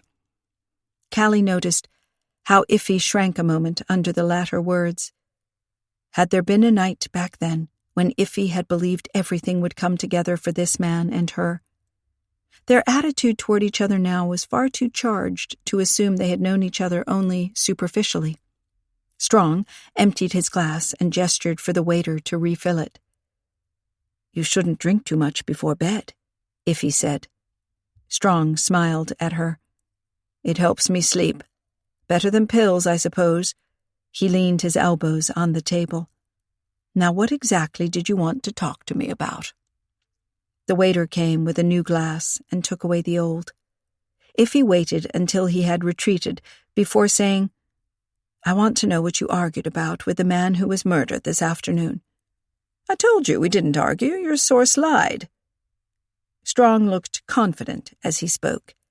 Still, his hand tightened on the whiskey glass, and he gulped down the contents in a few draughts. He put the glass on the table with a thud. "If that's all, I'm off to bed. I'll be flying back to Vienna tomorrow." Iffy shook her head. "You can't leave. You are part of—" He rose to his feet. "I gave a statement. I have nothing to do with it. I'm leaving. Goodbye." And he turned on his heel and marched off. "What a strange man," Callie observed. "When he came from the elevator, he seemed almost glad to see you. I had a feeling he had even dressed up for the encounter." She studied her great-aunt from aside. "He was very attentive, getting you your favorite drink and being so gallant with the chairs. Now he's just walking out on us?" Iffy sat motionless, staring at the spot where Strong had vanished from sight. "Something is wrong here," she said. "I can't imagine that Seth Delacourt lied to us about having seen Sean with the victim, shaking him. Why would he make that up?" Callie shrugged. Strong said it might have been to divert suspicion. "But Delacourt would know we would ask about it, or the police will if he tells Falk the same story. So why risk it? He could have said someone argued with the victim, shaking him, not naming the person, claiming he only saw him from behind and didn't know him." Callie sipped her mineral water. "He doesn't want to confide in us. We can't force him to." Iffy sighed. "I should not have told him you were seeing Falk. That must have spooked him." "Why, if he has nothing to hide?" Callie leaned over. "Has he been involved with the police before?" Iffy stared at her. "Why on earth would you think that? Well, it was obvious this afternoon that you were rather shocked to to see him here. I just thought he might have run some con here in the past." Iffy held her head back and laughed. "Sean, a charming con man. I admit the role would be perfect for him. His tongue is so glib." Her laughter died, and she stared into the distance again. Callie touched her arm. "I'm sorry he came here. Bad luck he was asked to take Teek's place." Iffy sighed. "Yes, him of all people. But I guess I should see the bright side of it. I once told myself that if Sean ever came back into my life, I would feel I had made the wrong decision back then." "And what are you feeling now?" Callie asked. Iffy looked at her with a hint of alarm in her eyes. She looked at the raspberry mocktail and suddenly got to her feet. "It's getting awfully late, and we do have to work tomorrow. Come along." She went to the bar to pay for the drinks, but the waiter said the gentleman had told him to put anything they ordered on his hotel bill. Iffy seemed to doubt whether she could just accept this offer, but Callie touched her arm and nodded toward the exit. They left and gave the receptionist, who still seemed wary of them, a friendly greeting. Outside, Callie breathed the chill February air with relief and said, "That's that, then. We did all we could." Iffy nodded. "I just hope Sean isn't serious about leaving. I don't think Falk will appreciate it." Callie studied her closely. "You're worried that Delacourt told us the truth about Strong shaking the victim in a fierce argument?" Iffy's eyes were sad. "Yes, I'm almost certain that Sean lied to us. And I don't know why. I just hope that—" She wrapped her arms around her shoulders a moment. Callie studied her with wide eyes. "Are you afraid he could be the murderer?" Iffy shrugged. "I don't know what I'm afraid of. But I have a bad feeling about this whole thing. Him coming back here and—" She pressed a hand to her forehead. Then she looked up and forced a wan smile. "Let's go home and get a good night's sleep. Maybe I'll feel differently in the morning." Chapter 10. Callie remembered those words first thing when she woke up the next morning. A vague worry about her great-aunt's state of mind niggled at her, and she got out of bed quickly. She greeted Daisy and went to shower and dress. Then she made Daisy some breakfast, but decided to drink only a cup of coffee herself with a few rice crackers, and then drive out to book tea right away to go see how Iffy was. She could have a better breakfast there. First of all, it was nicer having breakfast with someone than all on her own, and second, Iffy made the best pancakes Callie had ever had. She had just arrived at book tea, Daisy in her basket in the passenger seat beside her, when a police car came from the other direction.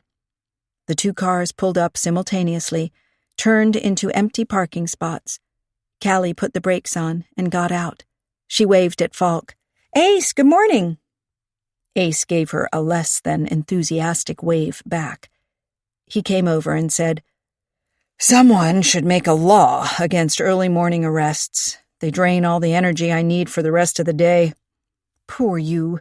Callie rubbed her hand down his shoulder. "Come on inside for a bit of breakfast. I'm here to enjoy Iffy's fabulous pancakes, and I'm sure she can make a few extra for you." Ace's face cleared. "That would be great."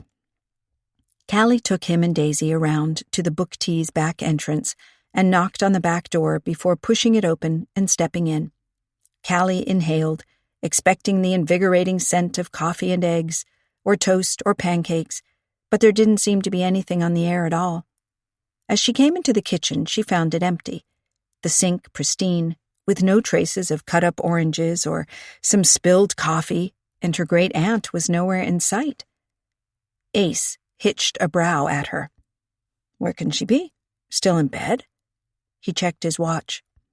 Callie shook her head. The back door was open, so she must be up and about. She locks it overnight. A wise precaution, even in a small town, Ace said. Do you want to go see where she is? Yes. Callie told Daisy to stay with Ace, and with an uneasy feeling in her stomach, she rushed upstairs. She knocked on her great-aunt's bedroom door and got a groggy reply. She opened the door an inch and peeked in. Hello? Good morning. Are you not feeling well? I couldn't sleep. Iffy replied from under a heap of blankets. I must have fallen asleep in the early hours, and now I feel like I got no sleep at all. You stay in bed, I'll fix you some breakfast. Just tea and toast. I can't eat anything substantial right now. Okay. Callie closed the door again softly and rushed downstairs. She just didn't sleep very well. Callie tried to sound light. She didn't want to attract Ace's attention to the fact that something upsetting might have happened the previous night. She felt bad enough knowing where she had been and what she had done. A nice chance to treat her instead of the other way around. Callie turned on the tap to fill the kettle with water for tea. Can I help you? Ace asked. I do great omelets. Callie nodded. Sure, the frying pan is in there, eggs and butter in the fridge. Ace opened the fridge, with Daisy standing beside him, looking up as if she expected him to produce some ham or other treat for her. Just ignore that, Callie said. Ace came back to her with eggs and butter and put them on the counter. He collected the pan and hummed as he went. Callie suddenly wondered what it would be like to live under the same roof with him and make breakfast together like this every day. As if he would have time for that. She scolded herself. He's always off to work early.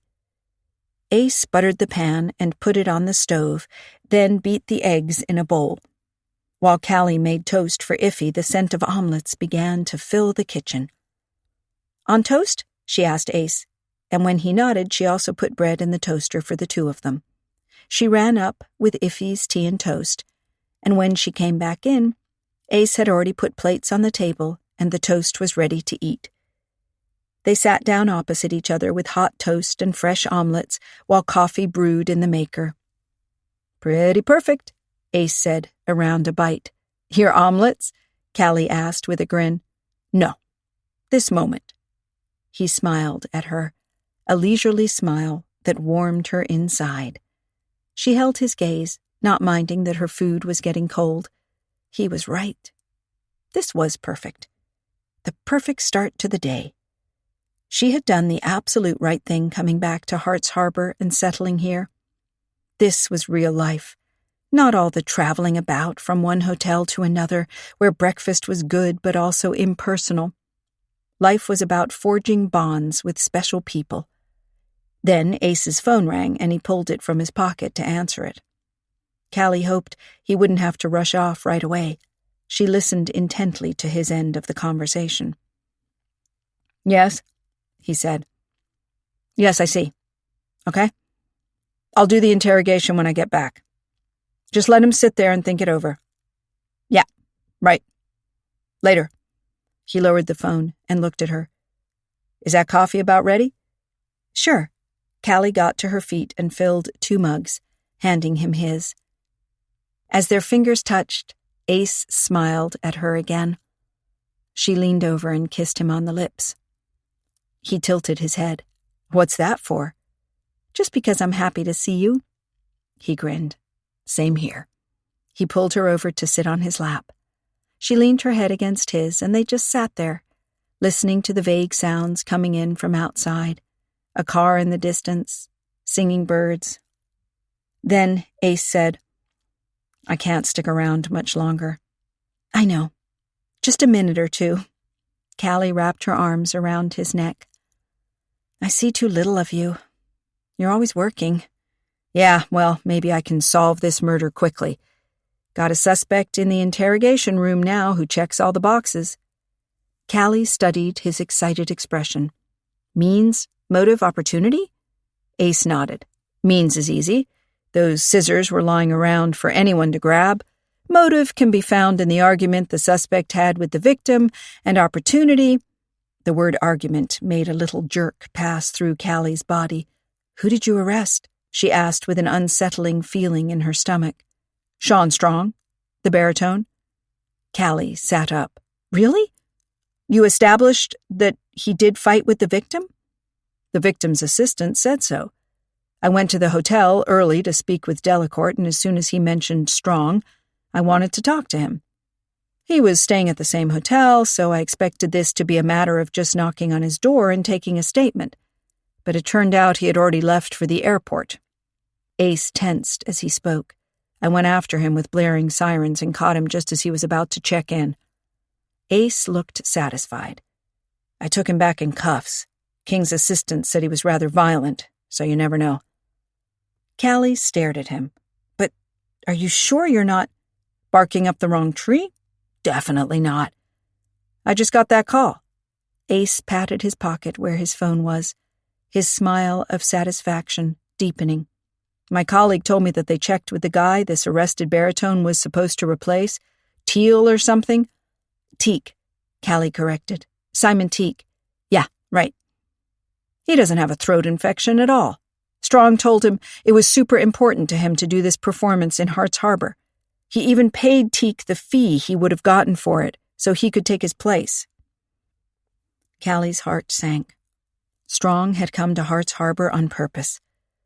He had wanted to be at the event where the expert came to appraise books. He had pretended he didn't even know Mr. King, as the TV show he appeared on at Christmas time was virtually unknown in Europe. But apparently, he had known him well enough to come out and confront him? Yes, their altercation hadn't been random either. Two men colliding and telling each other heatedly to watch their step. No, a confrontation after he had consciously looked for it, for a chance to meet up, and he had lied to them last night. Logically, of course, if he was guilty of murder. Callie's chest tightened at the idea that Iffy's old flame was a murderer. How would she ever work through that? She was already sleeping badly. "What's wrong?" Ace asked. His hand brushed her cheek. "You look so pensive." "Thing is, Iffy knows Sean Strong from some prior occasion. She didn't tell me anything about it, but I had the impression they were," she didn't know exactly how to put it, "close at the time." Ace stared at her. "The man I just arrested is a friend of Iffy's?" Callie realized it might be better to tell him everything right now, but Ace cut her off with a hand gesture. "Better if I don't know." He gently pushed her off his lap. "I have to get going and question him. Just don't tell Iffy anything yet. You never know what reason he might have for coming out here. Could be something perfectly innocent." But his tone didn't support his words. Before Callie could protest, however, or ask questions, Ace was at the back door. "Thanks for breakfast." And he was gone. Callie was reluctant to go up to Iffy to collect the tea mug and plate, as she was certain her perceptive great-aunt would notice something wrong right away. She hung around the kitchen, cleaning the breakfast items, and then went to walk Daisy. Outside, in the pale sunshine of a crisp February morning, everything didn't seem so bleak. After all, Strong had assured them he'd had nothing to do with the murder, if he had told them the truth. But why would he have told them the truth anyway? He was a virtual stranger. That he had known Iffy sometime in the past didn't mean anything now. If he was guilty, if he had killed that man in a moment's rage, grabbing for the scissors and stabbing them into his chest, he wasn't going to admit it to them. Iffy obviously wanted to help Strong, but would he be open to that? He seemed like a man who knew how to fend for himself. No. Callie shook her head to herself. If Strong was the killer, he would have played the exact part he had played last night. He would have been friendly to them and accommodating, denying all involvement, hoping he could elude the police long enough to be on the plane back to Vienna where he couldn't be arrested. How clever. How cold-blooded if he was truly guilty. Callie could still see his pleasant smile as he had walked over from the elevator and pecked Iffy on the cheek, ordering her favorite drink for her, toasting the old days, anything to be seen as charming and harmless, perhaps. Though Callie doubted whether Iffy had ever felt like Sean Strong was harmless. While Daisy frolicked on the grass of the little park, Callie stood staring into the distance, trying to determine how to best handle this. Her first impulse was to keep the arrest from Iffy and hope she wouldn't find out any time soon. But as book tea was full of gossiping ladies, it might be hard to do that. And as soon as Iffy learned about it, and about the fact that Callie had known and not told her, she would be angry about it. Perhaps honesty was the best policy after all? But Callie already knew that Iffy would want them to clear Sean. They'd have to go to the police station, where Ace would not be happy to see them. He had been so sweet to her this morning, so approachable, giving her new hope they could be together more, and even have a life together. Why not? But this murder case shouldn't ruin it. Ace hadn't liked her involvement in earlier cases because he was worried for her safety, and she didn't want to risk an argument with him. Daisy came back to her and stood beside her, looking up as if she had noticed her pensive mood. She barked and wagged her tail. Callie leaned down and cuddled her. "Thanks for trying to cheer me up, girl. We're going back home." "I just wish I knew what to do." Daisy trotted ahead of her at a brisk pace, not realizing what decision waited for Callie as soon as they were back at book tea. They found Iffy in the kitchen, fully dressed and making coffee. "Are you sure you didn't want to rest a bit longer?" Callie asked, realizing how convenient it would have been if Iffy had stayed away from book tea and the guests for the day. Her great-aunt turned to them and smiled. "Thanks so much for bringing my breakfast to me, but I'm not ill. It's a normal day and I intend to work hard." It sounded like something she had told herself a couple of times, maybe while trying to drag herself out of bed. "You never take a day off," Callie said. "Maybe you should." She gestured to the back door. "Just go for coffee in another town. Walk by the ocean, go see a museum, do something that will be a pleasant diversion." Iffy's eyes narrowed as she looked Callie over. "Is something the matter?" "Why would something be the matter? I just realized you're always so busy and you should take care of yourself. If you had a bad night, take some time off." Iffy leaned her weight back and crossed her arms over her chest. "What's going on here? The moment I came into this kitchen, I smelled male aftershave." She waited a moment and then asked, "Has Sean been here? Has he set up a plan with you to take me out for the day?"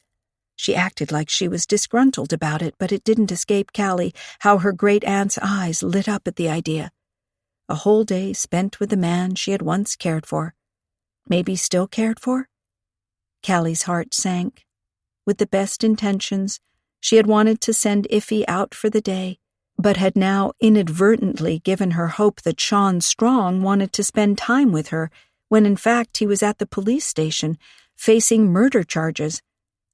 How to break the truth to her in a gentle way. "I know Sean probably pressed upon you to keep it a secret from me, lure me away from here with some excuse.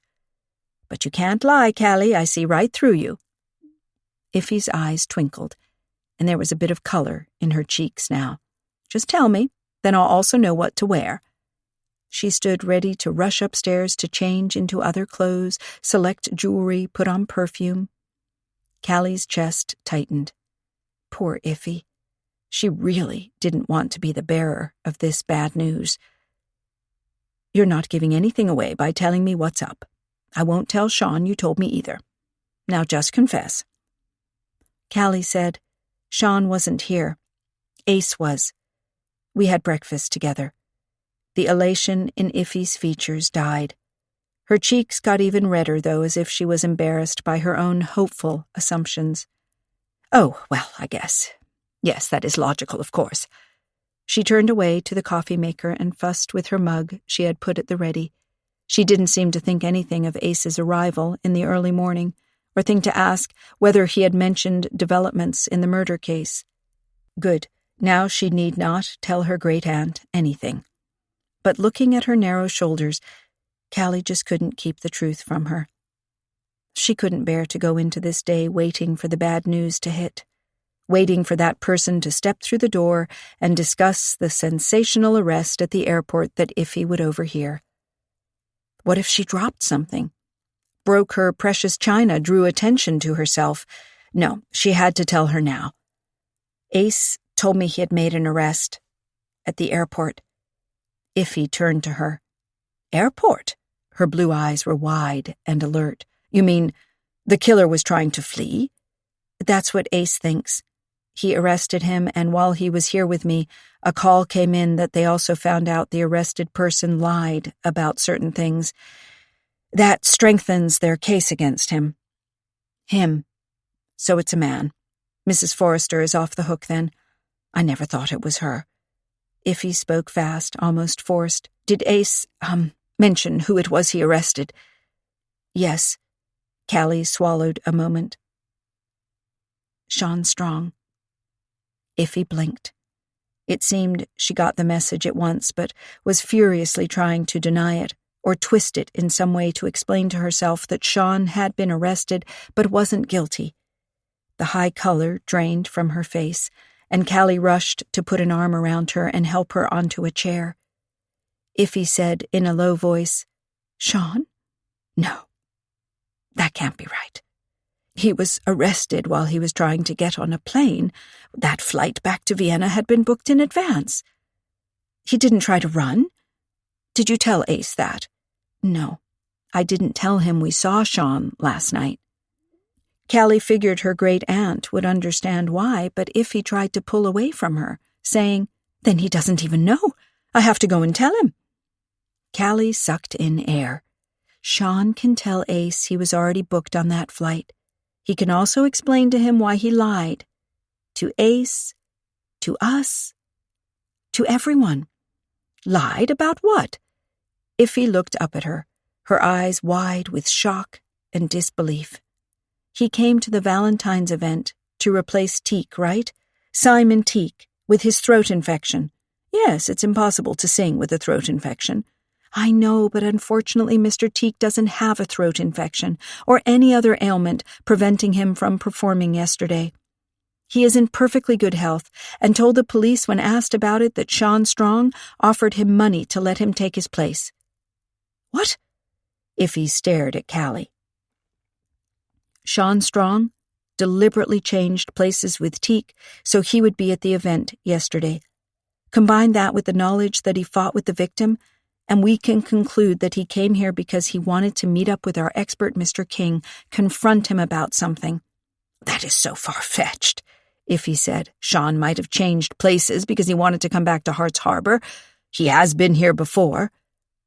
Callie shook her head.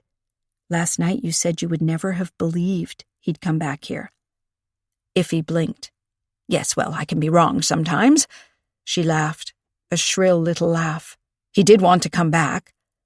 Callie clenched her hand at the idea that Iffy now believed Sean had wanted to come back for her, that he had used an excuse so as not to let her know it had been his choice that had brought him there, rather than a coincidence or a favor for a friend from the music business. Sean was always a proud man, Iffy said softly.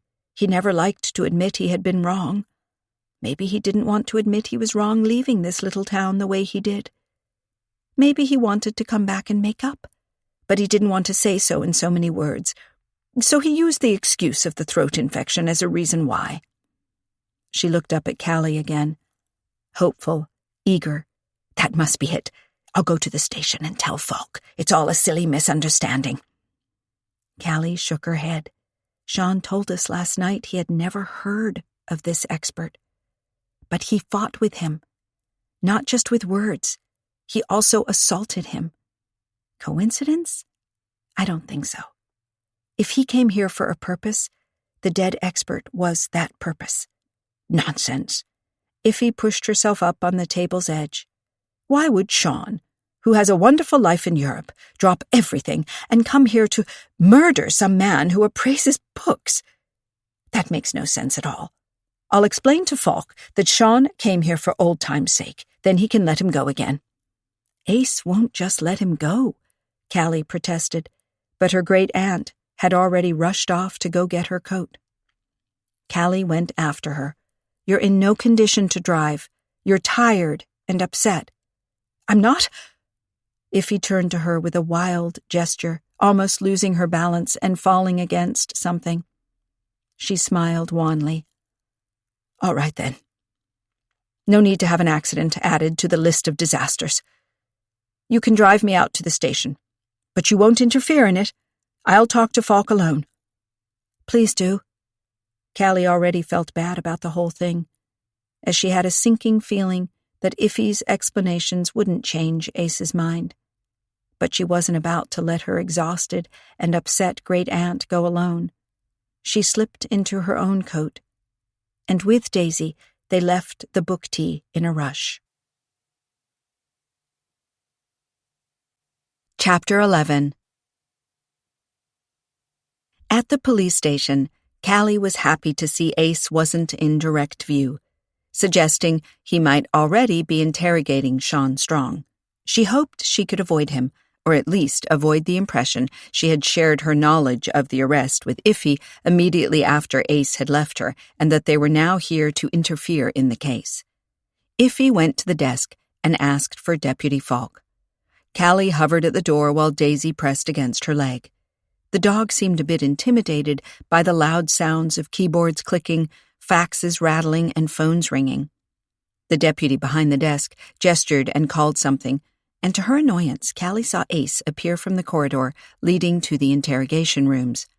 He came over to the desk, spotting Iffy, and looked past her, seeing Callie.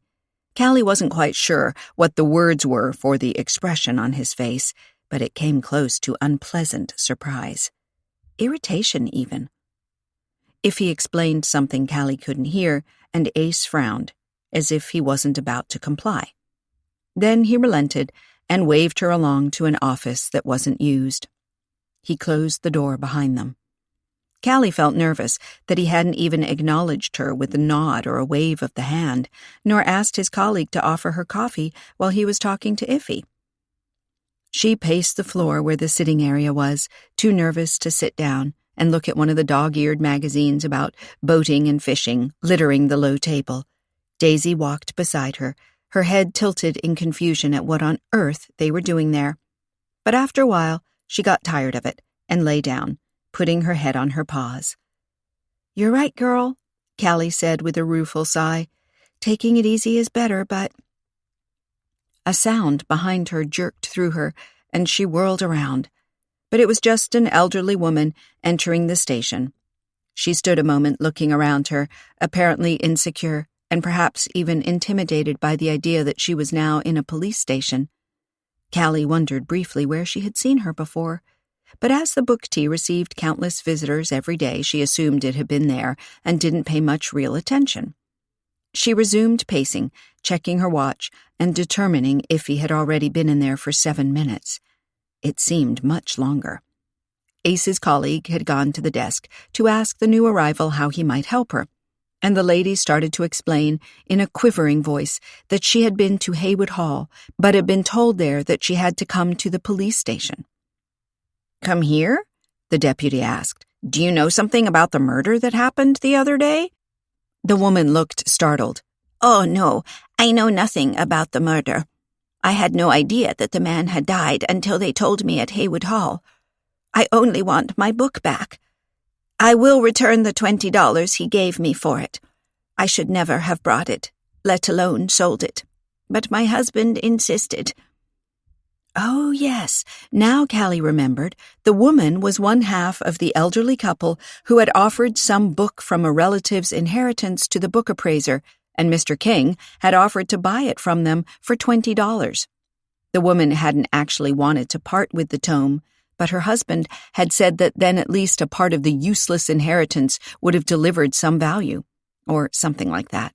Callie felt a bit sorry for the woman, who had apparently been forced into the decision and had regretted it right away.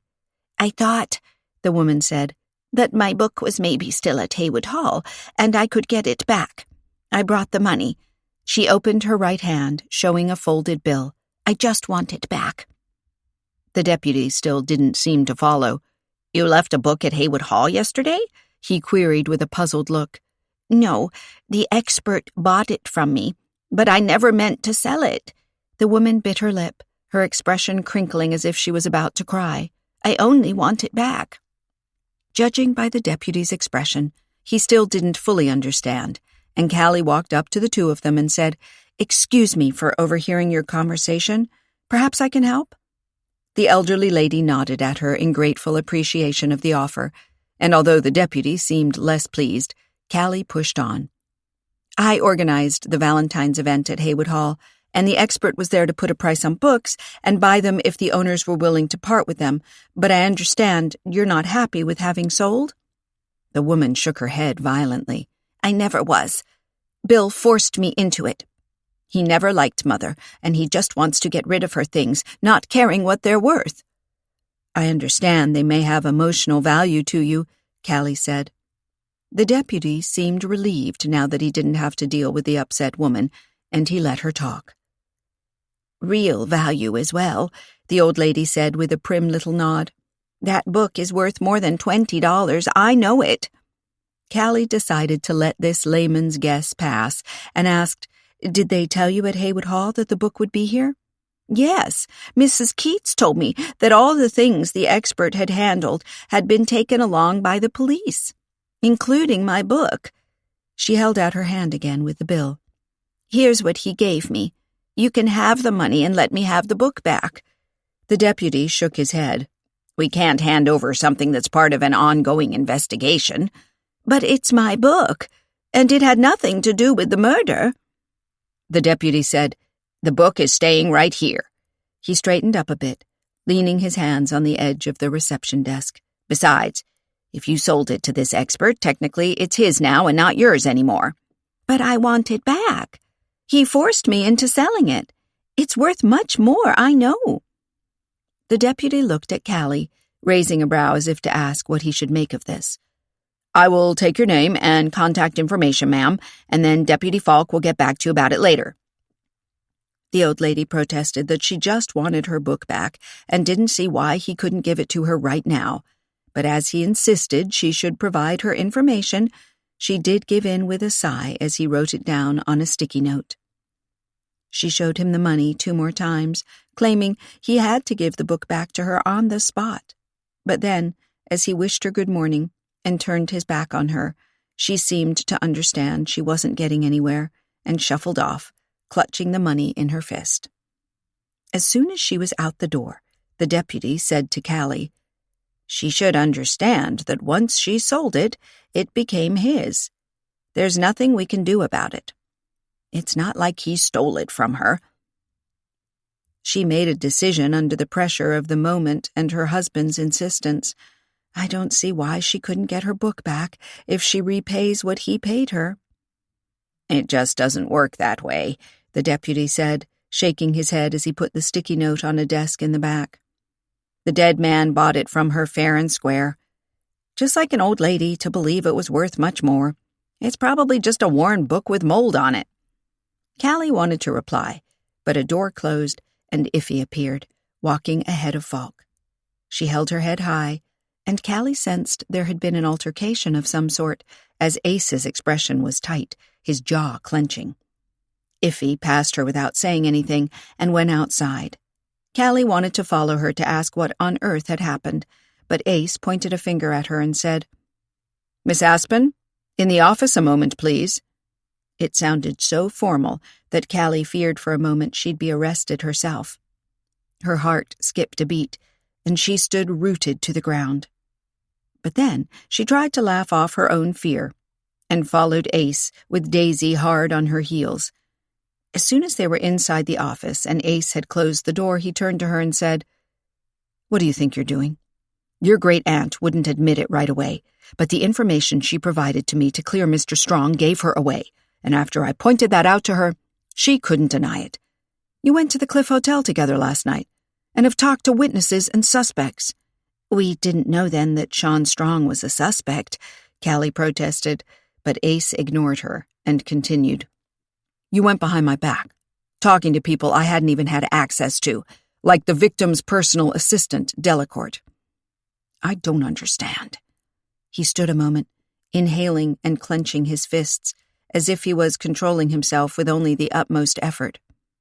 This morning I come to town, and you invite me to have pancakes with you. I tell you I arrested someone, and there Iffy is, running over first thing to tell me how wrong I am to have done this, and saying I should have investigated the threats against King instead. Callie bit her lip. She could understand that Ace hated her great-aunt, judging his actions, especially the arrest, which he considered justified based on the evidence available at the moment. Ace continued, I don't want a civilian coming in here telling me how to run my investigation. Besides, if he knew Strong planned on leaving town first thing this morning, and she didn't report to me last night to inform me of his intentions, he could have gotten away, leaving me empty-handed. His flight was booked in advance, Callie added in her great-aunt's defense. He was only here for that one performance at the Valentine's event. That performance, huh? That's what Iffy tried to sell me to. That he wanted to perform here for old time's sake. Well, I bet you he came especially to meet that expert and he killed him. Callie wanted to protest, but Ace cut her off with a hand gesture. It ends here, Callie. I realize now how wrong I've been to share things from the investigation with you. I shouldn't have mentioned the arrest this morning. I was happy to see you and spoke to you when I shouldn't have. Callie's throat tightened. They'd had breakfast together, felt at ease together like a real couple. But now, Ace said, I don't want to say you used me to get the information, but you knew about Iffy's meeting with this man last night, and you agreed with her to keep his imminent departure a secret from me. I did no such thing. Like I said, his return flight had been booked in advance, and we even told him he couldn't leave town because he was also involved in the murder investigation. But he assured us that he had given an initial statement, and as he had nothing to do with the murder, that's up to me to decide. Ace was white with anger now. I let it go before because you were helping friends, or even my sister. But I can't tolerate this anymore. You have to stop messing with my investigations. Messing? Like I ruined them or something? 2 times I helped you catch a killer. I even risked my own safety for it. Doesn't that count? Ace said, That's just it. Citizens shouldn't risk their safety. That's for the police to do. If something had happened... He was silent a moment, his expression tensing, as if he was considering the consequences of Callie getting injured, or worse, during a confrontation with a killer. Then he said, This morning was the last time I will share something of an ongoing case with you. It was a grave mistake and I regret it. He hesitated as if he wanted to say more, then opened the door and said, Goodbye. Callie stared at him. Was he serious? He was just kicking her out? Out of the investigation? Out of his police station? Out of his life as well? What did he mean? Confused, she stood a moment, trying to find something to say to soften him, then decided this was the wrong moment as he was just too angry, and she herself was also far from calm. She passed him without saying anything, and left the station. Outside, Iffy sat in the car waiting for her. As Callie climbed in and strapped herself in, Iffy said, Falk probably talked you into persuading me Sean could be guilty. But I don't want to hear it. Sean may be an impulsive man, but he's no killer. Callie couldn't believe her ears. Here was her great aunt, immediately assuming she would listen to Ace and start to persuade her of Sean Strong's guilt, while moments ago Ace had accused her of siding with Iffy. Her hands were trembling, but she forced herself to try to speak calmly. I'm not trying to talk you into anything. It's none of my business. After all, you told me precious little about the past or about what is happening now, and that's fine, but I don't want to be caught in the middle. Of course not. You don't want to fight with Falk. But he's doing the wrong thing, ignoring those threats and focusing on Sean only.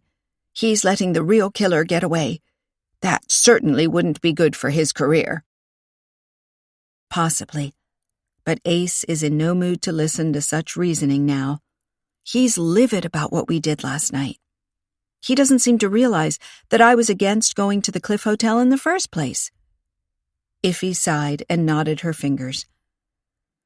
I meant to keep you out of it. Act like I had gone there alone, but when Falk started to cross-examine me, that's what it was, a cross-examination, as if I was under suspicion of murder myself. Iffy's voice shook with suppressed indignation. I slipped up and mentioned your name. Then he knew, of course. Callie drew a deep breath. Iffy didn't want to hear a defense of Ace right now, and frankly, Callie didn't even know if she wanted to defend him. He had just blatantly accused her of conspiring with Iffy, and he had said he didn't want to see her anymore. That was what he had said, right? More or less. How could he? After all they had been through together? But together didn't mean anything to him. It was always about work, his badge, his reputation. Miss Aspen, he had even called her in front of the other deputy. He had always taken her to other towns on dates, as if to hide their relationship. Like it was a guilty secret, something to be ashamed of. Well, after today, he wouldn't need to be ashamed anymore. She clenched her hands and leaned back hard in the car seat, like she needed him. Iffy said in a forced tone as if she was controlling herself with difficulty, "I'm sorry for involving you. I shouldn't have done that." Looking at her great-aunt's pale face and tight jaw, Callie wanted to reach out and ask her to tell her what exactly had happened in the past between her and Sean Strong, throwing her off balance now. But it seemed unlikely Iffy would want to confide in her at that moment. Better to let the emotions calm down a bit and talk then. Iffy drove back into town without speaking to her again. At book tea, she vanished into the kitchen, where two of her helpers were already baking and asking her why she hadn't been there. Iffy didn't answer their questions, but simply took the pink fondant rolled out on the counter and started to decorate cupcakes, which were the weekly special. The helpers exchanged astounded looks, but then turned to their own chores, one cutting a goose shape from gingerbread dough. Once baked, it would be decorated with white frosting and a blue jelly bean to represent the blue carbuncle found inside it in the famous Sherlock Holmes tale. The other helper was cutting out letters. The idea to form your own names or messages of love had been a great success at the event, and they had decided to make it a part of the tea room's offering as well. Callie watched the bustle a moment and decided she wasn't needed there. She was just about to leave when someone asked where Peggy was, as it was her shift, too.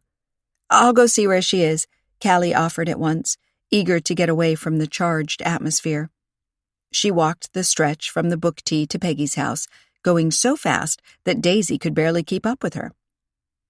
Anger surged in her veins, and she just wanted to kick something. How could Ace treat her like that? Of course he hadn't been happy that Iffy showed up, pleading for Sean Strong, or that he had found out through his cross-examination, as Iffy had called it, that both Iffy and Callie had been to the Cliff Hotel last night to speak with Strong, as if they would give sensitive information to a potential killer. Callie sighed as her anger retreated to make way for regret and worry. She didn't know if Sean Strong was a killer. She did know Iffy was sort of under his influence, and if he was somehow caught up in crime, that could be very dangerous. She should have told Ace about the bond between Iffy and Sean right away that morning when he had revealed the arrest to her.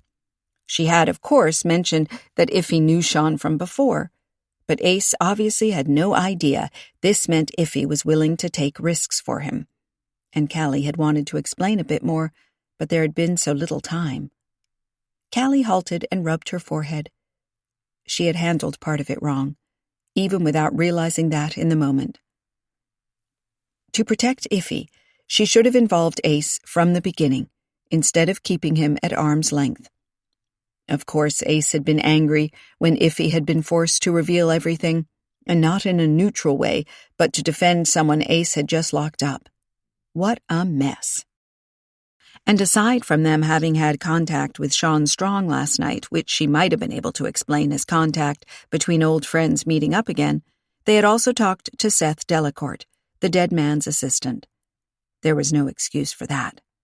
It had been wrong. Ace had let the guy go back to his hotel to sleep off his shock, and before he had managed to take a statement, they had talked to him. What had they even been thinking? Helping Mrs. Forrester, sure, but it was a poor excuse. Callie only had to put herself in Ace's position to know she had been wrong, and it must have been very irritating for him. No, not just irritating, even potentially disastrous for his career. People knew they were dating. Even with Ace's precautions of not advertising their relationship, there were locals who knew, or at least suspected and gossiped about it.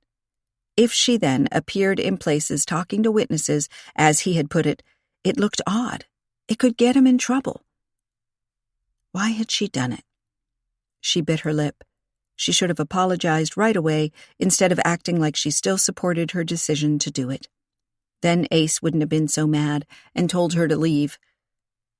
He'd told her to leave. It was all over. After all, could he turn her out of the station like that, but still appreciate her company privately? Callie sighed, and Daisy pushed herself against her leg with a low whine. Callie lifted the Boston Terrier in her arms and cuddled her. I don't know how I'm going to solve this, girl. But let's find Peggy first. At Peggy's house, she went around back and found Peggy in the kitchen on the floor, surrounded by a ton of reusable food storage containers. There was a stack of lids lying to her left side, which she was trying to match to the bowls. Apparently, she had thrown herself into some early spring cleaning. As Peggy noticed Callie at the back door, she jumped to her feet and checked her watch. Her cheeks flushed. I'm sorry it got so late. I'll get my things and come right with you. She rushed off and reappeared soon after in her coat and carrying her bag. They locked up and left. Peggy didn't say much as she walked beside Callie, her collar turned up against the breeze, which still had a winter's bite. You could have called, she offered at last. I wanted a walk. Callie took a deep breath. The murder is on my mind. I see. Peggy seemed to perk up now that it was about something other than her complicated relationship with Quinn. Can I help? I don't think so. Ace really doesn't like us snooping around. We don't need to snoop around. Just listen well to all the gossip at book tea. Didn't you tell me that before, after the murder this summer? Peggy nodded with a satisfied smile. I could use something to take my mind off things. She rushed to add, Have you heard any more about why someone would want the man dead? Just that he was rude to people, pushy and self-centered. That usually means people hurt others and create enemies. But for someone to kill him, it must have been pretty bad. Callie tried to adopt a light tone. There were people, for instance, who didn't like the price the appraiser had offered for their wares. But would they kill for that? Peggy shrugged. Maybe, if they felt cheated in a big way. There was a lady this morning who wanted her book back. Callie told it as if the incident had played out at Haywood Hall, not wanting to reveal to Peggy that she had been to the station that morning with Iffy. She figured it was better to keep her great-aunt's former entanglement with the suspected baritone under wraps. Her head hurt, thinking of all the things she had to keep a secret from this person and that. Why did everything have to be so complicated? Peggy said, Well, you can decide to part with something and then regret it. I hope she can get her book back. Callie nodded, not really listening or caring. A group of women flocked to book tea, having just come off a tour bus. They were chatting busily, pointing out shops down the street to one another, apparently intending to go shopping after they'd had tea. Peggy said, We'd better get busy and keep our eyes and ears open. Callie hemmed. I think Ace can handle this one on his own. Peggy gave her a startled look. You do?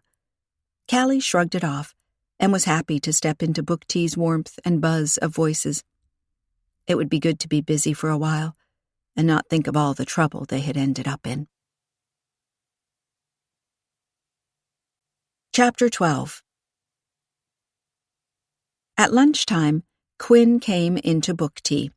Callie recognized his tall posture and blonde head right away, and her breath caught as she wondered how Peggy would respond to his arrival. She kept her eyes on Peggy's face as she took an order, and then turned away from the table, scanning the crowd for new arrivals who might also want to be served. As she saw Quinn near the entrance, she froze and stared at him with a vulnerable expression on her face, then turned and rushed into the kitchen. Quinn narrowed his eyes a moment, as if he was undecided, then pushed forward and followed her. Callie didn't think a confrontation would help, especially not in the kitchen where the other helpers were at work, and headed to intercept him. She tapped him on the shoulder. Hi, Quinn. Can I help you? I want to talk to Peggy. Right now might not be the best time. I've been calling her since yesterday, but she isn't answering the phone. Quinn's breath rasped. I want to talk to her. Explain. Ask her to come to lunch with me. Callie took a deep breath. Please? Quinn said. Callie wanted to say no, then realized that as long as Peggy avoided answering the phone and Quinn didn't stop calling, nothing would be solved. "All right, I'll ask her. But I can't guarantee she'll say yes." "Of course not. Just ask her. It would mean the world to me if we could just talk it over." Callie felt uncomfortable under Quinn's pleading gaze, as she had a sinking feeling Peggy wouldn't want to go to lunch with him. With a heavy heart, she walked into the kitchen. Peggy was filling cups and putting muffins on plates. There was no one else there, which might not last long, so Callie said quickly, "Quinn wants to know if you want to go to lunch with him." "So you're Quinn's mouthpiece now?" Peggy sounded harassed. "I'm just conveying a message. I don't think he'll leave unless you say something. Go to lunch with him, or promise you'll answer his calls later today, or something, anything." "You have no idea what this is like. And you're telling me what to do?" Peggy looked her over with flashing eyes. "I'm just trying to—" "Yes, everyone is trying, but I'm the one with the—" Peggy burst into tears and ran out through the back door. Callie followed her. Outside, she caught sight of Peggy, who had run smack into Ace. He held her by the shoulders and asked what on earth was wrong. Peggy said something, pushed past him, and vanished. Ace looked at Callie. His expression was puzzled, then turned cold. "Peggy doesn't need you to tell her how to run her life." "Oh, really?" Callie said. "She just told me you want her to do something she doesn't want to do. Great. Run to your big brother and complain. Last time someone I knew did that, we were in kindergarten." Callie turned away and went back inside. She slammed the door in his face. She was certain he would leave, and her heart beat fast as she realized she didn't even know why he had come. Had he wanted to talk about that morning? Listen to her explanation, maybe? Why was she yelling at him now, ruining everything? Before she could slap herself, however, Ace opened the door and came in. He looked around the kitchen, making sure they were alone, and then said, "I need to talk to Iffy. I want her to hear it from me and not via the grapevine." Callie's heart sped up even more. Is it bad news? It's for her to decide if she wants to tell you or not. Oh, yes, of course. Iffy could just decide not to tell her, and then she would be cut off completely.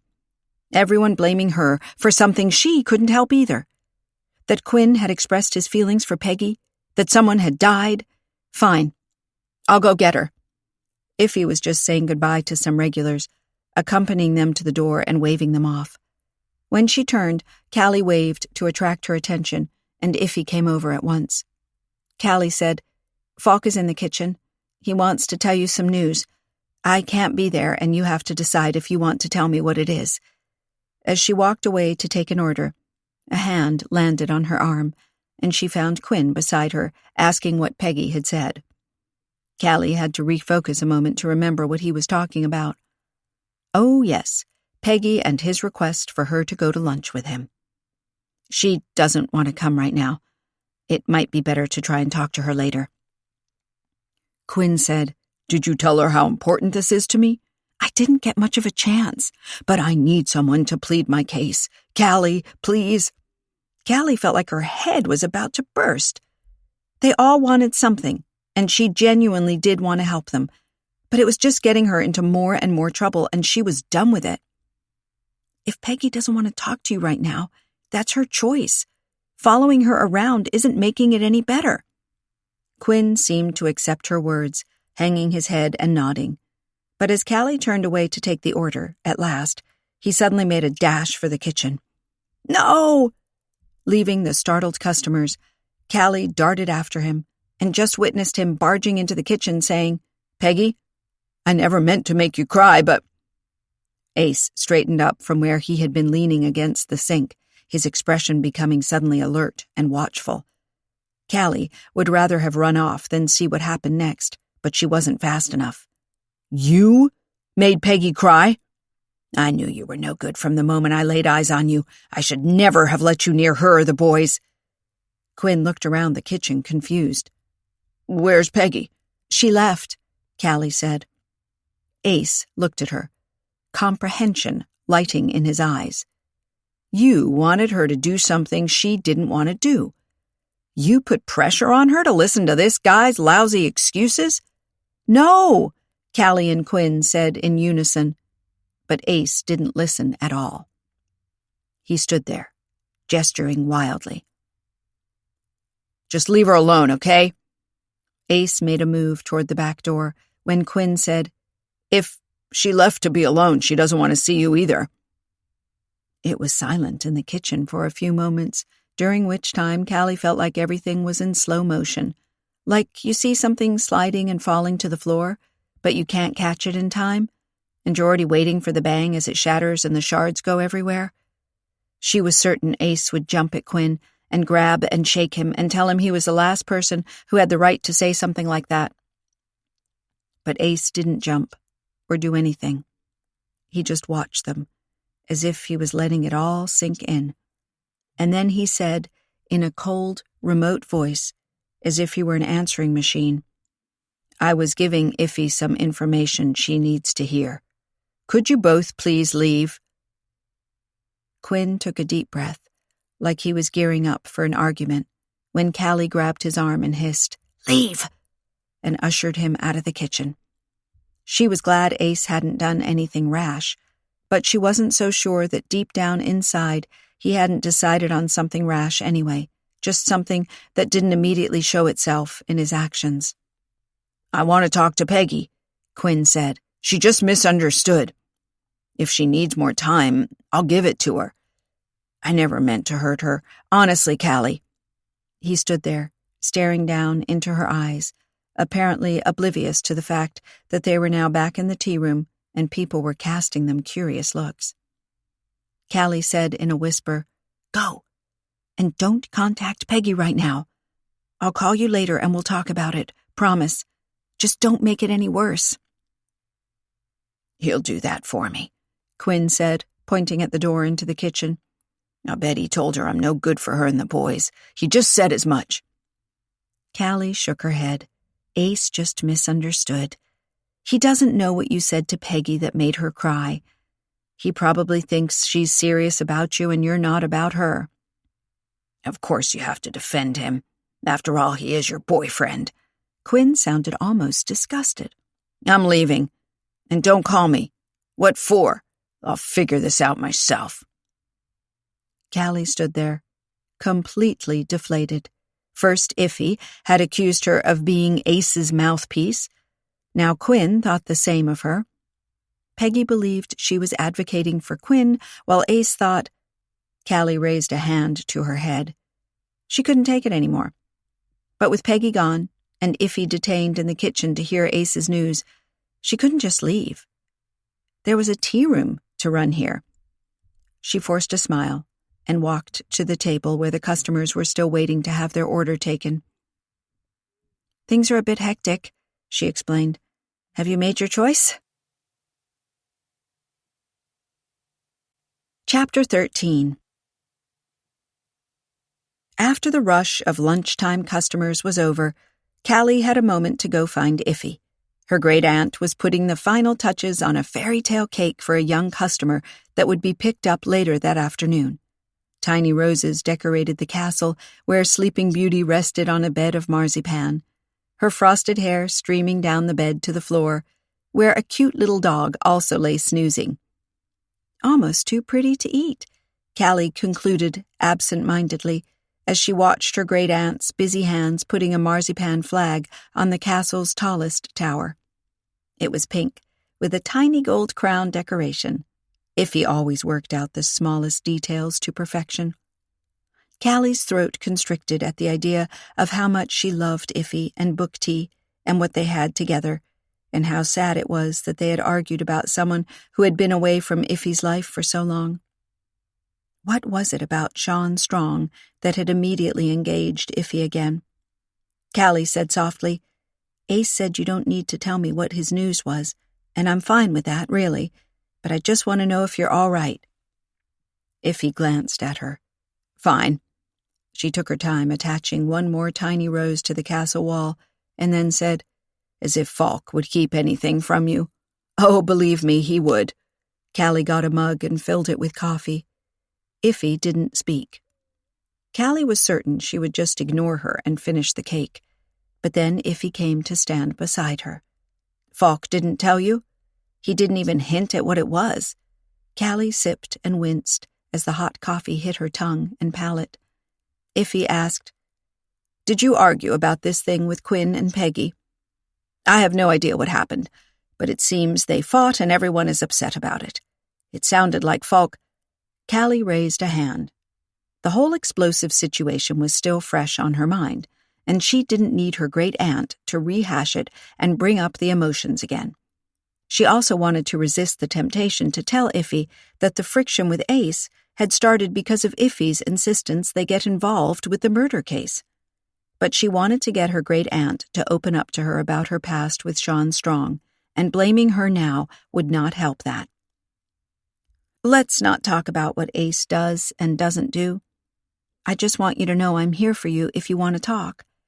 This whole thing with Sean Strong, I'm worried for you. For me. Iffy snorted. She grabbed. This peaceful moment is yours. Rest in it, breathe in it, and let it soothe you before the story resumes.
Grabbed a tea towel to rub some reddish marzipan leftovers off her fingers.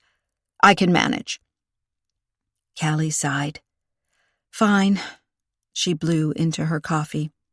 Iffy said, I do need your help, of course, to get him off the hook. Which hook? The murder accusation. Iffy eyed her as if she wondered what Callie had been thinking. My past with Sean is one thing. This whole murder business another. He's accused, and it sounds serious. Callie looked doubtful. We shouldn't get involved. We have no idea why he really came here. That's just it. Iffy looked dejected. I fear Sean came here for me, and now the police interpret it as if he came to kill someone. Callie focused on her coffee for a few minutes and then said, Sorry, Iffy. I don't want to hurt your feelings. but it seems highly unlikely that a man who came here for a simple reason, like visiting an old friend, wouldn't simply tell that to the police if it can clear him of suspicion. At least, of the suspicion of having looked for a chance to meet with the murder victim and kill him. I know, but it's also painful. Sean is a gentleman. He didn't want to get me involved in it. You already are involved in it. You went to the station to plead for Sean. But he doesn't know that, I suppose. Why would Falk have told him that?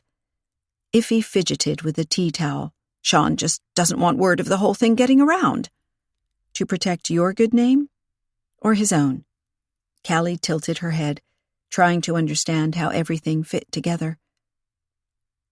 How much do you know? I suppose Achilles never mentioned it. Callie blinked. You mean grandfather?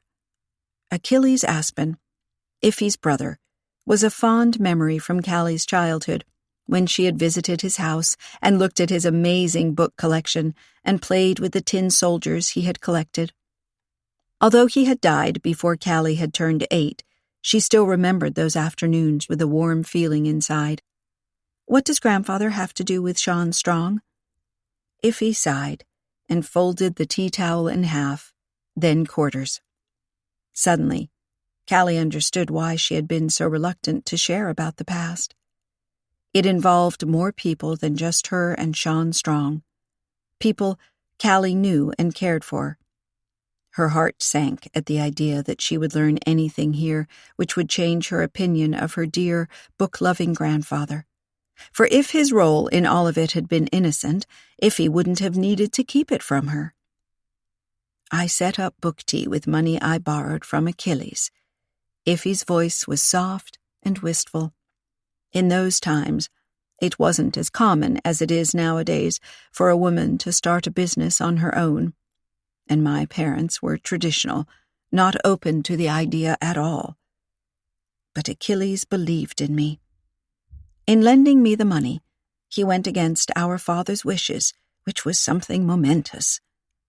I loved Achilles for it, but I also felt indebted to him, not just to repay the money as soon as I could, but also to make him proud, show him I deserved his faith in me, and that he hadn't alienated father for nothing. Then I met Sean. Iffy stared ahead, lost in memories. It was the start of the summer season. Tourists were flocking in, and this handsome man appeared in my tea room, complimenting me on my coffee, saying it was better than what he'd had all over the world. He told me about Paris and Vienna and places I had only read about and dreamed of.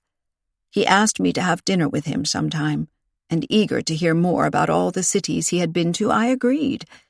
After dinner, we walked by the ocean. He bought me ice cream at a little stand, and Iffy's expression was tender. It was so easy to fall in love. It would have been perfect, I suppose, if he had lived nearby. If we could have seen more of each other, gotten engaged in due time and then married. But Sean had engagements in Europe. He was leaving again soon. He asked me to come with him. He said that someone as talented as I was would find work soon enough in a patisserie. Callie recalled Strong referring to this when they had sat with him in the Cliff Hotel's bar.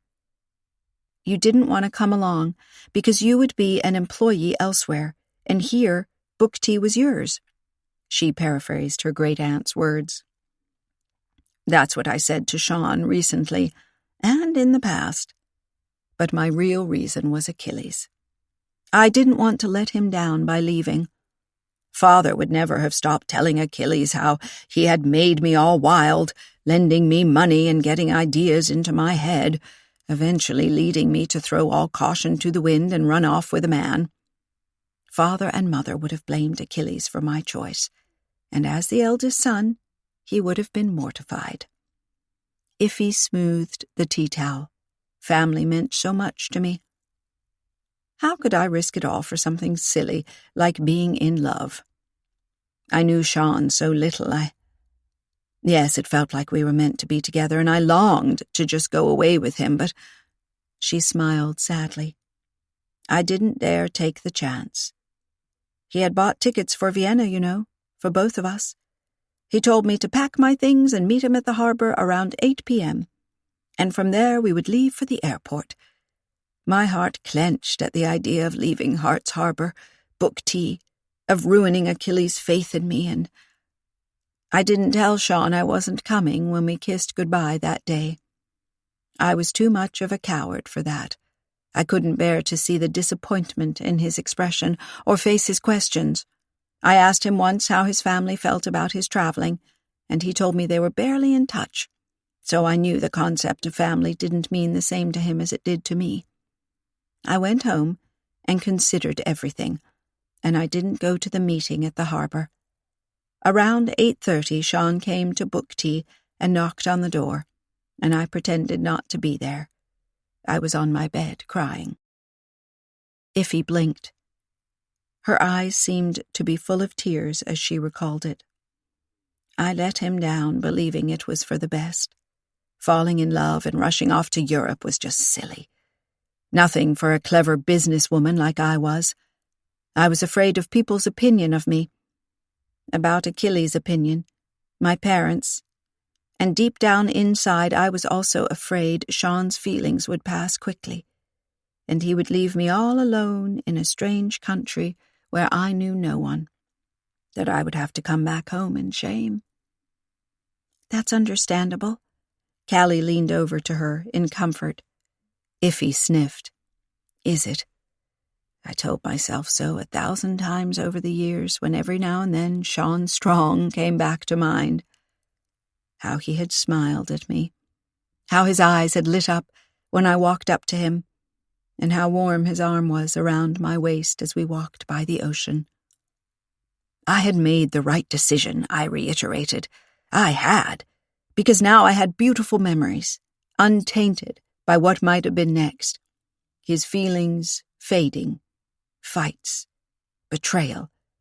It was better this way. But when I saw him again, Callie, I realized it wasn't better this way. I should have taken chances. I should have tried. Maybe it would have ended in disappointment, but at least I would have tried. She hung her head, and tears dripped down her cheeks. Callie bit her lip. She could understand her great-aunt's rational decision at the time, but also her doubts now as she told herself that it could have been different. Her own head was full of questions about Ace and her, their chances for a relationship, her disappointment that he could be so cold, and at the same time the realization that she was a part of the problem, as she had gone against his express wishes, making him feel like she didn't care for his opinion at all. But things were never that straightforward. Anyway, Iffy dabbed impatiently at her tear-stained cheeks. I feel like I let Sean down in the past, and I won't do that again. I realize he's just a stranger now, as so much time has passed, but I can't sit by and let him be accused of murder. Maybe he did trade places with Teak on purpose, Iffy said, gesturing with her hands, and the medical examiner found marks on the dead body, suggesting a violent struggle took place just before King died, but that doesn't mean it was Sean. She gave Callie a pleading look. Callie sighed. Sure, we all struggle with lots of people at innocent events we attend, right? Could have been anybody, really. Iffy looked over the cake, a finger trailing over Sleeping Beauty's flowing hair. Then she sank down on a chair and burst out. Truth is, it looks bad for him, Callie. Also because he doesn't want to tell them what happened between him and the victim. I know him. Once he's dead set on something, he won't change his mind again. He'll just sit there and say nothing and get Falk even madder at him. Falk isn't mad at him. He's doing his job. Callie noticed she was calling him Falk again, like she had in the beginning, as if they were strangers again and not. Maybe it would have been better if they had never gotten so close. If she had never expected he could care for her and feel how much she cared for him. It hurt to think about it. So Callie added hurriedly, I'm sure Falk is very professional about handling this case, and especially Sean's part in it. He just can't help if a suspect won't cooperate. And you just mentioned how dead-set Sean Strong can be, which isn't making it any easier." She waited a moment. "And are you sure he couldn't have been dead set on killing someone if he felt he had a compelling reason?" Iffy shook her head. "Sean may have strong opinions about things, but he loves his freedom. Can you see him behind bars?" Callie considered this a moment. Maybe he didn't think about that when he grabbed those scissors and stabbed the man he was arguing with. In a rage, you don't consider consequences. You just act. You think he's guilty. I don't know. And I think you can't know either. You're basing your assessment of his character on your interactions with him. How many years ago? "Almost 50, Iffy admitted. "People do change, I suppose." Her voice trailed off, and a faraway look came to her eyes, as if she was suddenly remembering something. "What?" Callie asked. "Nothing. I'm sorry I got so emotional." Iffy forced a shaky laugh. She got to her feet, picked up the cake, and put it in the fridge. She waited a moment, and then confided. "I do feel better now that you know, Callie. I wasn't myself this morning when we left the police station, and I realized what desperate trouble Sean was in. I shouldn't have said that you're Falk's mouthpiece. I was so happy when you two got together, and I do wish you every happiness." Callie's chest tightened at the idea that all happiness seemed further out of reach than ever. Ace was mad at her for various reasons, and although she knew matters were more nuanced than he had presented them to her, she did understand how he felt. How was she ever going to untangle it all again? Did she even want to? Hadn't she been hurt deeply by his accusations, the sudden anger flaring at her? How much did Ace really care for her, if he could say such hurtful things, if he didn't even find out whether he was in the right, but just said something? Maybe she should just lean back and wait to see if he came to her and wanted to talk. If he offered the opening, he might be willing to really listen to her instead of jumping to conclusions because of something Peggy said or he thought Quinn had done. He didn't know half the facts. Maybe she should just bide her time and see if it got better. Chapter 14. After Callie had locked Book T's door for the day and was putting a few chairs in place around the tables, there was a knock at that door, on the glass pane, an urgent knuckle rap. Callie spied Mrs. Forrester gesturing at her to let her in. She was looking about her as if she was being followed by someone she desperately wanted to escape. Callie quickly unlocked the door, opened it, and let the library volunteer slip inside. While she was closing the door, Mrs. Forrester retreated to the back of Book T, pulling her coat tighter around her. She wasn't wearing the felt hat of the other day with the diamond hat pin, but a close-fitting red model that vied with her flushed face for deepest color. Callie asked her in a whisper what was wrong. Mrs. Forrester tried to catch her breath. "I knew you'd close up around this time. I hurried over here from the library." "I thought the library closed an hour before we do," Callie said, puzzled. Mrs. Forrester nodded. "We do, but I often stay behind to tidy a bit. Tonight I also wanted to use the computer to look into something. My old one at home isn't that fast." She looked about her as if she feared that even here inside Book T, unwelcome ears would be listening in on her revelations. "What did you want to look into?" Callie asked. The woman's secretive behavior piqued her curiosity. This had to be about more than just wanting to fact-check something. Mrs. Forrester gestured for her to come over, and when they stood side by side, she said, "Remember how at the event several local people came to have their books appraised?" "Yes, that was what it was for, right?" Callie didn't really understand what Mrs. Forrester was driving at. "Well, I couldn't help myself. Books are my forte, you know. So I kept an eye on what they were handing in and what they got for it. I noticed that our expert," she spoke the word with a certain disdain, "wasn't exactly offering much. Of course, people may believe their garage sale find is worth a fortune, when in reality it's a quite common book, or has some damage devaluing it." Yes, Callie said, eager to get on with the story. "This afternoon in the library, I heard that one couple is trying to get their book back." "That's right. I saw someone at the police station asking for her book. It came from her mother's inheritance, I think." "Exactly. Now, I asked her to describe the book to me in detail, and she did. Then, after closing hours, I put all that information into the computer to see what I could find. It wasn't easy, as you have to know exactly what sites to look at and how to combine information." Callie held the woman's gaze. "And?" "Guess!" Mrs. Forrester crossed her arms over her chest, with a triumphant expression on her face. Now that she was standing still, the high color in her cheeks had died down a bit, but she was obviously still very excited. Callie frowned.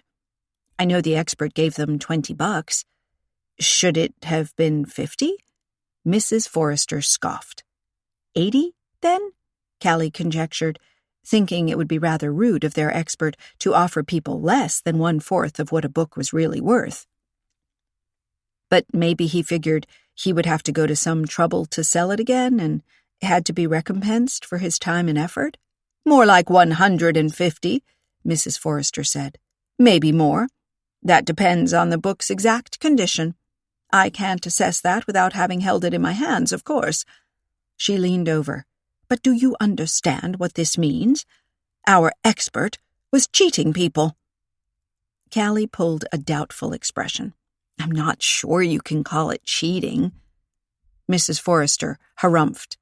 "After I checked this one book and found this discrepancy, I started calling other people whom I had seen there and asked them about the books they had handed in to Mr. King and what they had gotten for them. I then tried to find more information about the possible value of their books online. In several cases, the price mentioned on antique book sites or for auctions is considerably higher than what this man offered. I do admit that prices can vary, and it also depends on the interest in a particular piece, but still, what if Mr. King was abusing our event to get his hands on precious volumes for cheap?" Callie still wasn't convinced, but he was a well-known expert on old books. He even made his TV debut recently.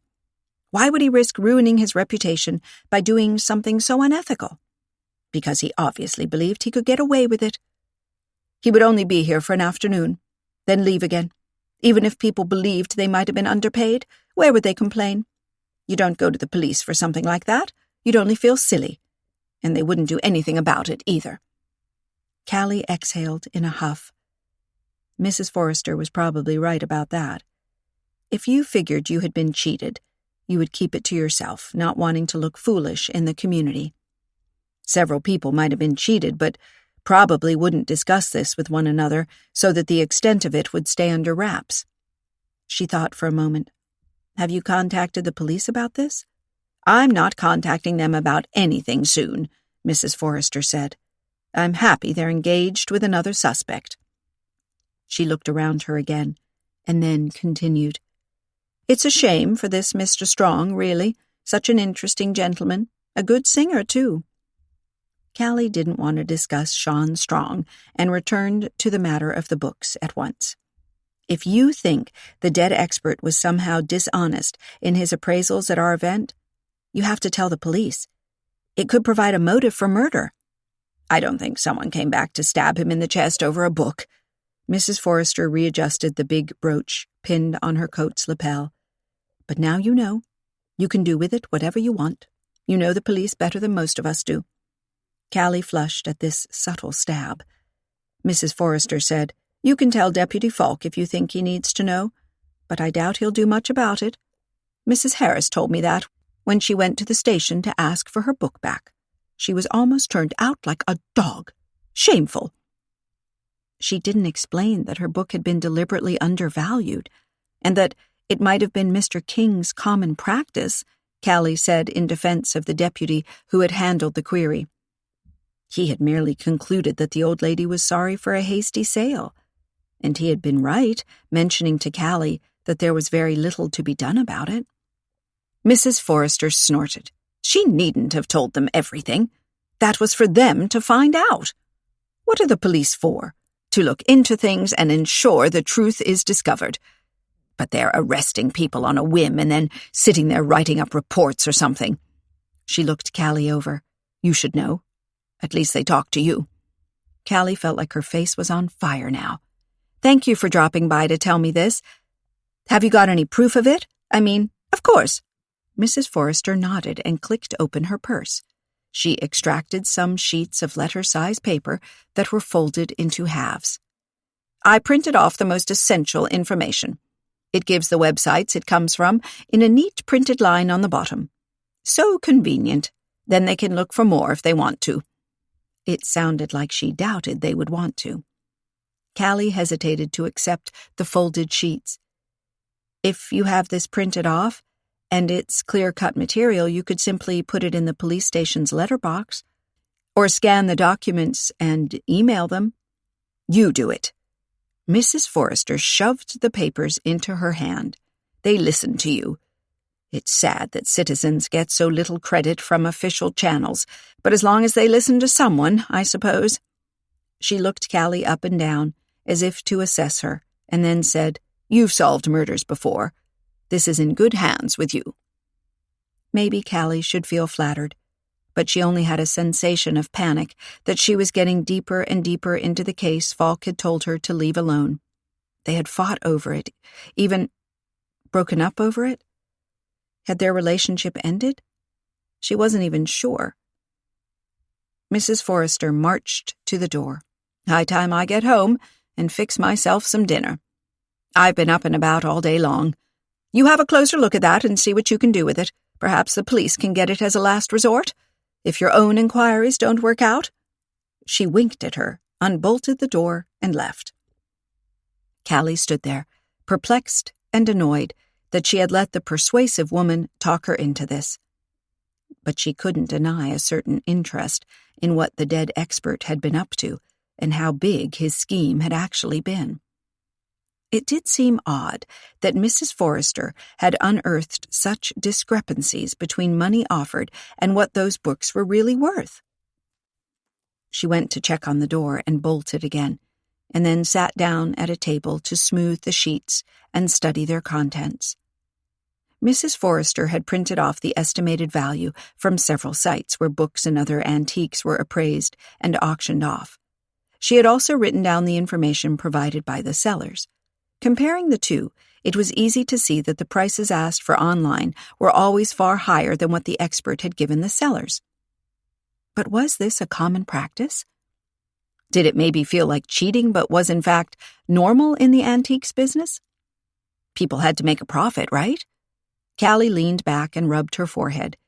Iffy had already said she wanted to talk to Seth Delacourt again, and holding this information, Callie felt a conversation with the assistant could indeed be very enlightening. But if she went to the Cliff Hotel and spoke with him, she would be doing the exact thing Ace hated, interfering, sticking her nose where it didn't belong. She folded the sheets again, undecided. Normally she would drive out to Ace's cabin and give him the sheets, pressing upon him how important it was to look into this. She would trust that he would do it because he was a conscientious man who loved his job. But right now, her relationship with Ace wasn't exactly friendly, and she wondered if he would simply ignore this information if she brought it to his attention. After all, he believed she had made Peggy unhappy and was somehow responsible for the whole thing with Quinn. Callie grimaced. It wouldn't be easy to ever explain all of that, especially after Ace had openly told Quinn he never wanted him around his sister and the boys. Feelings were on edge. One more wrong move and she walked into the kitchen, where Iffy was putting the last load of dirty dishes and cups into the dishwasher. She looked up, and Callie saw her eyes were red-rimmed. "What's wrong?" she asked at once, reaching out to put an arm around her great-aunt's narrow shoulders. "I just heard from Sean's attorney," Iffy said in a shivering voice. "Because he's not cooperating, making a statement about the argument he had with the dead man. They're holding him. He is now officially being charged with the murder." Iffy grabbed Callie's hand. "Do you understand what this means? They're no longer just suspecting him, interrogating him, with a chance he'll be released again once they discover it wasn't him. with a chance he'll be released again once they discover it wasn't him. No, they have enough to charge him and hold him. That means they won't be looking for other suspects anymore. Falk believes he's closed the case." Callie looked at her great-aunt's panicky expression. They had never had quite this situation before. People under suspicion, yes. Taken to the station for questioning, yes. Even held for a few hours, yes. But officially charged? And if he was right, that Ace would not be looking for other suspects if he believed he had his killer locked up. Iffy said softly, "What's that?" She looked at the sheets Callie was holding. Callie wanted to say nothing special and whisk them away, but her great-aunt's despair at her old flame's predicament forced her to speak up. "Mrs. Forrester just came by. She stayed at the library after closing to look into something she found suspicious." Callie quickly explained what the observant library volunteer had suspected and discovered, showing her the information on the sheets Mrs. Forrester had provided her with. Iffy clapped her hands together. "But that's great! It proves the victim was a fraud. He might have been confronted by someone who was defrauded, and that person killed him. We must find out right away if Delacourt recognized people from earlier events being there as well. Someone who decided to... Yes, remember Delacourt had that note, saying that if King came to Hart's Harbor, it would bring him bad luck. It must all be related." Callie barely listened to the rest of what Iffy explained to her as she suddenly remembered the women in the parking lot, saying something about just desserts. Had they been involved somehow?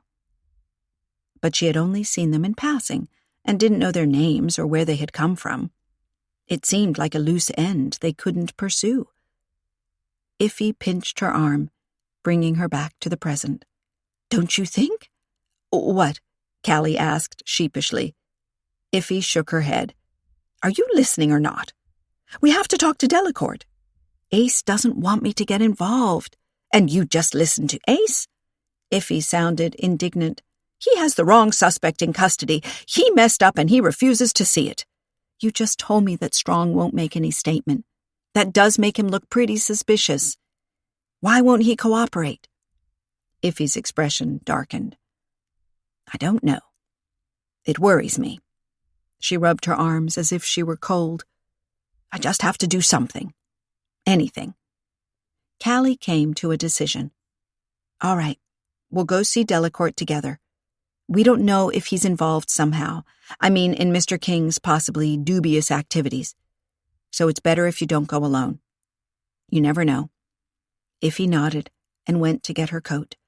Callie looked at Daisy, who was eyeing her expectantly, perhaps hoping to go out on a walk. "What do you think, girl? Am I doing the right thing?" She hoped Ace would never find out about this. A stab inside her made her wince, but she couldn't go back on her given word now. She told Daisy to be a good girl while they were away, and they left. At the Cliff Hotel, dinner was in full swing. Iffy asked for Mr. Delacourt and was directed to his table. He was sitting alone, dressed in a nice but quiet suit, just starting on his main course. He rose to his feet when he recognized them and pointed at the chairs opposite. "Do sit down. Would you care to join me? The hotel takes non-guest diners." "Why not?" Iffy said, and the waiter who had hovered nearby closed in at once to take their orders. Callie chose broccoli soup as an opener, and Iffy carpaccio. Delacourt said, "I also had the carpaccio. It's excellent." Last time, dressed in his pajamas, he had looked younger and unbalanced, but here at dinner he seemed more in control and even a bit wary of them. Callie wondered if Falk, upon taking Delacourt's statement, had impressed on him that he wasn't to discuss the case with inquisitive locals. She felt her cheeks flame at the idea. Iffy said, "I hope you feel a bit better after the dreadful events." Delacourt nodded. "I'm glad the killer has been apprehended. I felt unsafe with him being on the loose." "Suspected killer?" Callie corrected. "We don't know yet if he really did it." "He must have. He fought with my boss. The medical examiner even found marks of it on the body. "How do you know that?" Iffy asked, her eyes wide as if she was impressed. "I talked to someone at the police station. I was afraid of being targeted as well. But they assured me that the attack was aimed at my boss solely and not at me."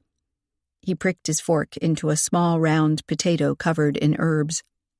Iffy said, "Why were you afraid to be targeted as well?"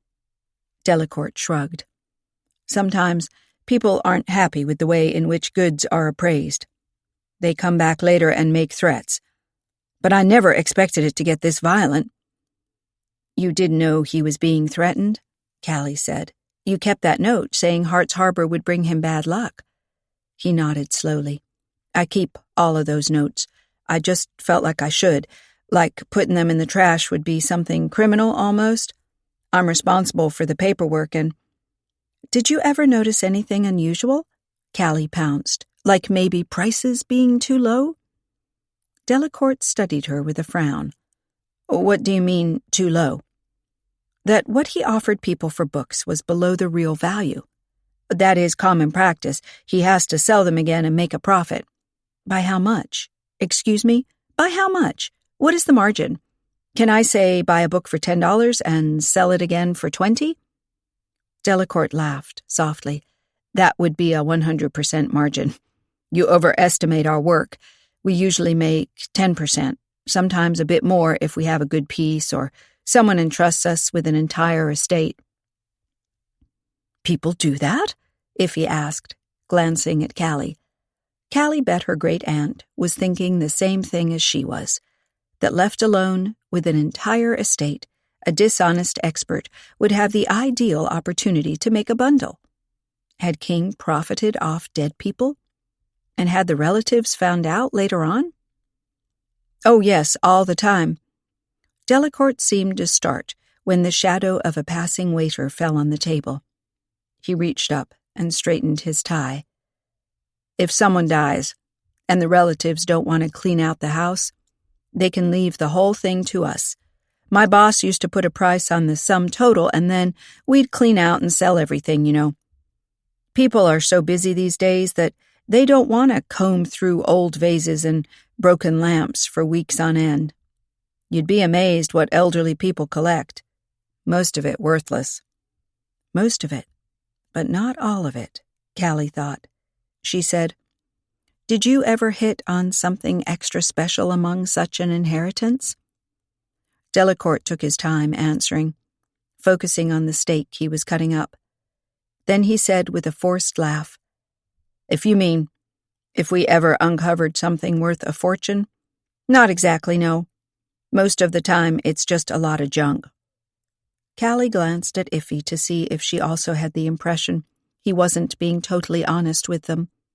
But the waiter arrived with their order, and they thanked him. Callie took up her spoon and dipped it into the hot soup, breathing its spicy scent. Iffy said, "But it must have been exciting every single time to go into such a house and look through the things, like a treasure hunt. You can never know what you might find." Delacourt smiled at her, an almost indulgent smile. "It seems more exciting than it is. You know, people are spoiled with these TV shows where locals come in and they bring a plate or a sugar pot and it turns out to be worth a lot. But do you have any idea how many people flock to such a day of appraisals and have absolutely nothing to show when they leave again? I think if you claimed that 1 person out of 100 owned something of value, that would be a very positive estimate. And when I say of value, I'm not even talking about a 5-figure sum. More likely $100 for a vase, you know. It's nice and all, but not life-changing." Callie hemmed. "So you don't think anything valuable was brought in at the Valentine's event here in Hart's Harbor?" Delacourt shrugged. "I wouldn't know, really. I'm just the assistant. I do the paperwork." "For how long now?" 4 years. In that time, you must have picked up some things, gotten a bit of expert knowledge on your own?" Delacourt shook his head. "My boss didn't treat me like an apprentice who was learning a trade. He never explained his decisions or his appraisals. They were as mystifying to me as to anyone. And you didn't feel the urge to learn more yourself? Callie asked, perplexed. Having traveled the world for years, she had always longed to learn more about each place she went, pick up tidbits of local history, and expand her knowledge. She couldn't imagine working for someone and simply accepting his decisions about antique goods without ever trying to learn more oneself. Delacourt said, "I have to be honest with you, antiques aren't really my thing. I was in college as a law student when my father lost his job and could no longer pay for my tuition. I had to find a job on short notice to make ends meet, and then I came across Mr. King's advertisement. I applied, and he took me on. First for a trial period where he wanted to see if I worked neatly enough for him. I was good with figures, so he kept me on. That's the whole story. It's not hard work, and it pays decent wages, plus the traveling is nice. I get to see quite a bit of the country." Callie nodded, and Iffy said, "I'm sorry to hear about your father's job. I do hope he's found something again?" Delacourt looked at his plate. "He died." "Oh, I'm sorry I asked." "My condolences." Delacourt nodded curtly and then said, "You couldn't know." He looked up again, with a sad smile. "My father was part of the reason I went to law school in the first place. He so wanted me to be a lawyer. I didn't much care for it myself, but I wanted to please him." Callie felt sorry for the young man's position, first having chosen a career for his father's sake, and then, after his father's dismissal and a lack of money to complete his college education, having to look for some impromptu job. "So, now that Mr. King is no longer here, what will you do?" Delacourt sighed. "I'm not sure yet." He played with his fork. Iffy glanced at Callie. Callie sensed her uneasiness and realized that it would be difficult to broach the topic they had come to discuss. Delacourt didn't seem to have the knowledge required to judge whether his boss had been dishonest in his appraisals, and as his boss had apparently not shared anything about the business side either, how would he know what had gone down? "Oh," Delacourt said, "there they are." He nodded in the direction of the dining room's entrance. Callie turned her head. Two ladies in nice dresses had entered and stood waiting for the waiter to direct them to a free table. One of them seemed vaguely familiar. That hair, the profile. Suddenly, with a shock, Callie realized these two ladies were the ones she had seen in the parking lot discussing a man who would get his just desserts. The ones who had also been up in the book room to have something appraised. "You know them?" she asked Delacourt. "Not really, but they were at the event to have my boss appraise some books for them. They acted very, Delacourt flushed. "Like they were interested in him?" "In a personal way?" Delacourt nodded. "When I put away the book he bought for one of them, a card fell out. It said, Paula, with a hotel room number and the words, 'Tonight at 10. "A rendezvous?" Callie asked, glancing at the ladies, who were now taking their seats. They didn't look like the casual dating types. But then again, how could you tell? Delacourt said, "My boss could turn on the charm if he wanted to. I guess he already knew them from a prior occasion. He did seem a bit flustered when they were at his table." "How odd," Iffy said. She obviously had trouble not staring at the ladies. "And which one of them is Paula?" Callie asked. "The one on the left? The younger one with the blonde hair?" Delacourt frowned hard, as if trying to recall something. "Her hotel room number was 408. Iffy exchanged a quick look with Callie. Callie bet she knew what her great-aunt was thinking, that as soon as they were done dining with Delacourt, they had to find out more about the mysterious Paula and her friend. Chapter 15. It was a great thing they had decided to dine with Delacourt because it had offered them the perfect excuse to be at the hotel. After their soup and carpaccio, Callie had salmon with mixed vegetables, and Iffy chose a quiche with 4 kinds of cheese.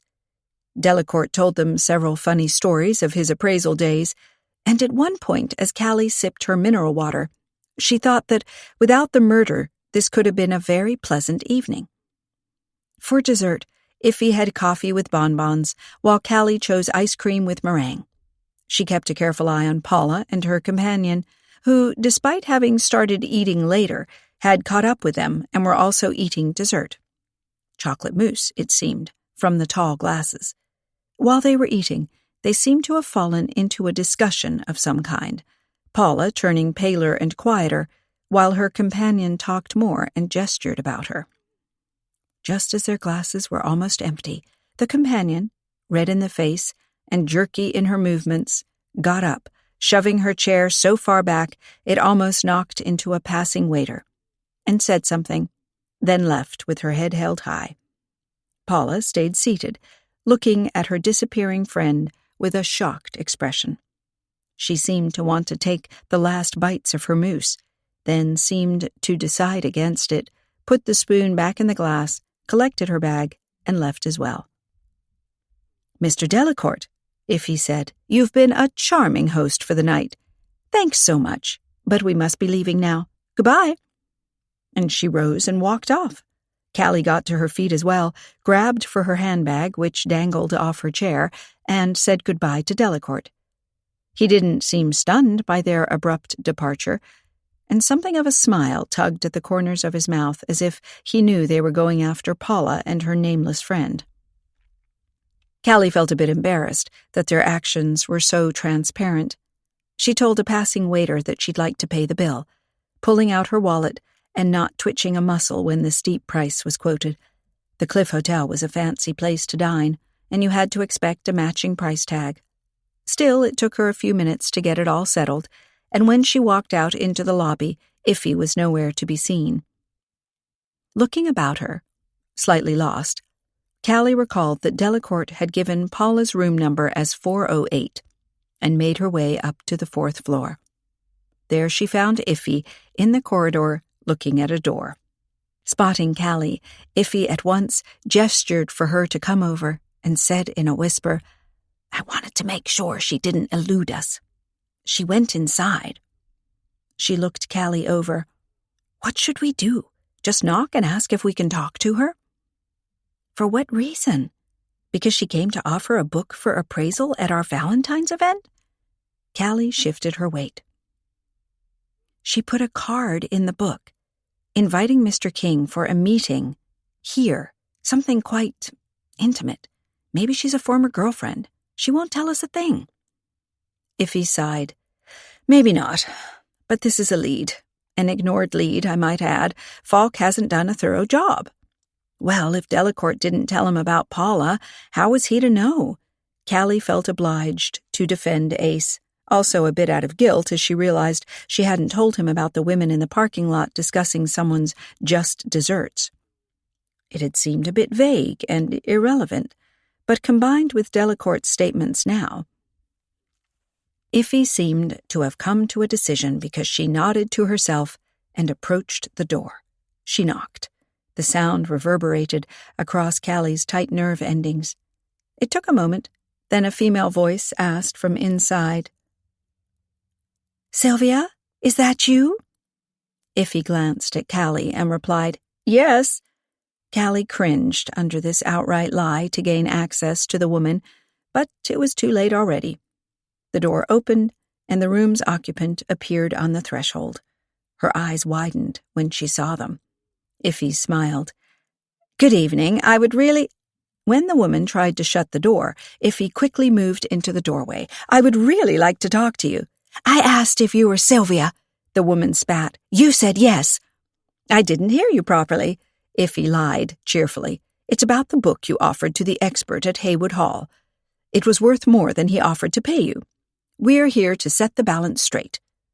Callie wasn't sure that more lying would help their case, but Paula seemed relieved it was just about a book. She stood there, undecided for a moment. Then she stepped back. "Do come in. Don't look at the mess." What mess she meant, eluded Callie, as the room was perfectly neat. No suitcases in sight, no clothes lying around, nothing on the nightstand. Iffy said, "I'm sorry this is a bit awkward, coming to your hotel room so late. But we spent quite some time tracking everybody." Paula laughed, a short, nervous laugh. "I'm surprised you could track me at all." Callie held her gaze. "That wasn't so hard.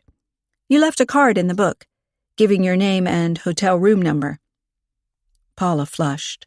"I did? Oh, yes, now I remember. I thought that maybe if the book interested him, he would want more, and then he could contact me." "You have more of such books?" "Yes, from an aunt." Paula nodded. "She died, and I don't know what to do with it all, really." She gestured around her. "I'm a stewardess. I'm abroad a lot. I don't need a ton of things." "I see." Callie pointed at some leather chairs by a fake fireplace. "May I sit down?" "Certainly." Paula gestured to Iffy to take a seat as well. "How unhospitable of me, when you went through such trouble to find me. The book is worth more, you say?" "What a surprise. I thought it was quite a nice offer already." "How much did he pay you?" $40.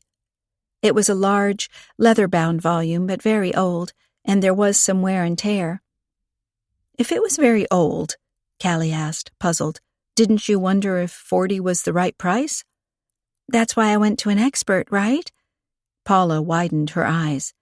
"If I had just offered it online or something, I would have wondered if I had gotten the right price for it, but not now. He knew his stuff." She opened the drawer of the nightstand, and then froze. "Oh, I keep forgetting I'm not at home." She closed the drawer again.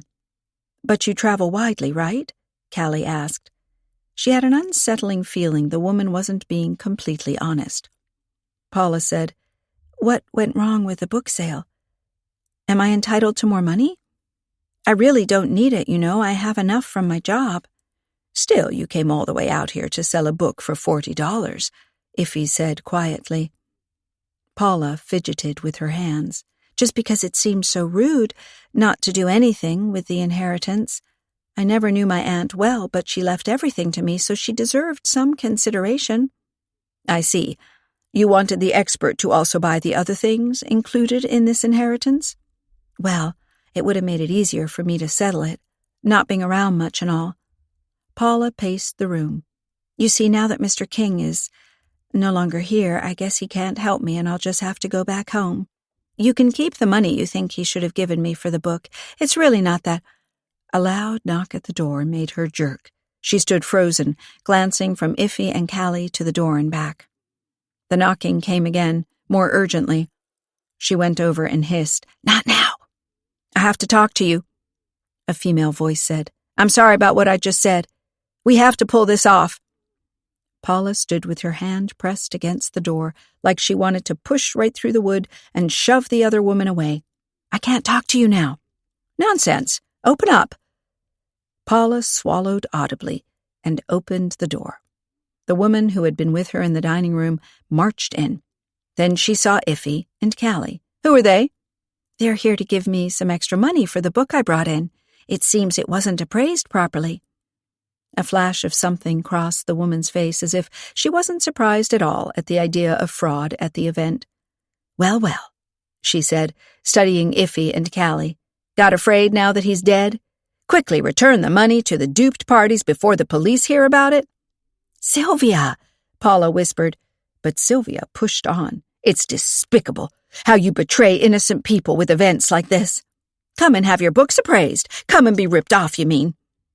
"You knew the expert betrayed people?" Callie asked. Sylvia scoffed at her. "Don't act innocent with me.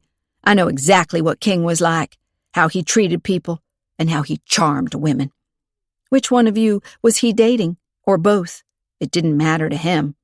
"Sylvia," Paula said again, "just let them give me back the money they think they owe me and be done with it." Iffy shook her head. "If you know more about this fraudulent activity, you should talk to the police." "The police?" Sylvia's voice rose. "I talked to the police, all right. And they just laughed at me. They thought I had been a silly goose. They couldn't do anything for me, they said. That taught me about the police." She stood up straight, her hands by her side, clenching and unclenching. A strong woman, Callie thought, and someone who would carry a grudge. Iffy said, "But this time it wasn't just fraud. It was murder as well." "I'm not sorry he died," Sylvia said, "and I won't lift a finger to assist the police in solving it. Why, for justice for him?" She sounded as if she would like to spit on the floor to underline her words. Iffy said, "Not for him, but for the man who has been arrested for the murder. He's innocent, and I intend to prove it and get him out." Paula raised both hands to her face. "You're not here about the book?" She glanced at Sylvia. "I told you not to." Sylvia ignored her. "We can't tell you anything about the murder. We just handed in the book, and then we went to the concert. We were nowhere near King when he died." "But you came to Hart's Harbor on purpose to confront him?" Callie asked. Paula said, "I came to have him appraise my book and maybe get my aunt's inheritance sorted." Her voice was thin, with a hint of desperate insistence. Callie said, "The police can check whether you really have an aunt who died recently. They can also check whether you're actually a stewardess like you claim. If you've been lying, that won't look good." Paula cast Sylvia a pleading look. Sylvia sighed. Then she said, "I told you that stupid lie about your aunt's inheritance wouldn't go far. We could have pulled it off if he hadn't been killed." Paula stamped her foot. "Imagine him having to die just when we're around." Sylvia grimaced. "It's like he's conning us all over, this time from beyond the grave." Callie said, "Can anyone please explain to me what this is about? You're obviously not just a woman looking for an expert to take her aunt's inheritance off her hands. But why did you come to see Mr. King?" Paula looked at Sylvia. "Are we going to tell them?" Sylvia shook her head. "Why would we? They have nothing against us." Iffy said, "Callie here is the fiancée of the local deputy who is currently replacing the sheriff, who is in bed with a concussion. If she tells him what she learned here, Falk will be at the hotel in a flash to take you in for questioning. Your lies will get out soon enough, and then—" She clucked her tongue. Sylvia eyed Callie in disbelief. "The fiancé of the local law officer?" Iffy pulled out her cell phone.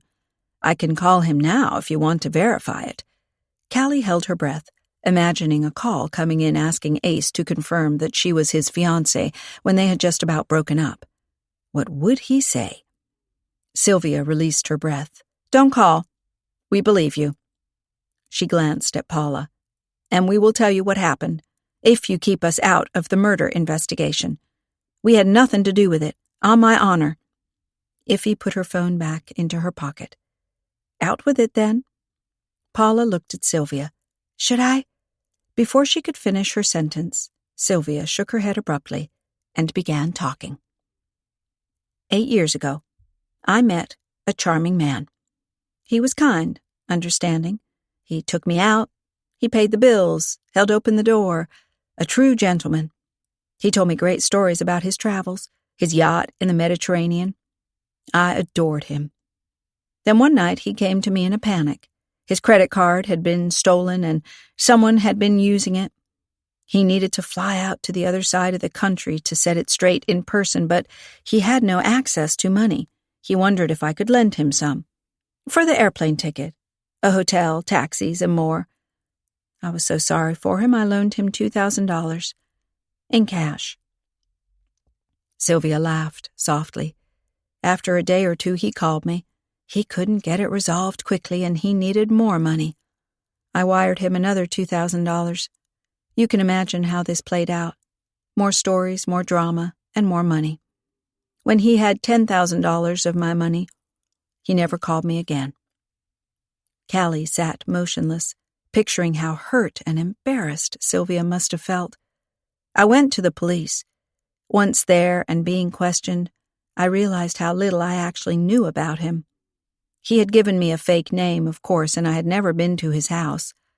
I didn't know where he worked exactly. Something in stocks, he told me, but I didn't need to worry my pretty head over the details. You get the idea.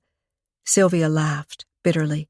They said they couldn't do much with this information, and I had given him the money of my own accord.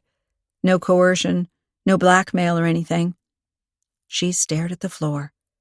I told myself when I left the police station that I would remember his face, and if I ever came across him again, I would go after him to get my money back. Sylvia took a deep breath. Now, I'm not the only one who had this experience. You can regularly read such stories in magazines or newspapers. So one day I was reading a magazine where several duped women told their story, and one of those stories matched mine right down to the details, including the nicknames the man had given during the fake relationship. Sylvia clenched her hands. I felt humiliated all over again, but also determined to get this pig. Via the magazine, I got in touch with this other woman. We compared notes, but since he used fake names, we couldn't track him. We hired a PI, and we also put out calls online to find more women who had been duped. Sylvia paced the room again. In the end, we found out he was now an expert in old books and decided to come here to confront him. Paula would, with her story of the inheritance, tempt him to come to her hotel room at night. Then I would be here as well to give him a piece of my mind. And to get your money back? Callie added. Sylvia nodded. We were going to give him a choice, pay us back or face charges. But he would have known, just like you knew, that you could never prove it was him. Callie held Sylvia's gaze. We counted on him wanting to avoid charges at all costs. He has a reputation to protect now that he's been on TV. Sylvia sounded disparaging. It would have worked, had he been able to come. But he was already dead, Iffy said, and why invite him to your hotel room? You could have confronted him at the event. Why? It would have worked much better here, Sylvia gestured around her, not somewhere where other people might intervene. He had this assistant who followed him like a puppy. Callie said, You just said you were going to let Paula go to the event and invite King here. But you went with her. You were with her when she offered her book for appraisal. I saw both of you in the book room, and he didn't recognize you then? She noticed Paula made a nervous movement. Sylvia said, Of course not, it was years ago. And we took care to look different. He wasn't supposed to know what was up until he was in here. Iffy asked, And after you had given him the book with the invitation in it, you didn't see him again? Neither of you went back up to confront him one-on-one? Sylvia shook her head. Why would we have done that? Everything had gone so well, it was just a matter of time. Wait patiently until he showed up here and paid his dues. His just deserts, Callie thought. But he never came, Sylvia said, so nothing happened here. We don't know who killed him. Paula seemed to want to say something, but changed her mind. She stood with her head down. Sylvia continued, Now I have told you all I know. Please leave. You should tell your story to the police, Iffy urged. Once they know he was a con man before, they can widen their circle of inquiries. Yes, to us, you mean? Sylvia laughed softly. I don't think so. You have nothing concrete against us. She glanced at Callie. Your fiancé can't do anything with vague leads. And he might just lose his job if he goes after people because someone who isn't with the police blabbered. You know, I wonder if it's even legal for a deputy to send his fiancé to someone in the privacy of their hotel room and put pressure on them to confess to some imagined crime. Callie, who sensed where this was going, rose to her feet. We're leaving. Thanks for your time. Iffy seemed to want to protest, but Callie gestured at her to come along to the door. Sylvia accompanied them and said, I'm sorry King caused trouble at your event, but that was just the man he was. Trouble wherever he went. Good night. As soon as Callie and Iffy stepped outside, she closed the door behind them. They heard it lock. Iffy said, I wasn't done yet. We could have convinced them to... Of course not. They had a bad experience with the police when they tried to report how they were duped. They don't believe in justice. Either of them might have killed the victim. I bet it was one of them and not Sean. Iffy pouted. But how are we going to prove it? Callie sighed. There was only one way, and she saw it clearly.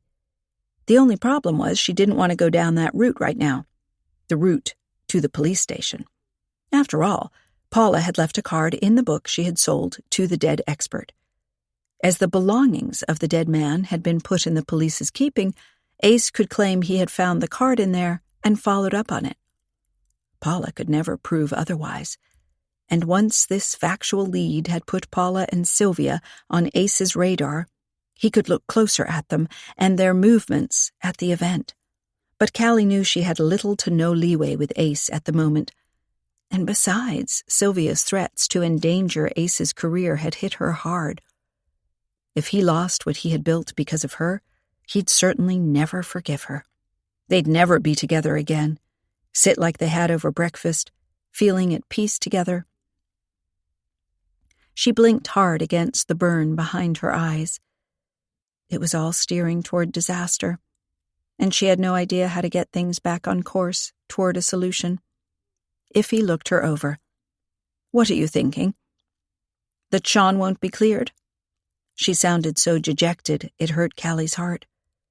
She took in her great-aunt's appearance, her fragile figure that had seemed to grow more vulnerable over the past few days.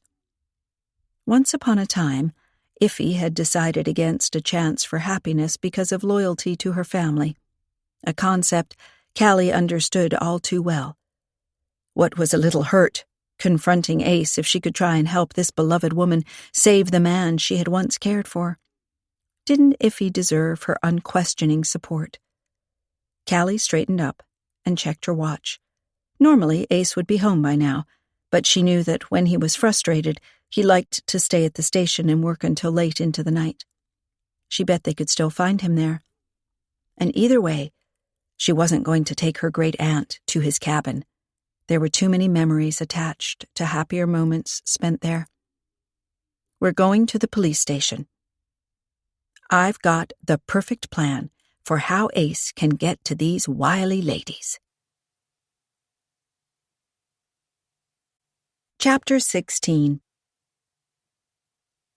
At the station, they found a deputy preparing to leave, apparently in response to a call about a car theft in the parking lot of a highway restaurant. Ace was just giving him a few last instructions, telling him to call in for backup if he needed any. The deputy nodded and left, brushing past them, his car key in his hand. Ace saw them and froze. Callie stood there just looking at his face, the lines around his mouth, the tiredness in his eyes, everything she knew so well and loved about him. She felt terrible for what had happened to them, and still she didn't know how to solve it, as it seemed to have happened, and "I don't have a lot of time," Ace said. His voice sounded chill and dismissive. "Is Sean still here?"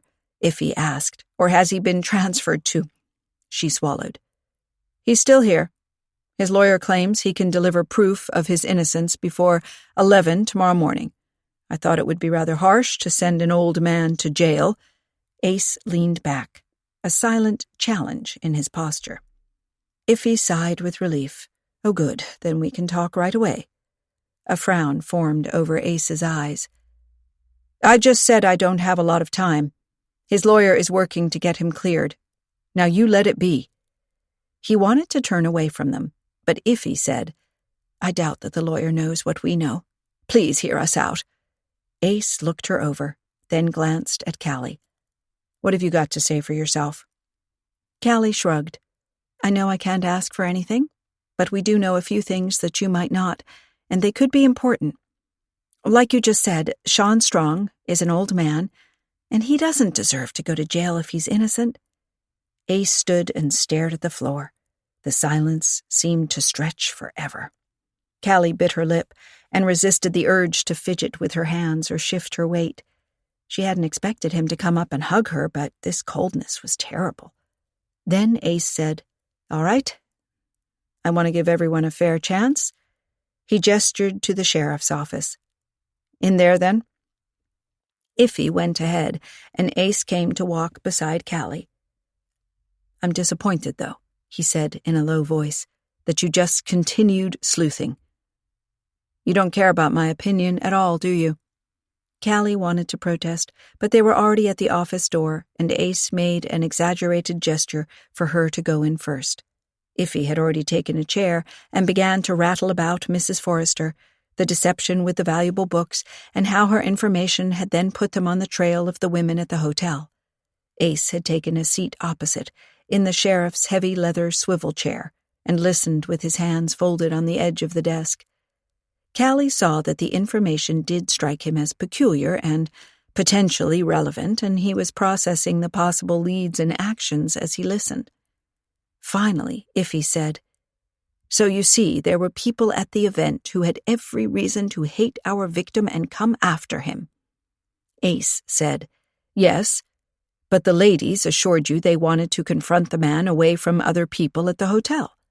Why leave a card in a book, giving your name and room number, and then go and murder the man in question in a house crowded with people? That wouldn't be very smart." "Well, apparently they have been very smart about their actions because you don't have them locked up right now. You have Sean." Iffy sounded indignant. Ace winced. "I haven't had time yet to comb through all of those books and other belongings. By the way, how did you know about the card and what it said?" Callie winced, as this was the painful point she had hoped Ace wouldn't ask about. Iffy said, "From Seth Delacourt." Ace threw his weight back in the chair, which creaked in protest. "You went to see him again? After I explained how I felt about that?"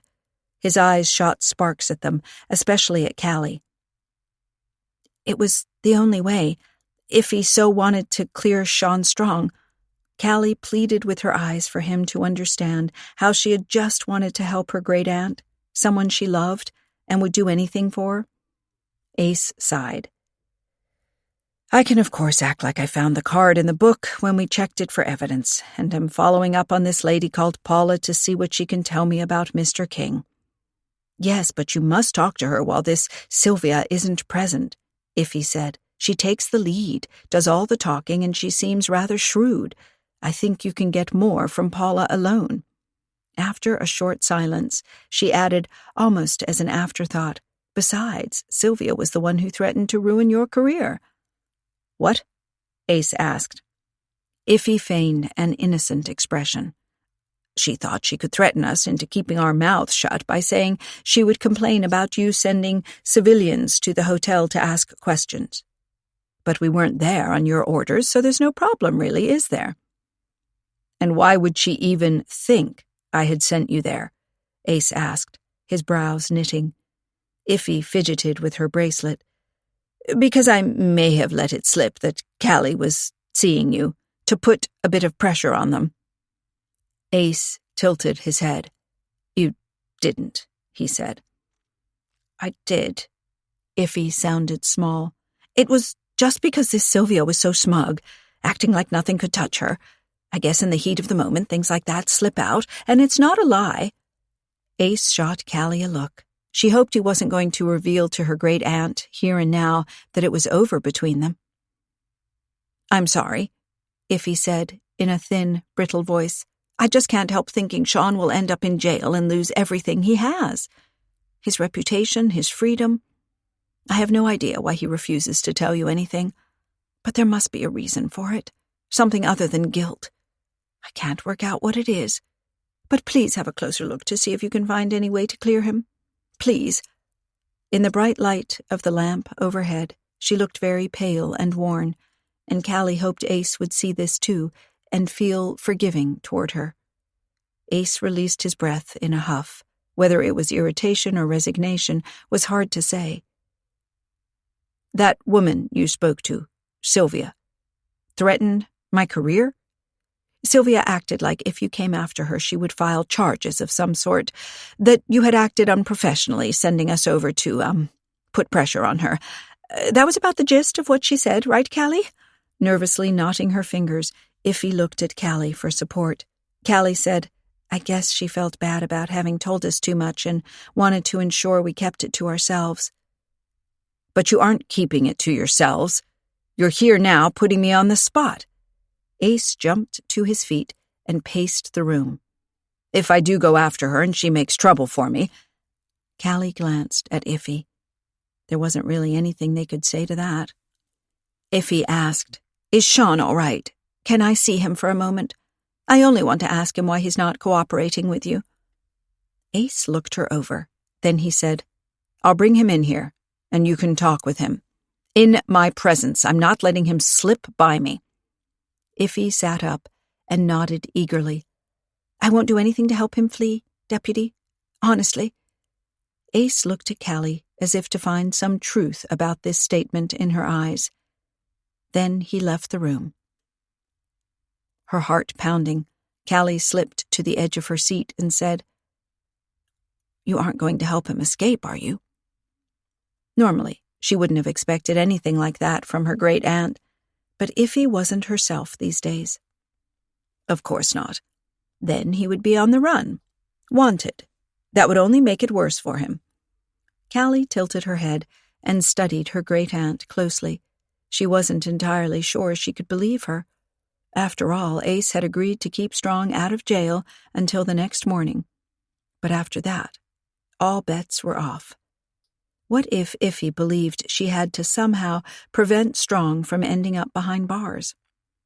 It would be a disastrous action, which wouldn't only hurt Strong's case, but also get Iffy in trouble with the law. Footsteps approached, and the door opened.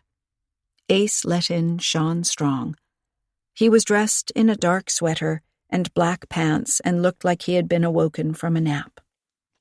He stood there quietly watching Iffy. She got to her feet and seemed to want to rush over to him, but he made a gesture to stop her. "I'm not happy to see you. You shouldn't have come here to bother the deputy. Iffy, please, just leave this to my lawyer." Iffy winced at the word bother. "I have information that can help you." "I don't need your help." Strong looked at Ace. "Take me back to the cell." "These ladies have gone through a lot of trouble for you," Ace said. "I think you can at least have the decency to speak with them for a few minutes." Strong exhaled in a huff. "I don't have to speak with anyone. Not with you, either." He glared at Iffy. "You have no idea what's at stake here." "Don't I? You're accused of murder. You'll be transferred to prison soon. You'll be locked up with real criminals, even though you are innocent.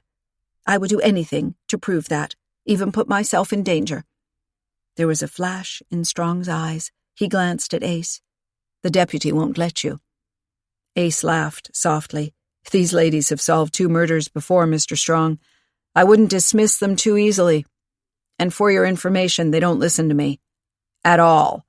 The latter words were underlined with a sharp look at Callie, who lowered her eyes. 2 murders? Strong looked confused. Who died and when?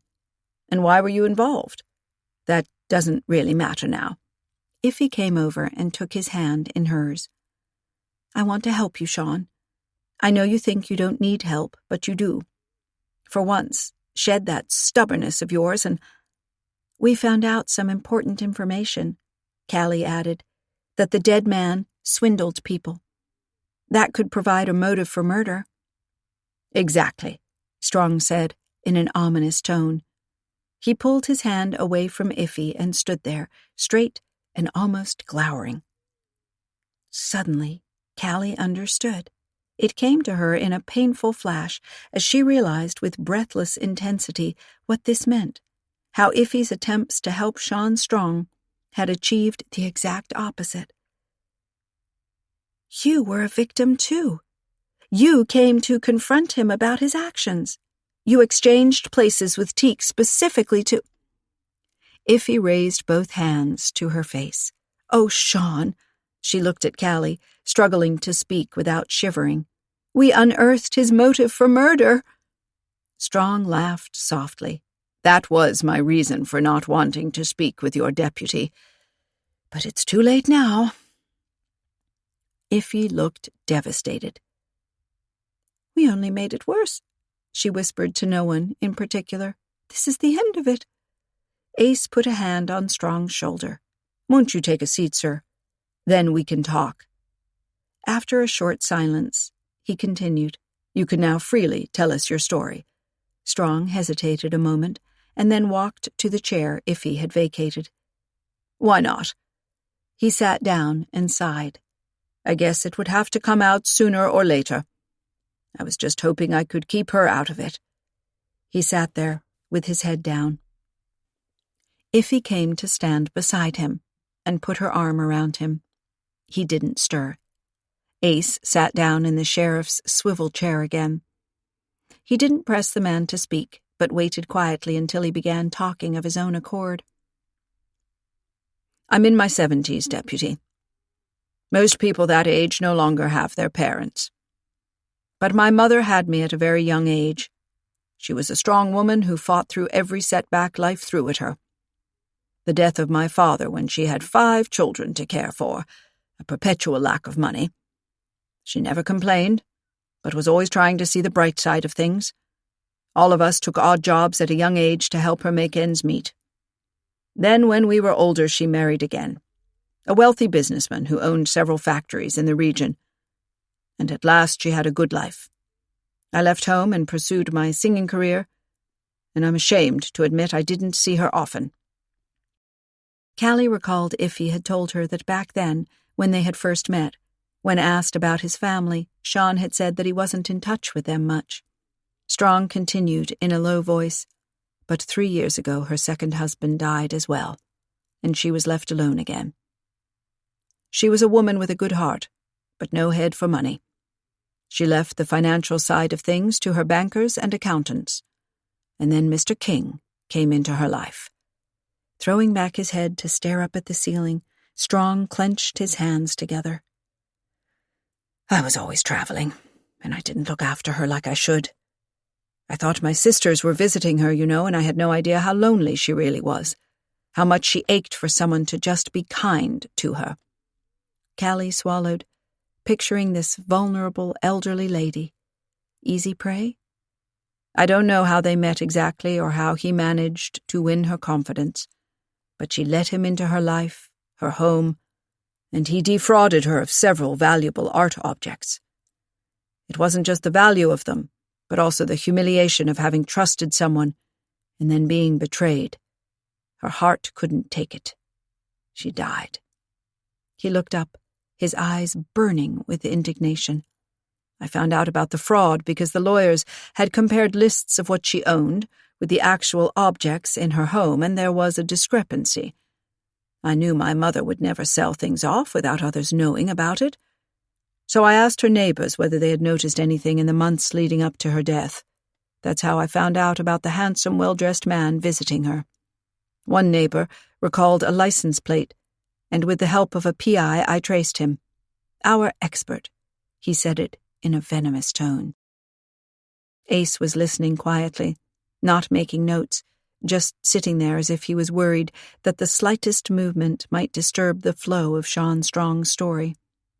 "I followed him here to talk to him, tell him what he had done, and he just laughed it off. Said she had died because she was just an old carcass. I grabbed him, and I shook him all right, Deputy. I would have liked to punch him in the face, but I didn't. I knew even in that haze of anger that there were better ways to get him. Take away his toys, his treasured possessions, his money, his budding television career, his good name.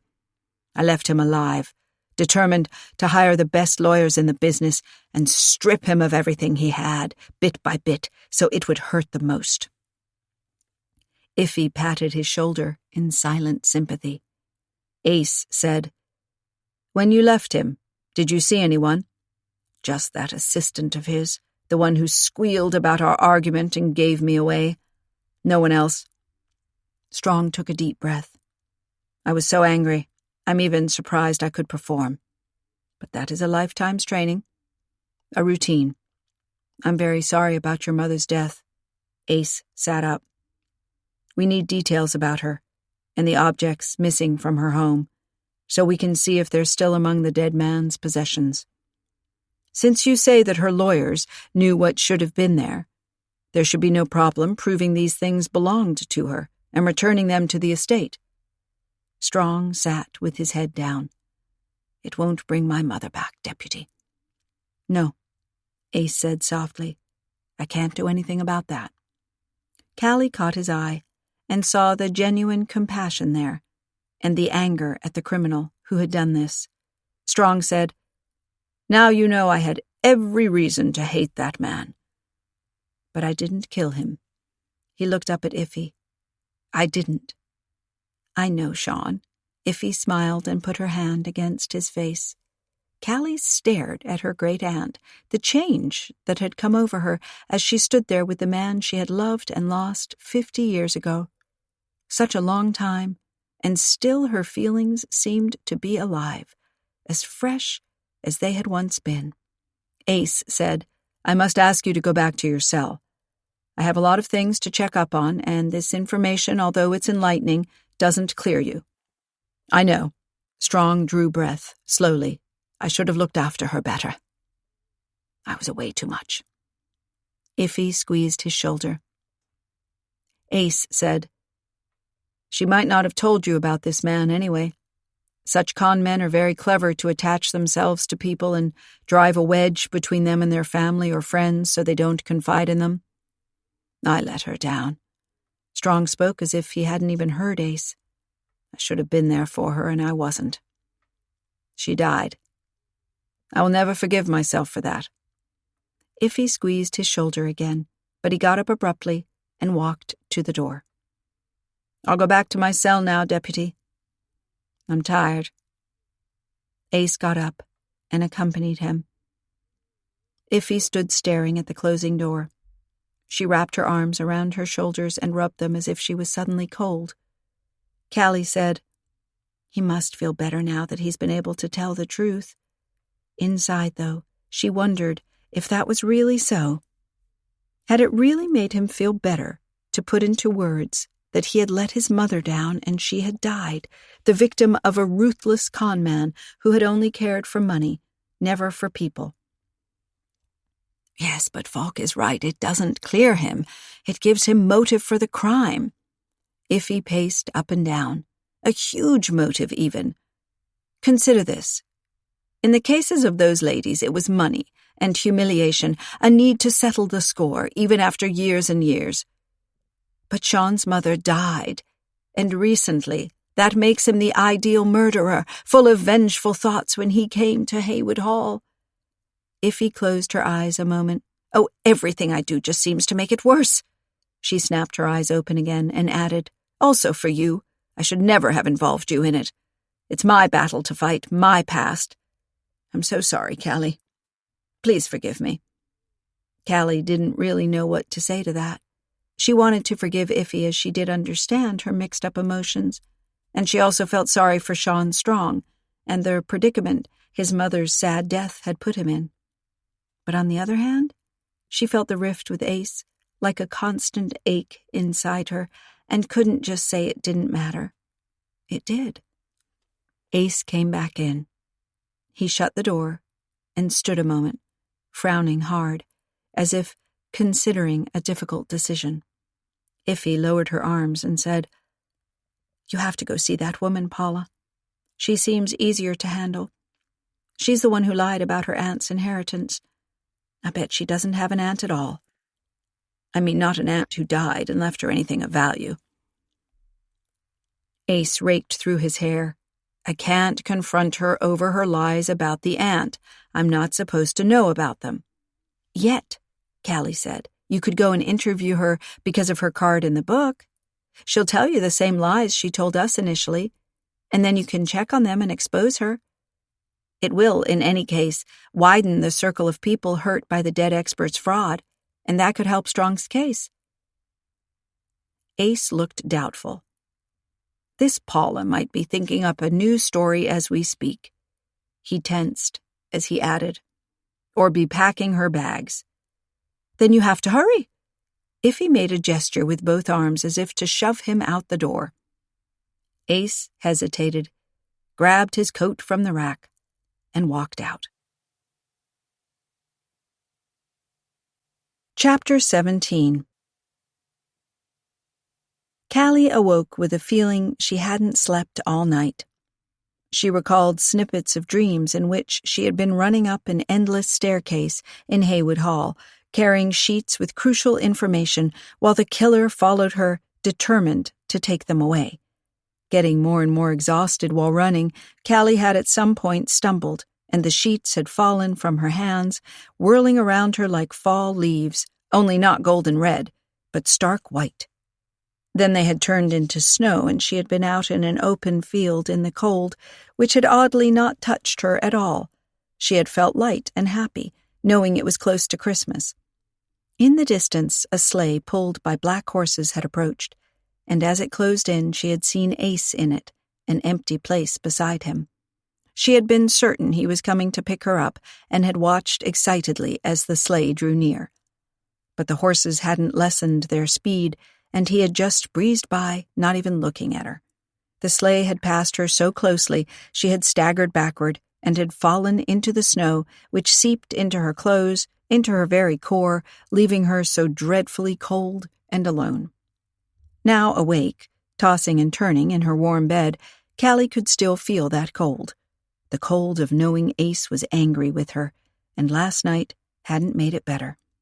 She cringed again, thinking of the look on his face when he had heard they had contacted Delacourt again. That had been wrong of them, but what else could they have done?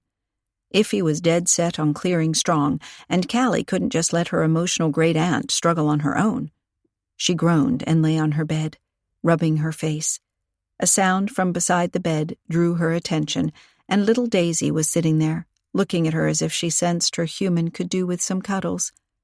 Callie sat on the edge of the bed and lifted the dog in her arms, enjoying the warmth of her body as she crept close against her, making soft sounds. "I still have you, girl," Callie whispered. "You don't understand what's been going on, but even if you knew, you wouldn't be angry at me. I know that. You're always there for me, and that's why I love you so much." She sat for a few more minutes, just soaking up the dog's wordless support, and then she decided to go down and make herself a big breakfast. She put Daisy down, gave her a last pat, then went to shower and dress. 20 minutes later, Callie was setting the table and keeping an eye on the croissants she had popped in the oven to get warm. She was boiling eggs and pressing fresh juice and digging through the cupboard for walnuts to add to the yogurt. Honey, too, maybe. She jerked upright when she heard a noise at the back door. She checked her watch.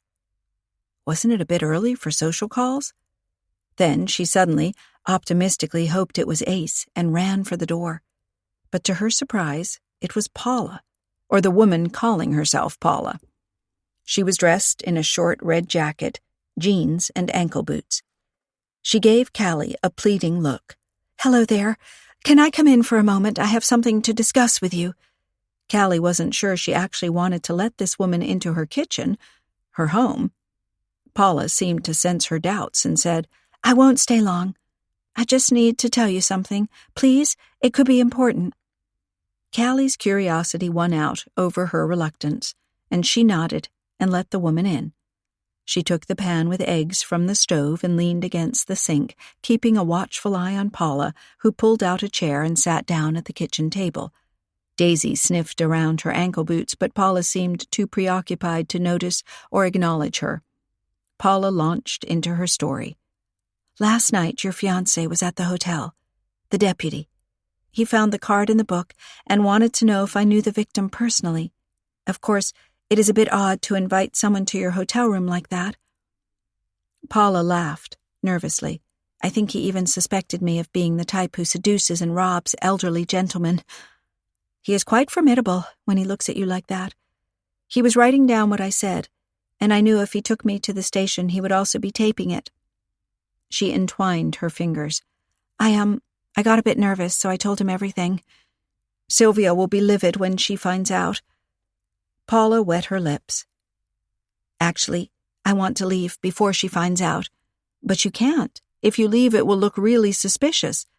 Callie felt she had to say something like that to ensure the women stuck around Hart's Harbor for the time being.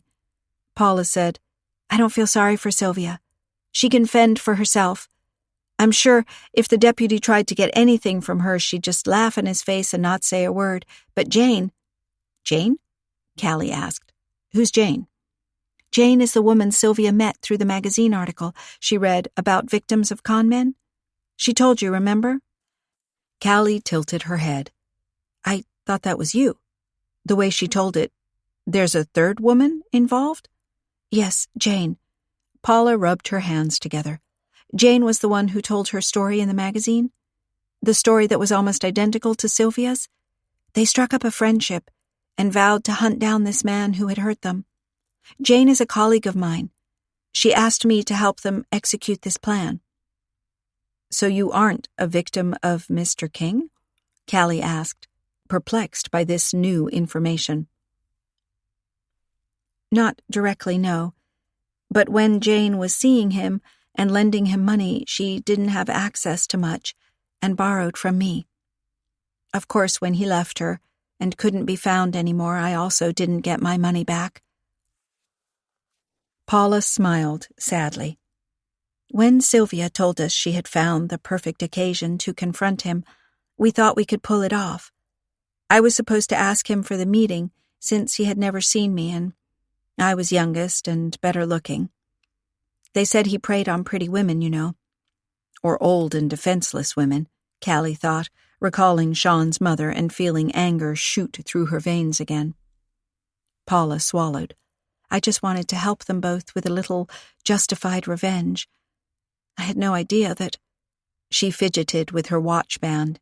When it was time to leave for the event, I had my doubts about it, and Sylvia decided she'd go with me to ensure I wouldn't chicken out at the last minute. Paula cringed, as if recalling Sylvia's criticism of her on the occasion. Jane didn't want to come. She said that she didn't have the nerve, and was afraid King would somehow recognize her. Sylvia's looks have changed a lot since her time with King, you know. Different hairstyle and color. But Jane is the type you'd still recognize, even if you went to high school with her and hadn't seen her since. We agreed it was better if she stayed at the hotel, but I wonder. Paula looked up at Callie, her eyes wide and insecure. If Jane went to the event anyway, confronted King, and killed him? Callie asked. Her heart raced with the possibility that there might be another suspect in play. A potential killer Ace knew nothing about. What if this could clear Sean Strong? Iffy would be so happy. Paula said hurriedly, I don't think Jane is a killer. Honestly not. She's a kind woman and wouldn't hurt a fly. But this whole thing with that man, it changed her. She felt so humiliated. And her kids also laughed at her. That Mom had fallen for a con man. She had to fess up to them, you know, when they found out she was in debt. Paula looked sad. I loaned her money to prevent her from going into debt. But she was so in love with him that she kept giving him money, even after I asked her whether it was really such a good idea. Paula's eyes were full of tears. I just can't stand people ruining other people's lives, and just for money. Not even for something substantial. Callie nodded. I understand what you mean. Do you have a specific reason for thinking Jane went to the event anyway? I mean, if you made the agreement she wouldn't show herself there and everything went down according to plan. Paula took a deep breath. I saw her. When the concert was about to begin, I came from the restrooms.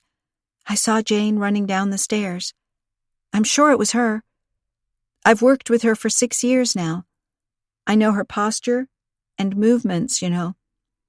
Callie nodded. So Jane fled the scene, so to speak? That's what it felt like. I was surprised she had come.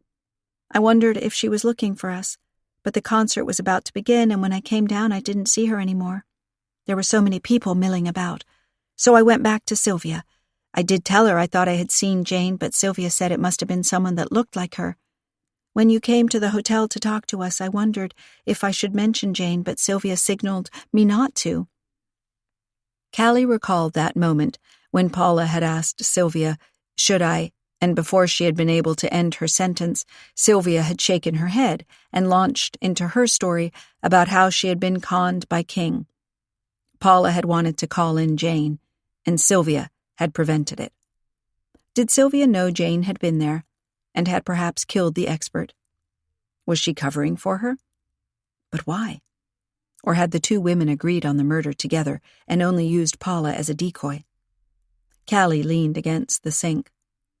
So you didn't tell Deputy Falk, anything about Jane? No, just about Sylvia.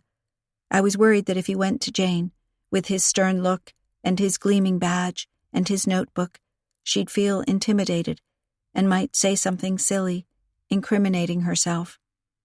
I don't think she killed King, honestly. Then why are you here? Callie asked her in silence. It did seem that Paula wanted her, and via her the police, to know that Jane was a part of it. Why? Because Paula realized that she was in trouble, with her name on the card left in the book, her lies about her aunt's inheritance? Did she want to make sure she wouldn't be left holding the bag while Sylvia and Jane walked away unscathed? That made total sense. But it was also possible that Paula was the killer, and now wanted to shift the blame to Jane. After all, Paula was the only one declaring Jane had actually been at the event, that she had seen her there. That could be a lie. And by revealing that she, Paula, had only been remotely involved in the con man's actions, not a direct victim, she underlined that she had no pressing reason to kill him. Sylvia and Jane did, right? Jane maybe most of all, as she had ended up in debt and embarrassed. Callie sighed. Now what do you want me to do?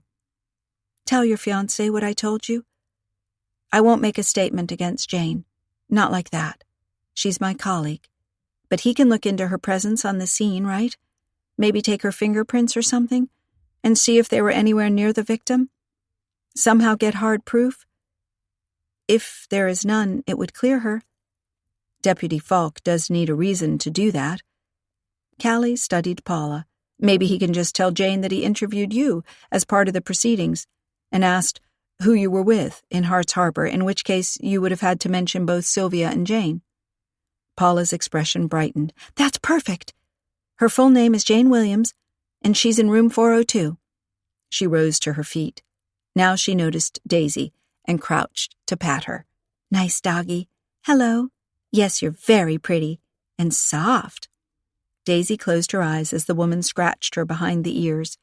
The dog was usually a good judge of character, but Callie didn't think she could now simply deduce that Paula was innocent in King's murder.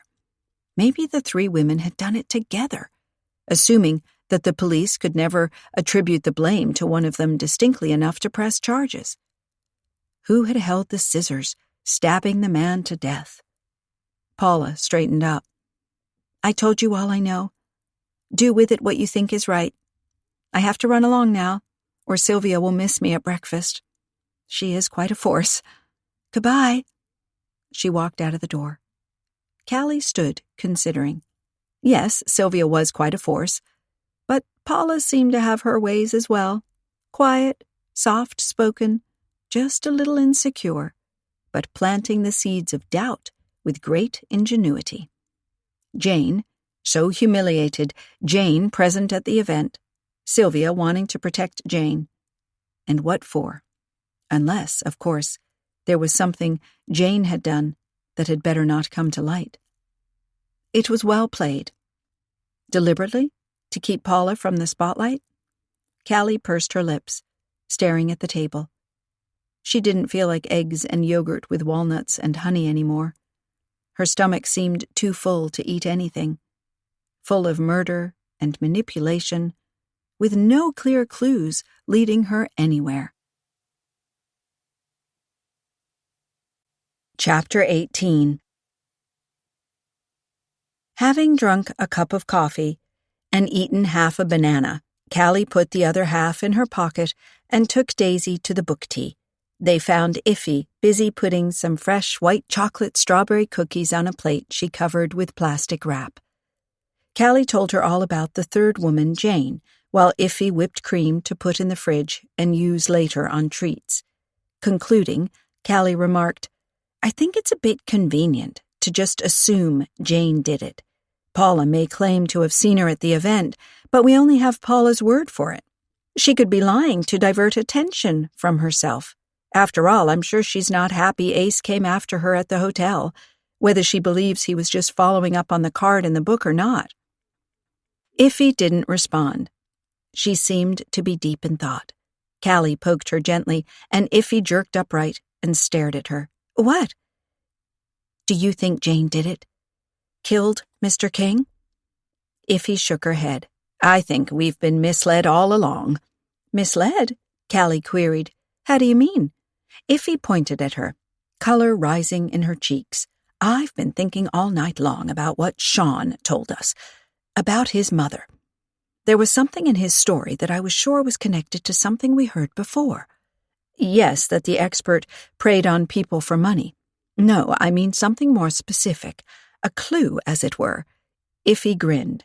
"And now I know what it is." Her expression sobered as she added, "Not that it makes me happy to suspect him. If I'm right—" She tutted and shook her head. "Poor young man." "Who are you talking about?" "Seth Delacourt, of course. Remember how Mrs. Forrester told us that the expert yelled at him and treated him in a demeaning way?" Callie tilted her head. "Is that a motive for murder? It seems to me Delacourt isn't the type to bark back, let alone defend himself with physical violence." She could still see him with his tousled hair and his pajamas, his bare feet, sitting on the edge of his bed, pulling up his legs and hugging his knees like a lost little boy in boarding school. Iffy shook her head. "It's not the bullying behavior per se." I finally remembered what I had been trying to remember all night long. You see, Sean told us he was so upset about his mother being duped because she died. He believes that her bad experience influenced her health to that extent that it caused her death, so he could feel like the expert murdered his mother indirectly. Yes, but what does that have to do with Delacourt? He told us his father lost his job and could no longer pay for his tuition, and later he said his father had died. Yes, so? Callie still didn't follow along. Well, maybe his father was a victim of King's machinations and he lost his job because of that. Then he died. Delacourt might have wanted revenge for that. Although Callie couldn't totally exclude this possibility, it did strike her as highly unlikely. Delacourt told us he came to work for King 4 years ago. Would he have waited for 4 years to get that revenge he was after? And wouldn't he have taken a risk that King would find out he was related to one of his earlier victims? Iffy waved off her questions. "I think it's a viable theory. Sylvia said the assistant followed him around like a puppy, and Sean saw no one when he left the victim alone but that same assistant. So Delacourt might have gone into King after the argument with Sean, where he grabbed and shook King after he maligned his mother. Maybe Delacourt even overheard part of what was said. The derogatory reference to an old woman as a carcass. He realized that his boss hadn't just ruined his father's life, but that of others as well. Maybe Sean's tale made Delacourt's anger over his father well up fresh, and he grabbed the scissors and stabbed his boss." Callie wasn't sure that this scenario fit with Delacourt's character, but then, how well did she really know him? Maybe he had played the part of the shocked and insecure assistant, although he did know more about it. Something niggled at the back of her brain, something she had noticed when they had first visited Delacourt at the Cliff Hotel, but she couldn't lay her finger on what it was. "I'll call Ace to tell him about Jane," she said to Iffy, "and then I can also ask him to look into Delacourt and see if he can find out more about how his father died and how he lost his job, if there could have been a relation with King's fraudulent activities." Iffy nodded. "I hope Falk finds out something soon. I can't bear to think of Sean locked up." She shivered and then returned to work, finalizing preparations for book tea to open soon. Callie called Ace and explained what she had learned. He said he was taking note of it, but she had the impression he was a bit distracted as he hemmed and hawed quite a few times and didn't reply when she had finished speaking. She had to ask twice if he had followed along before he said, "Sure, talk to you later," and disconnected. Callie stared at the phone, then shrugged and put it back in her purse. Daisy had come to sit at her feet and was looking up at her expectantly. With the same eagerness, Iffy asked if Falk was taking action right away. "I don't know. He sounded kind of wrapped up. I assume he also has other cases on his hands." Iffy seemed to want to say something, but then she just nodded and set up some trays with empty cups, ready to start pouring coffee and tea the moment the first customers came in. Callie went into the tea room and walked past all the tables, checking that the cloths were clean and there were no dead flowers on the plants. She was on her knees peeling off the carpet a bit of bubblegum that the vacuum cleaner had apparently missed as the door opened behind her and Peggy came in. She looked better than she had in days, wearing a crisp white blouse and a knee-length skirt and high heels. Daisy ran for her and circled her while she came over to Callie. Peggy said, "I'm so sorry I didn't call you about this last night, but I can't work this morning. I have to drive into another town for—" She waited a moment, as if undecided, then added, "a job interview." Callie's jaw sagged. "I thought you were happy here at Book Tea." "Yes, but it's so close to the community center, and I feel awkward running into Quinn all the time. I think we, need a bit of time away from each other." Callie wanted to say something, but Peggy put a hand on her arm.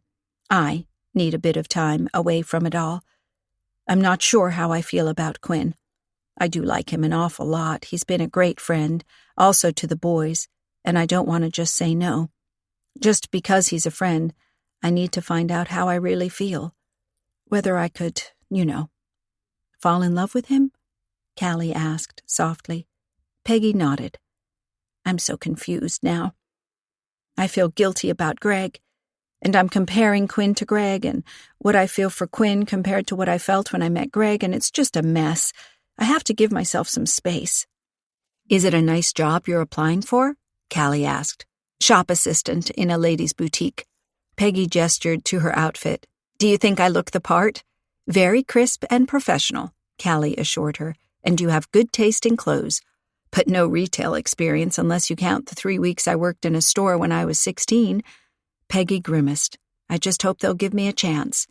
She leaned over and added hurriedly, "I do hope you won't think I'm ungrateful, Callie. I loved working here, and if Quinn hadn't suddenly said all those things, I would never have walked out on you like this. But right now, I totally understand. I hope you get the job and can have that time away to make up your mind. Quinn wouldn't be happy either if you just threw yourself into a relationship with him without having considered it first. I'm sure he'll understand." Peggy nodded and checked her watch. "I have to run. Thanks so much. Now I don't feel so bad about leaving you." She looked down and seemed to notice Daisy, squatting to give her a scratch behind the ears. The dog tilted her head and barked as if wishing her good luck. Peggy straightened and rushed to the door, then halted, her hand on the handle. "Oh, I told Ace what happened. I didn't want him to blame you for anything." Callie wanted to ask how Ace had taken this, but Peggy was already out the door. Daisy, who had followed her, ambled back to Callie and sniffed the last bit of bubblegum left on the spot Callie had been cleaning. Callie released her breath in a huff. Losing Peggy meant losing very good help in the book tea, which meant more work for them. She got back on her knees to finish cleaning. During lunchtime, having served countless people the daily special, Callie was clearing an outside table when she spied Ace on the other side of the street, talking to a colleague who was giving parking tickets. Just as Callie turned to carry the dirty cups and plates inside, she almost collided with Iffy, who came jogging out and headed straight for Ace, paying so little attention to the traffic in the street that a small truck honked at her. Ace turned his head at the honk and saw Iffy coming for him. Judging by his expression as he leaned over to her once she was there, he reprimanded her about her careless way of crossing the street. But Iffy didn't seem to give him a chance to finish, putting her hand on his arm. Ace led her away from his colleague, who continued to check cars that might not belong there. Callie couldn't resist watching how her great aunt, a frail figure compared to tall, broad Ace, pleaded with him while he shook his head and seemed to want to calm her down. The sun reflected off his badge as he moved to speak to her with even more emphasis. At last, Iffy turned in a jerk and ran back across the street, again barely watching where she went. A blue sedan braked and honked, and Ace stood there shaking his head. He spotted Callie and seemed to want to come over to her. But then he reached into his pocket, pulled out his phone, and took a call. He listened intently, said something, and rushed off to his car, which was parked nearby. Callie shrugged and carried her tray of dirty dishes inside. Iffy was in the kitchen, filling a 3-tiered stand for a tea party coming in at 2:30. She clanked the bonbons onto the china so hard that the toppings almost came off. Callie caught her arm. "What?" "Falk just doesn't want to listen to me. I'm sure Delacourt knows more than he's telling us, and I have the perfect plan to find out just what he knows." "I'm sure Ace went after the leads we gave him. In fact, I saw that he got a call just now and rushed off. He must be getting on with the case." Callie didn't know what the call had been about, of course, but her great-aunt was so worked up she'd say anything to calm her down a bit. She gently ushered Iffy out of the way and finished dressing the stand for her. Iffy stood there, breathing hard, and then said, "Oh well, if nobody wants to listen," and stomped out of the kitchen. Footfalls on the stairs suggested she was rushing up to her bedroom.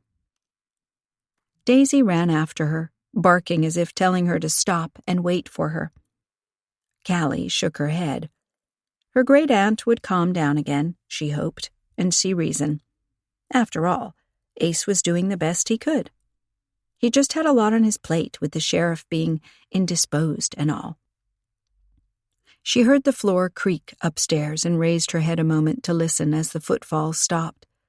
Had Iffy sat down or maybe even lain down on her bed? Daisy could give her some cuddles and cheer her up. Maybe Iffy even wanted to have a little nap to gather energy before facing her tea party guests. Callie nodded to herself. An excellent idea. She hoped Iffy would fall into a deep, dreamless sleep that would reinvigorate her. If Iffy didn't come down before 2:30, Callie would receive the tea party and serve them with the other helpers. Iffy needed a bit of a break to regain her usual cool. Over dinner, they might have a talk and see if there was any more they could do for Sean Strong.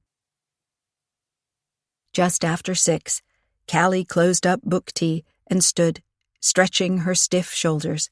The afternoon had passed in a rush of people coming and going, especially 5 ladies dropping in unannounced to have a high tea, which had been a bit of a hassle, but Callie had made everything work out, sending a helper across the street to the general store for fresh raspberries to work into an impromptu trifle topped off with crumbled meringue. The women had laden her with compliments and assured her they'd recommend the tea room to all of their friends, so Callie had been quite happy with how it had turned out. Nevertheless, she was exhausted now and eager for some hot food. But first she would go see her great-aunt, who she assumed was still in bed, with Daisy watching over her. Callie was glad, on the one hand, that Iffy had fallen asleep and was getting some much-needed rest, but on the other hand, it did worry her that she would truly be so exhausted that she had simply slept away the entire afternoon. Callie tiptoed up the stairs and listened at her great-aunt's bedroom door. No sound. She knocked softly and opened the door a crack. "How are you? Want some dinner? I can make pizza if you like. Maybe some fresh juice to go with it?" No reply. Callie opened the door wider and looked in. The bed was messy, as if someone had indeed lain down on it, but her great-aunt was nowhere to be seen. Daisy came for Callie, jumping against her and wagging her tail. Callie scooped the dog into her arms and looked about her as if she expected Iffy to materialize. No one. Then her eye fell on a note left on the dressing table. She rushed over and picked it up. It read, "I will be back soon. Don't worry, I know what I'm doing." That exact wording got Callie worried. Very worried. What had Iffy been up to when she had snuck away? Why had she not simply said where she was going and what she had in mind? Callie studied the note with a frown, the images coming back to her of Iffy's encounter with Ace in the street. What had she discussed with him? Obviously, he hadn't wanted to agree, whatever it was. Had Iffy then decided to take action on her own? Had she only pretended to go to bed to rest? How long had she been gone, anyway? With Daisy in her arms, Callie ran back downstairs. In the kitchen, she picked up her phone and called Ace. It rang and rang without answer, then went to voicemail, and she told him to call her back first thing, as it was urgent. She paced the room, Daisy hard on her heels, waiting for him to call, but nothing happened. She tried his number again. Voicemail, another message. Who cared if he thought she was pushy? This was Iffy they were talking about. Iffy, who seemed to be missing. Iffy, who could be in danger? Nonsense, Callie tried to tell herself. Iffy had probably asked Ace for information he wasn't allowed to give out, and then she decided to go and hire a PI or something, or talk to Sean Strong's lawyer, or some other perfectly normal thing. It didn't mean she was doing something risky. But Callie couldn't forget how her normally careful great-aunt had almost caused a collision, twice, rushing across the street without watching where she was going, to catch Ace, who had not wanted to help her. What if she had then decided she needed to act on her own? After all, she had felt so sorry about involving Callie earlier. At the police station, after seeing Sean Strong, she had even asked Callie for forgiveness for dragging her into it. Had she then decided to continue sleuthing by herself? Her phone rang, and Callie almost dropped it. She answered, "Yes," in a hoarse voice. "What is so urgent?" Ace sounded irritated. "I was in an interrogation and the other deputy told me my phone kept ringing. I thought it might be something to do with Peggy or the boys." "Peggy is fine. I thought she talked to you." "Yes, she's now thinking of taking a job away from town. All because of that guy Quinn. I wish they had never met." "She's just changing jobs, not moving away." Callie felt obliged to stem his annoyance. "And Quinn genuinely cares for her. I'm hoping Peggy will come to see that. Maybe once she got settled in her new job, she would find out she missed Quinn and their regular lunches and they'd get together anyway." Callie took a deep breath as she realized this wasn't what Ace wanted to hear right now or what she herself needed to know from him. With a vague hope that Jane Williams could be the killer and Ace had her at the station so she'd pose no danger to Iffy, she asked, "Did you get a chance to speak to Jane Williams and ask her about her presence at the event?"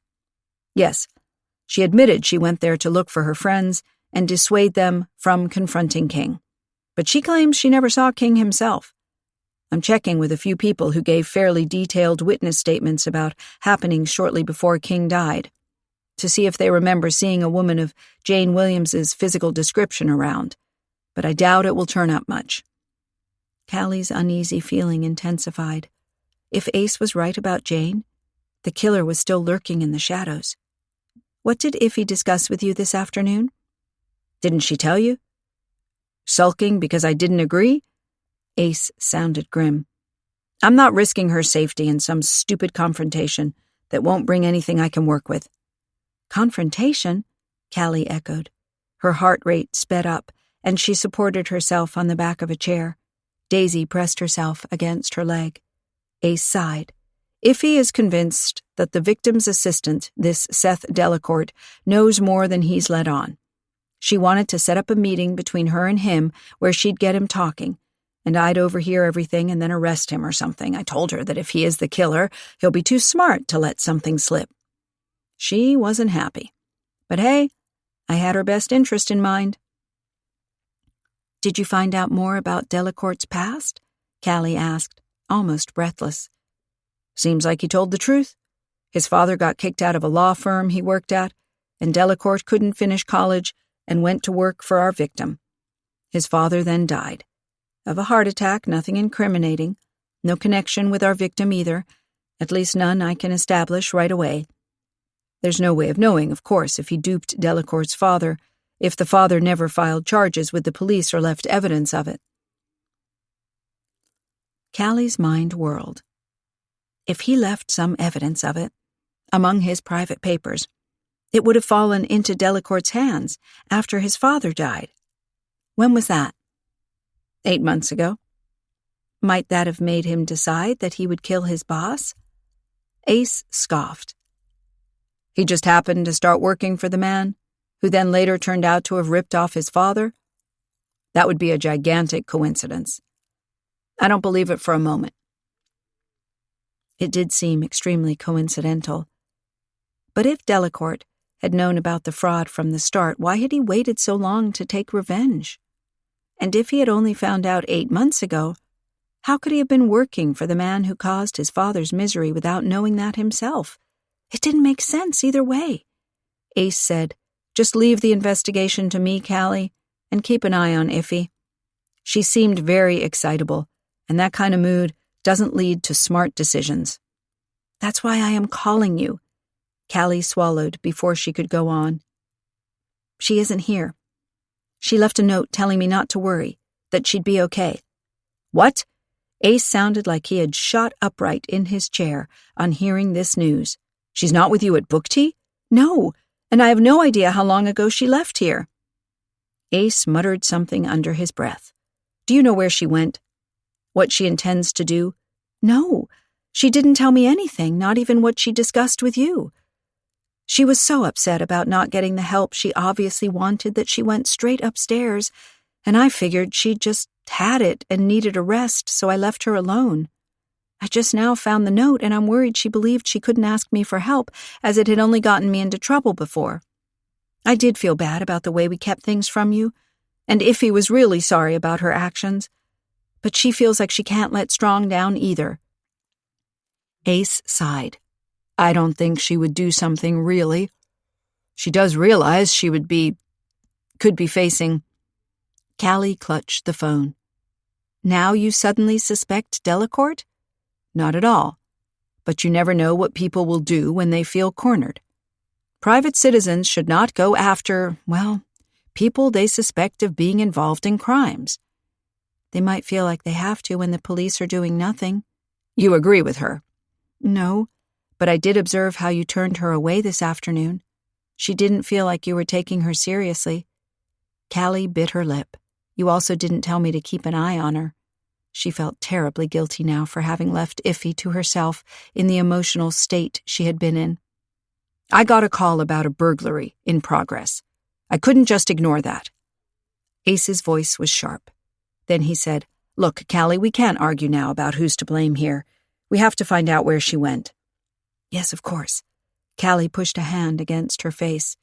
Her cheek seemed hot. Her hand, super cold, and she shivered. "What did she tell you exactly? Did she mention a place for this meeting with Delacourt, where she would provoke him into revealing something?" "No, I don't think so." Ace sounded doubtful. "I told her right away I didn't want to do it. So when she started explaining the details to me, I wasn't really listening all that well anymore. I mean, come on. This has to stop somewhere." Callie closed her eyes. Where would she think was a good meeting place? "At the hotel? That would be safest with other people around." Callie tried to focus, but fear churned in her stomach. Why hadn't she realized just how much Sean Strong meant to Iffy? How the reunion with him had brought back all the memories of falling in love with him in the first place, but also of letting him down. Choosing the safer option, not wanting to take risks. Iffy was a determined person who wanted to do the right thing. She had judged her earlier actions as those of a coward and obviously felt the need to prove she wasn't afraid anymore. Clenching her free hand into a fist, Callie took a deep breath. Her great-aunt's behavior had confused and frustrated her, but right now, she only knew one thing for certain. She should have offered to help her. Then they might now both be in danger, but that would have been better than her great-aunt trying to do this alone. It could only end in disaster. In death, even? Callie swallowed hard. Focus. The hotel is a meeting place. Can that be it? She narrowed her eyes as she zoomed in on details that had previously been just out of her grasp. Delacourt's hotel room, The bed with the duvet folded away, but the sheet covering the mattress undisturbed, the scent in the room, and the condensation on the table. "He didn't get out of bed when we came to his door," she said slowly. "He was up and about." He had sat there drinking. The scent I noticed, sweetness, it was of liquor. He had put the glass away out of sight after the receptionist called him and told him that we were coming up to his room. The ring on the table gave away that a glass had stood there. He wasn't groggy from sleeping off the sedative. That was just an act. He was sitting there drinking, maybe even toasting himself on his success. "What?" Ace asked. Callie's thoughts were racing. And at our second meeting, over dinner, he cleverly drew our attention to Paula and Sylvia. His smile when we left the table in a rush to go after those two women wasn't a knowing little smile, realizing our curiosity, but a satisfied smile that his plan was working. To divert attention, make others look suspicious. She could just kick herself that she hadn't noticed sooner. But she had sympathized with Delacourt's position, had felt sorry for the nice, unobtrusive young man who was bullied by his boss. Even now she wasn't sure they were on the right track. It was so hard to believe that they would have dined with the killer, even thinking that if the murder hadn't happened, it could have been a pleasant night. "Look," Ace's voice sounded softer. "I do recall Iffy said something about a vase. Payment, she called it. It didn't make sense to me, but she said it." "A vase? Payment?" Callie snapped her eyes open. "That must be the vase Mrs. Forrester mentioned to us.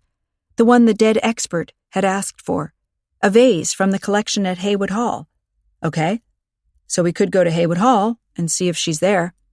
"We?" Ace laughed softly. "I have no illusions I can keep you out of this, Callie. Not with Iffy's safety at stake. Better to have you with me where I can keep an eye on you." Callie felt a bit annoyed that he expected her to get into trouble, but she had to acknowledge that the panic inside could be coloring her judgment. For Iffy, she'd do anything, blindly. "I'll grab my coat and take Daisy to a neighbor. Pick me up as fast as you can." Chapter 19. They arrived at Haywood Hall and left the police car a bit away from the house as Ace explained to Callie it might be better not to draw attention. "If Delacourt is here for some reason, I don't want him spooked." They continued on foot, approaching the house as if they were a couple of burglars attempting a break-in. Around back, they came to the door into the kitchen area and found Mrs. Keats there, making sandwiches. Callie knocked on the window, and the surprised housekeeper dropped the cheese and ham to let them in. Callie smiled at her, determined not to create panic in this usually quiet household. "Hello, sorry for barging in like this, but did you see Iffy this afternoon?" "Yes, she was here earlier. She needed to look into some books, so she went upstairs. I don't know if she's still here." Callie looked at Ace, her emotions swaying between relief and disbelief. Books? Just books? Had her great-aunt believed there was a clue in there somewhere? Ace said to Mrs. Keats, "Do you mind if we go see her for a moment? It's urgent." "Oh, not at all. I'm making sandwiches for the evening meal. Do you want to eat with us?" "Maybe."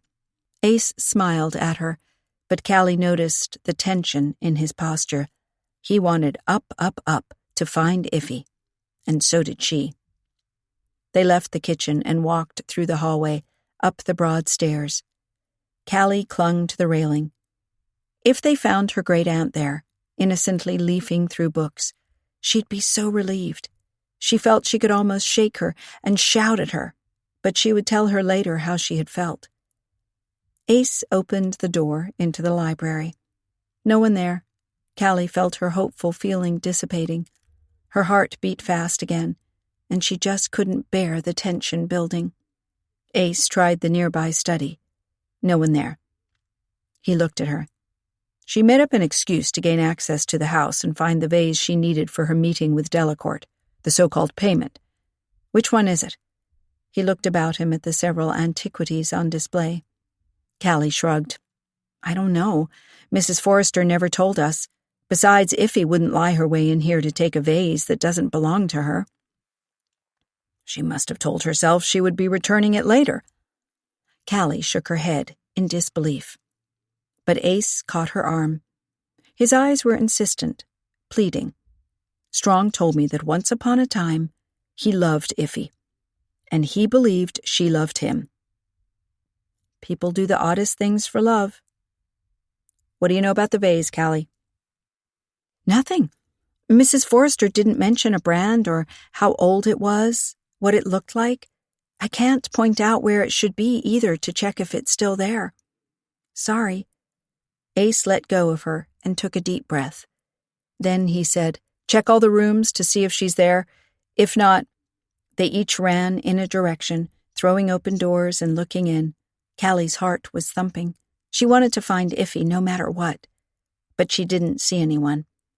Ace came up to her, defeat in his features. She's not here. What now? What did she tell you about this meeting she wanted to set up with Delacourt?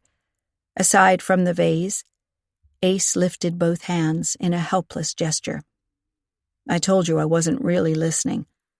I had told her I was not okay with it, and it just annoyed me how she kept going on about it.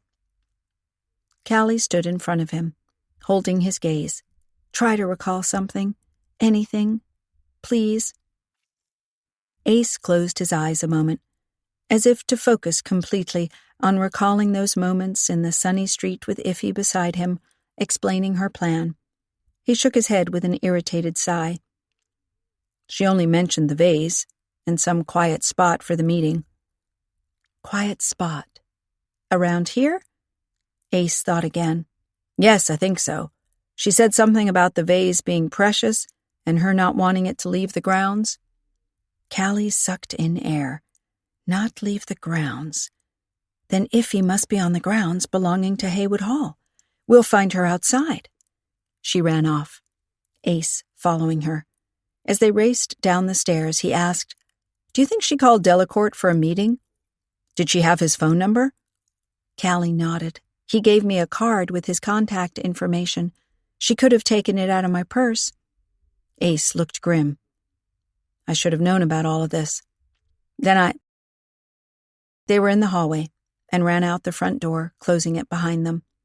They looked outside, around the house, peeking into windows and the conservatory, but they didn't spot a sign of life. Callie stood, gasping for breath. Ace looked about him. Maybe away from the house? Callie jerked upright. That's it. The old stables. They're no longer in use. They just sit empty. They're large and... Ace cut her off with a brisk movement and gestured for her to come along. His hand was on his weapon, but he didn't draw it yet. Callie followed him with the blood pounding in her ears. What had Iffy gotten herself into? At the stables, Callie showed Ace the narrow side door. The padlock on it was open. Ace nodded at it, and Callie nodded in return to acknowledge she had seen it and understood what it meant. They could no longer speak now because of the risk of being overheard. Someone was inside. Ace pushed the door open slowly. It didn't creak. Inside, it was dim. Callie had to blink a few moments before she started to discern things. The old stalls for the horses, some gear against the walls, and there in the center, Iffy, with a vase, cradled in her arms, Delacourt standing opposite her. Callie froze and stared at her great-aunt, so brave and so foolish. Her first impulse was to call out to her so that Delacourt would know they were not alone and wouldn't do anything sudden, assuming he had something to hide. But she kept quiet, listening to him speak. "Why offer the vase to me?" he said. "My boss was the one taking things where he could get them. I wanted no part in his actions." "I know." Iffy sounded kind and compassionate. "I know everything. Your father first lost his job, his career, all he had built, and then also his life. Because of this wicked man who preyed on people, you went to work for him to confront him somehow. Maybe get money back? I don't know what you intended, but I'm sure it wasn't murder. You killed him on impulse, maybe even self-defense. We can help you with the court case. I want to help you because I understand how you must have felt. Maybe he taunted you, said it didn't matter." Delacourt stood motionless, watching her. "I didn't harm him." For a moment, Callie felt some tension slip away from her. Of course Delacourt wasn't the killer, if he had just pieced some information together and jumped to a conclusion. Delacourt would convince her it hadn't been him, and then, aside from some embarrassment over the rash accusation, no harm would have been done. "It must have been you," Iffy said. "You overheard Mr. King's argument with Sean Strong. Mr. King laughed about the agony of his victims and even called Mr. Strong's mother an old carcass. Your anger about the injustice done to your father flared again, and you couldn't walk away. After Mr. Strong left the room, you confronted King. Then it happened." Iffy took a deep breath. "All I want is for you to admit you killed him. We'll hire the best lawyers to help you with your defense. Sean can testify what King did to his mother and how terribly he spoke about her. A jury will understand you acted in a moment of great emotional distress. Please don't let an old man go to prison for what you did. Sean's like your father. Think of him." "He is nothing like my father." Delacourt sounded half amused. "Dear lady, you misunderstand completely." He stepped closer to her. "My father was fired from the law firm where he worked because he had done favors for clients. He liked fast money, you know. One of the clients was our Mr. King. I realized that he could be important to me. So I left college and started to work for him.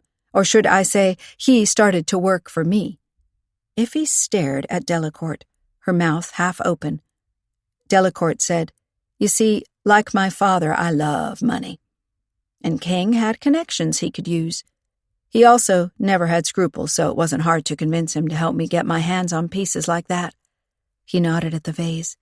Iffy said, "You asked for this?" "Through him, yes. Via my father's network, I got in touch with people who deal in antiques. Do you know how much money collectors are prepared to pay for certain pieces? They don't ask where they come from, either." Callie stood motionless. The black market for antiquities and art, of course. Delacourt said, "The only problem was that King had been a bad little crook in the past. You know, swindling women for money, small fries. He still couldn't stop conning people, offering too little money for the books, grinning to himself like he was so smart. I told him to stop doing it, to focus on our big antiques scores. But no, he wouldn't listen. He also took on the TV engagement without consulting me first. I could have told him that it wasn't smart to have your face plastered across TV screens nationwide. But he was so vain he just couldn't say no. And as he was the front man of my operation, I couldn't just ditch him either. I just had to keep my fingers crossed that if trouble came our way, I could solve it, buy off the claimants or something. But here, at the event, it wasn't a little old lady with a sad story. It was a well-known baritone who was angry enough to cause us serious trouble. I overheard part of the conversation, all right. I realized where we were at. Everything we had worked for was at stake. If King came under investigation, it could also endanger me and my connections. They aren't the kind of people who appreciate police scrutiny, you understand. Yes, I think you do. But King didn't. When I confronted him after that baritone had stormed off in a rage, King laughed it off, and he even mentioned to me some Paula who had left a card in a book for him, inviting him to her hotel room. He said he would go, too, because she was quite a dish, excuse the language, and because he thought he could get money out of her to keep their fling a secret. I couldn't believe he dared to. Delacourt's voice was husky with anger. I could no longer allow him to jeopardize it all with his messy little cons on the side. But with his death, your scheme has ended, Iffy protested. On the contrary, I have the connections, and people know me as that shy little assistant. Don't you think I could have gotten into people's houses and into their collections? I already thought up a new plan to profit from it. A smart plan. Too bad it now seems to have gone awry. He looked Iffy over. You may understand that I'm not going to sign any kind of confession and throw myself at the mercy of a jury. I'm leaving, but not alone." Fast like lightning, he grabbed Iffy and pressed her against a support beam. He produced a rope and began to tie her hands. "You will be a nice bargaining chip should the police come after me before I can cross the state line and get on a plane to Europe." Callie looked at Ace. He glanced back at her and shook his head to indicate he wasn't going to interfere now. Callie agreed that it was better to wait until Delacourt tried to move her bundled-up great-aunt out of the stables to his car. Where would it be parked? Iffy cried out in pain as the rope was pulled tight around her wrists. Delacourt said, "I'll leave you in the trunk of the car when I park it in the airport parking lot. If you're lucky, you can make so much noise someone walking past will notice and free you. If not," he clucked his tongue, "they do say, curiosity kills old biddies, don't they?" Callie would have liked to run over and smack him, but she couldn't be sure he wasn't armed. He was so close to Iffy he could easily harm her as soon as he noticed they weren't alone. If only out of spite that his escape plan was ruined. Ace had drawn his gun, but seemed hesitant to take aim and call out. Callie realized that on hearing a voice, Delacourt would use Iffy as a human shield. Her heart beat so fast she could barely draw breath. Delacourt knelt down quickly to put a rope around Iffy's ankles. Iffy was still holding the vase in her arms, clutched against her. She looked down at him, and in a flash, she lifted her arms and smashed the vase down on Delacourt's head. It broke in an explosion of shattering bits. Delacourt made a gasping sound and then sagged to the floor. Ace ran up to Iffy and asked in a rush, "Are you okay?" while he also leaned down over Delacourt to pull his limp arms behind his back and handcuff him. Iffy looked at Ace with wide eyes. "Deputy!" She stared a moment, her mouth half open, and then said, "Oh, if I had known you were here and could arrest him, I needn't have. That precious vase. What will Mrs. Finster say?" Chapter 20. They sat around the table in Haywood Hall's dining room, with sandwiches and hot tea. Iffy had apologized 1,000 times for breaking the vase, but Dorothea said it didn't matter as long as the murder was solved and the real killer caught and brought to justice. Mrs. Keats produced salve to rub on the rope burn on Iffy's wrists, and Callie hovered over her, bringing water and scolding her for taking 10 years off Callie's life with her actions. "Don't you ever do something like that again." Ace left with Delacourt to lock him up and file charges against him. Callie was surprised he hadn't lectured her great-aunt about her behavior, but maybe that was still to come. First things first, right? Suddenly the doorbell rang, and Mrs. Keats stood to open the door. Dorothea said she had no idea who might call at this hour, but then there was a bustle already, and Sean Strong walked in. He came straight for Iffy and said, "What have you done? The deputy told me you single-handedly apprehended King's killer to ensure I was released." He looked down on her and shook his head. "You shouldn't have done that." Callie cringed as she imagined Strong going on to explain that he really didn't have any feelings for Iffy that warranted such action. But surely he wouldn't say so in the presence of others. Strong didn't say anything. He just leaned over and kissed Iffy full on the lips. Her befuddled great-aunt sat blushing and then said, "What was that for?" "That's what I should have done when I walked through the door the other day." Strong smiled at her. "You're coming to Vienna with me. Nope, no excuses. I want to show you that great city. You need some time away. There are too many murders here." Callie was certain her great-aunt would say no, as she had book tea to consider. But to her surprise, Iffy rose to her feet and threw her arms around Strong. She hugged him and said against his shoulder, "I would love that. When are we leaving?" "Tomorrow, first thing." Strong patted her head. "I'm going to spoil you. The best dinners, a show of the white horses, the Ferris wheel." It was odd to see her great-aunt in the arms of a man like that, but somehow it was also right. Callie couldn't help smiling. Iffy looked so happy and in place. "You better get packing," Strong said. "I know how much stuff you think you need to take with you." Iffy let go of him and said, "Not so fast, Sean Strong. We are going to dinner right now to celebrate your release." She turned to Callie. "I'm sure you will run book tea very well while I'm away, Callie. I'm so happy I can now leave it in capable hands." "How long will you be gone?" Callie asked, overtaken by the whole situation. 3 weeks, Iffy said, while Strong said, 3 months. They looked at each other and burst out laughing. They hugged again, kissed, and then ran off, hand in hand, past Ace, who stood in the doorway. Callie saw a hint of amusement in his eyes, but also something sad. He looked at her and gestured for her to come over. Leaving the others in the dining room, Callie walked out to stand in the hallway. Iffy and Strong were gone already. Outside, a car engine started. Ace said, "She took an awful chance there, but it seems she got rewarded for it. Strong told me when I released him that he once asked Iffy to come with him and share his traveling life, but she said no because of her ties to Hart's Harbor, book tea, everything she loves about this place. He believed that she'd made the right decision for her and didn't want to contact her again, even though through the years he thought of her every now and then. Now, as Mr. King had lured him to Hart's Harbor, he felt like it was somehow meant to be."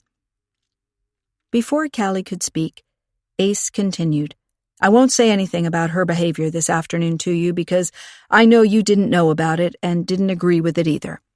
I know you'd never allow her to put herself in danger, and I saw firsthand when we were looking for her how afraid for her you were." He took a deep breath. "Just because you felt that way, you must now understand how I feel about you. Your involvement in all of these cases." He shook his head.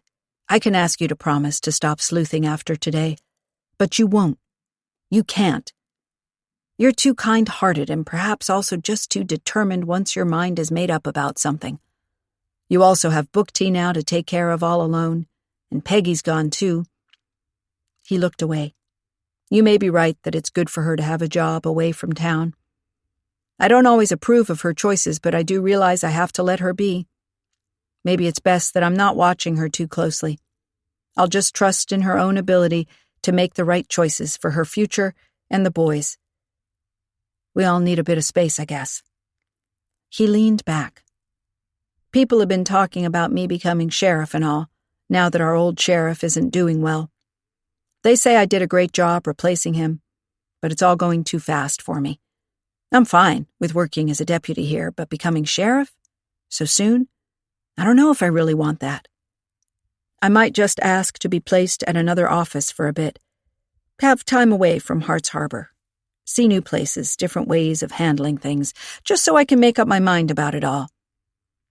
Callie looked him over. She felt sorry for the tiredness in his features. "Are you sure?"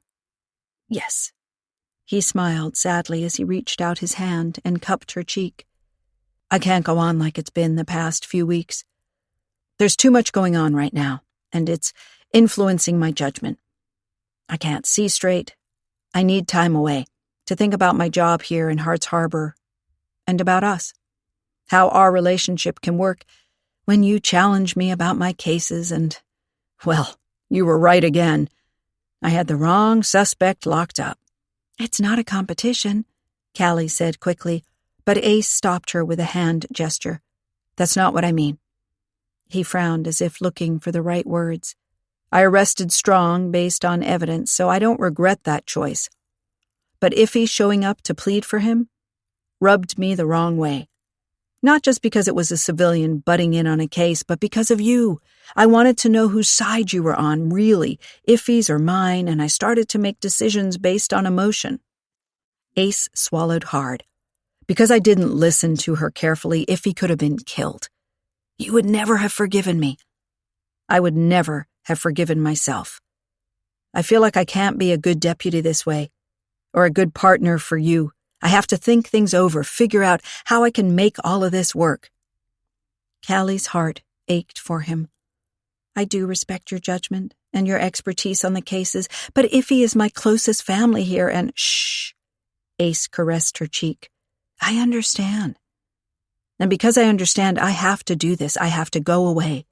Take time to think it over and make sure where I am at before I... He looked into her eyes, searching, it seemed. I had planned for Valentine's Day to be completely different. Callie's heart skipped a beat, thinking he might have had a special date in mind, with a special present. Would she ever find out what it was? At least Iffy is happy, Ace said. I couldn't believe the change that came over her when Strong asked her to come with him. She's just accepting an old invitation. 50 years after the fact. Callie had to smile despite her personal dejection about facing a separation from Ace, even if it was temporary. Iffy was indeed very happy now, also because in her absence, her beloved book tea would continue to flourish in the hands of family. Even Grandfather Achilles would have approved of that. It made Callie warm inside and also confident that her bond with Ace could stand the test of being apart. They had something very special. Yes, well, I still have a lot to do, Ace said, to ensure Delacourt will pay for what he did. Not just the murder, but also the whole fraudulent scheme with antiques for the black market he was the mastermind of. I still can't grasp how a quiet type like him could be the real crook. Maybe just the bigger crook, Callie corrected. King wasn't exactly innocent either. Think of the poor women he duped all those years ago. Ace nodded. I will contact them again, and we can see if something can be repaid to them. This will be a very big and complicated thing, so... He rubbed his face. I better get on with it. Sure, and thanks for coming to save Iffy. A smile lit his features. I wouldn't have done anything less. She is one of the citizens I vowed to protect. Yes. If Delacourt had been armed, Ace might have risked his safety in a confrontation. He might have been injured or worse. Callie's stomach tightened just thinking about that. He had such a dangerous profession. Did she really want to be with him? Get closer, marry, and then end up like Peggy, losing her husband as he tried to save a life he had vowed to safeguard. She let him out the door and watched as he hurried down the steps in front of Haywood Hall and into his police car. He looked back at her and waved. She waved back, feeling a bit of a burn behind her eyes. Iffy had once said no to Sean Strong because her family's opinion, her comfortable life, security, and a place to settle had been more important to her than following her heart. Now she had made a choice again, this time chasing her feelings, choosing happiness, maybe only temporarily, as she knew Sean Strong so little really after all the years that had passed. But she had made her choice and taken a chance for it. Maybe Callie just wasn't ready to do that. Maybe she was just holding on to too many securities, wanting to know exactly what the future would bring before surrendering herself to feel how much Ace actually meant to her. Maybe he wasn't the only one who had some thinking to do about their relationship and how they could make it work. Ace drove off to the station, but soon he'd be going to another post. It would be for a while, not forever. He'd be back, and she might know better then what she wanted and how he might fit into that.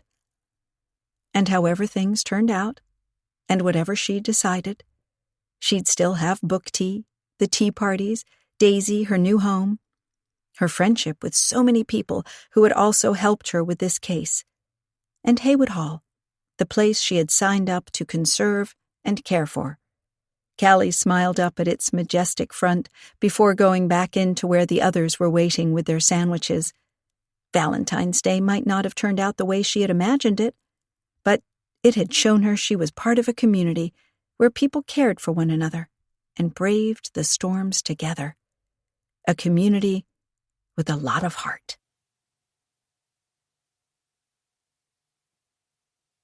This recording of In Cold Chamomile was presented by Dreamscape Media, LLC. Text copyright 2020 by Joy Avon. Sound recording copyright 2020 Dreamscape Media, LLC. Thank you for listening. Please check dreamscapeab.com for Dreamscape's latest releases.